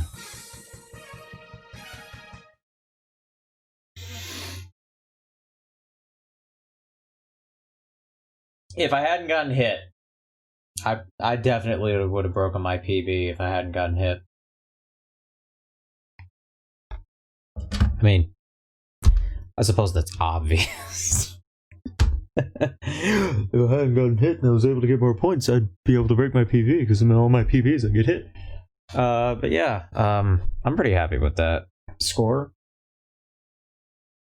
Joker's Carnival is one of my favorite maps. I wish they had put it in yeah, and also yeah, Abramovich just getting locked. Go sit in the corner and think about what you've done.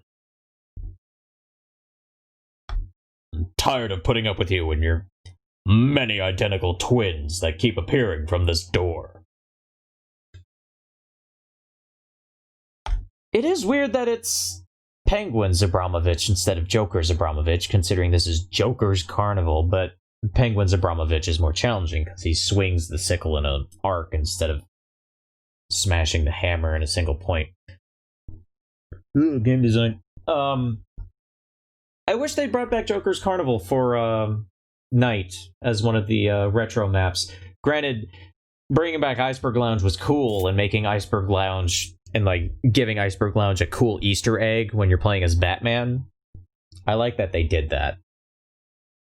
And like the retro stealth maps they brought back were pretty good too. but I really like Joker's Carnival because like that whole press your luck thing, which is fun.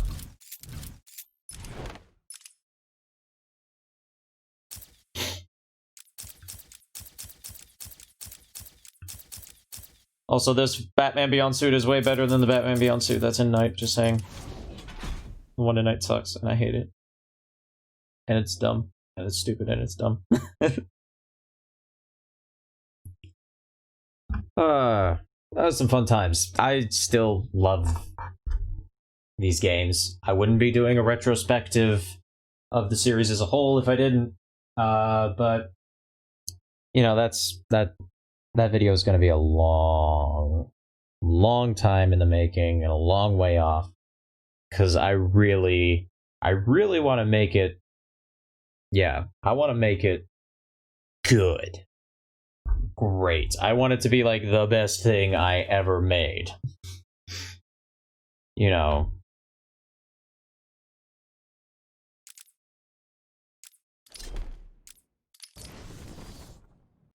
Not that goofy freaking not just that goofy video I made like years and years and years ago where I replaced all the characters' voices with TF2 voices.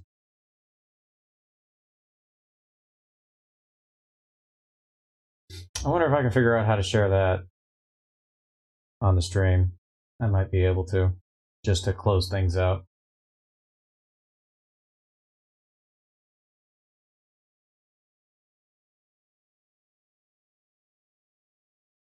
Your friends are all dead. Good luck.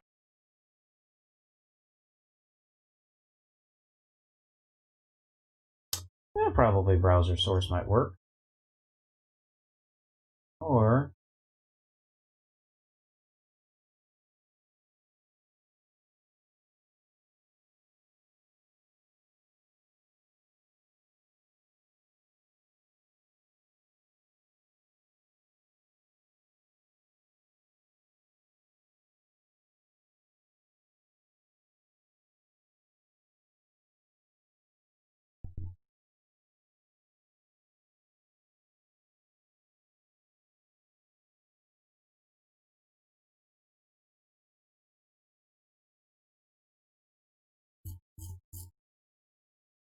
is there a way I can just use the embed code for the video?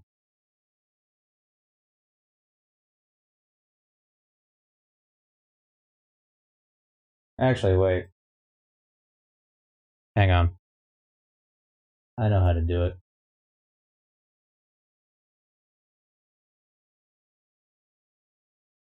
There we go. I figured it out, guys.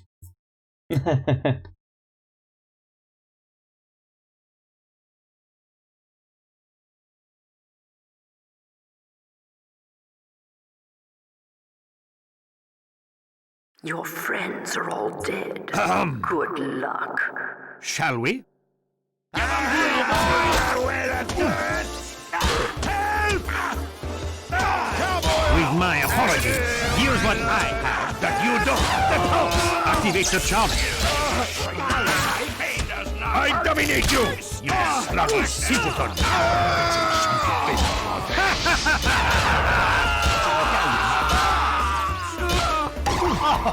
Oh, please. I'm afraid not. Admirable shot.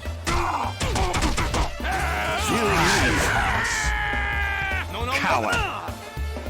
I murdered your toys as well. Let's do this Texas style. Pardon me. Something to pop in unannounced. You disgust me. Yes. This is not a good day to you, mate.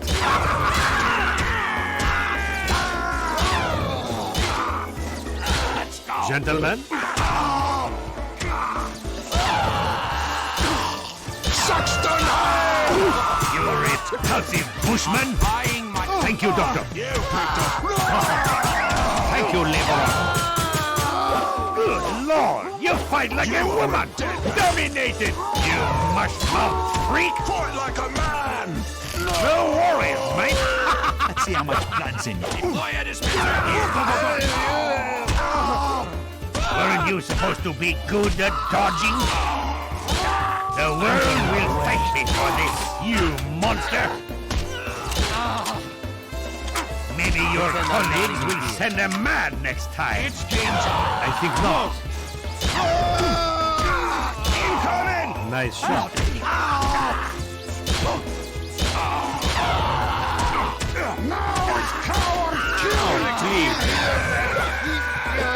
How's that bottle of scrumpy now?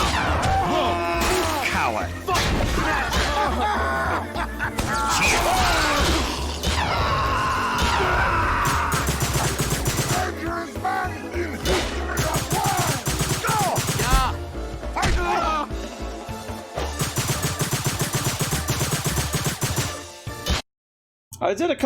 I did like one other one. Actually, I did two other ones. I might as well. Gentlemen? I'll show one more just because I'm particularly proud of it.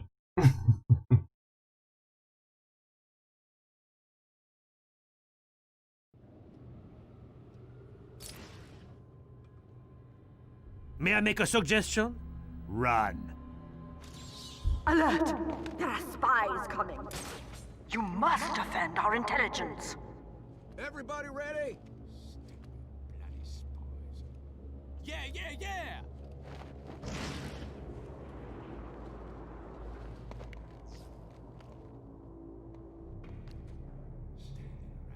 Look at me!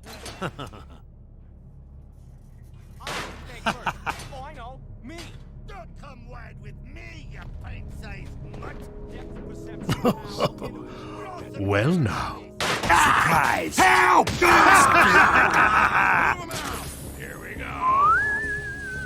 Hey, Houdini! Where you hiding? Excellent. Sniper's a goner. Ah, you better hide, maggot. Daggit, nagget, nabbit, daggit. I won't single any one of you out. I will just say that some of you have betrayed the trust of your employers. And because of that, you must die. The rest of you are satisfactory. You know what? You're not scary. You're just weird.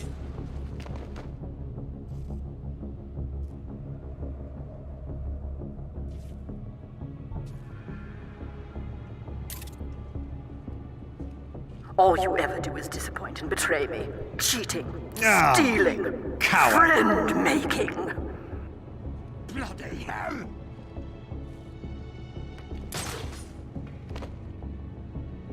If God had wanted you to live, he would not have created me!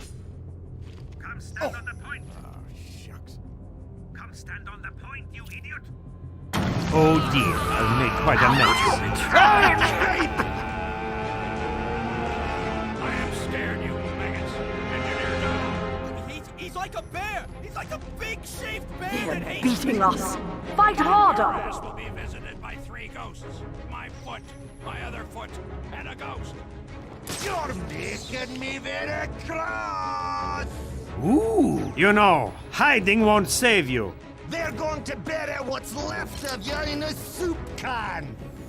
I murdered your toys as well. I'm tired of looking.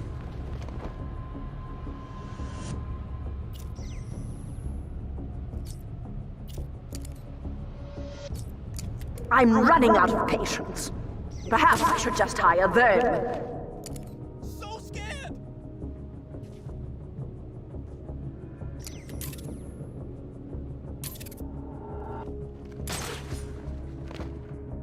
Oh, this ain't good. Oh, this ain't good.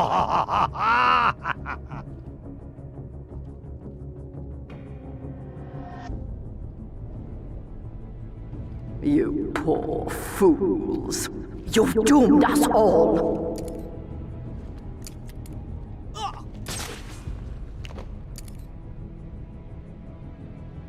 with my apologies. You weaklings, fight harder! Yes! I regret everything! I regret everything I've ever done! Brevity, no! Don't you die on me, Brevity. Come here, Sally. Peekaboo! I will pay you This all of will my money be the this last time you see me. Your friends are all dead. You were always a disappointment. I'm coming for you. Don't feel bad. You did a fine job. I merely finished what your liver started. You failed. The outcome was never really in doubt. Excellent.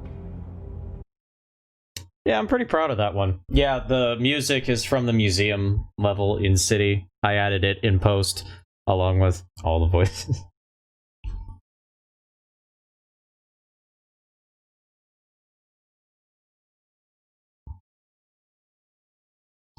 And that I released all the way back in 2013, October 30th, 2013.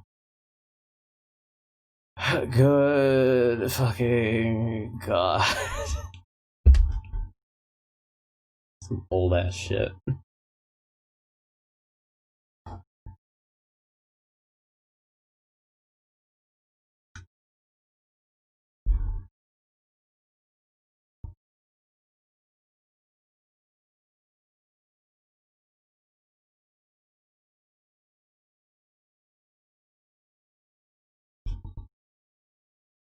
I should do another one. Eventually, maybe. I don't know. Maybe I will do another one, maybe I won't. We'll see what happens. But, yeah, that's gonna end the stream for real this time.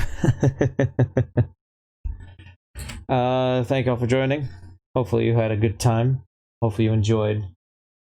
I just realized, the thing says Arkham Knight on my stream overlay. Big oops from me. Haha. I'll fix it next time. Next time, I will probably stream more Arkham City. And do not forget Dick Graceful. Dick Graceful. Never forget Dick Graceful. But yeah, we'll stream some more Arkham City next time, most likely. Finishing up Nightwing's campaigns, and then probably moving on to the Robin the Boy Wonder. So we'll see what happens. Oh, I fixed the category. I just didn't fix the actual... the overlay text itself. Go me. I'm smart. I know what I'm doing. Oh! Anyway. See you all next time.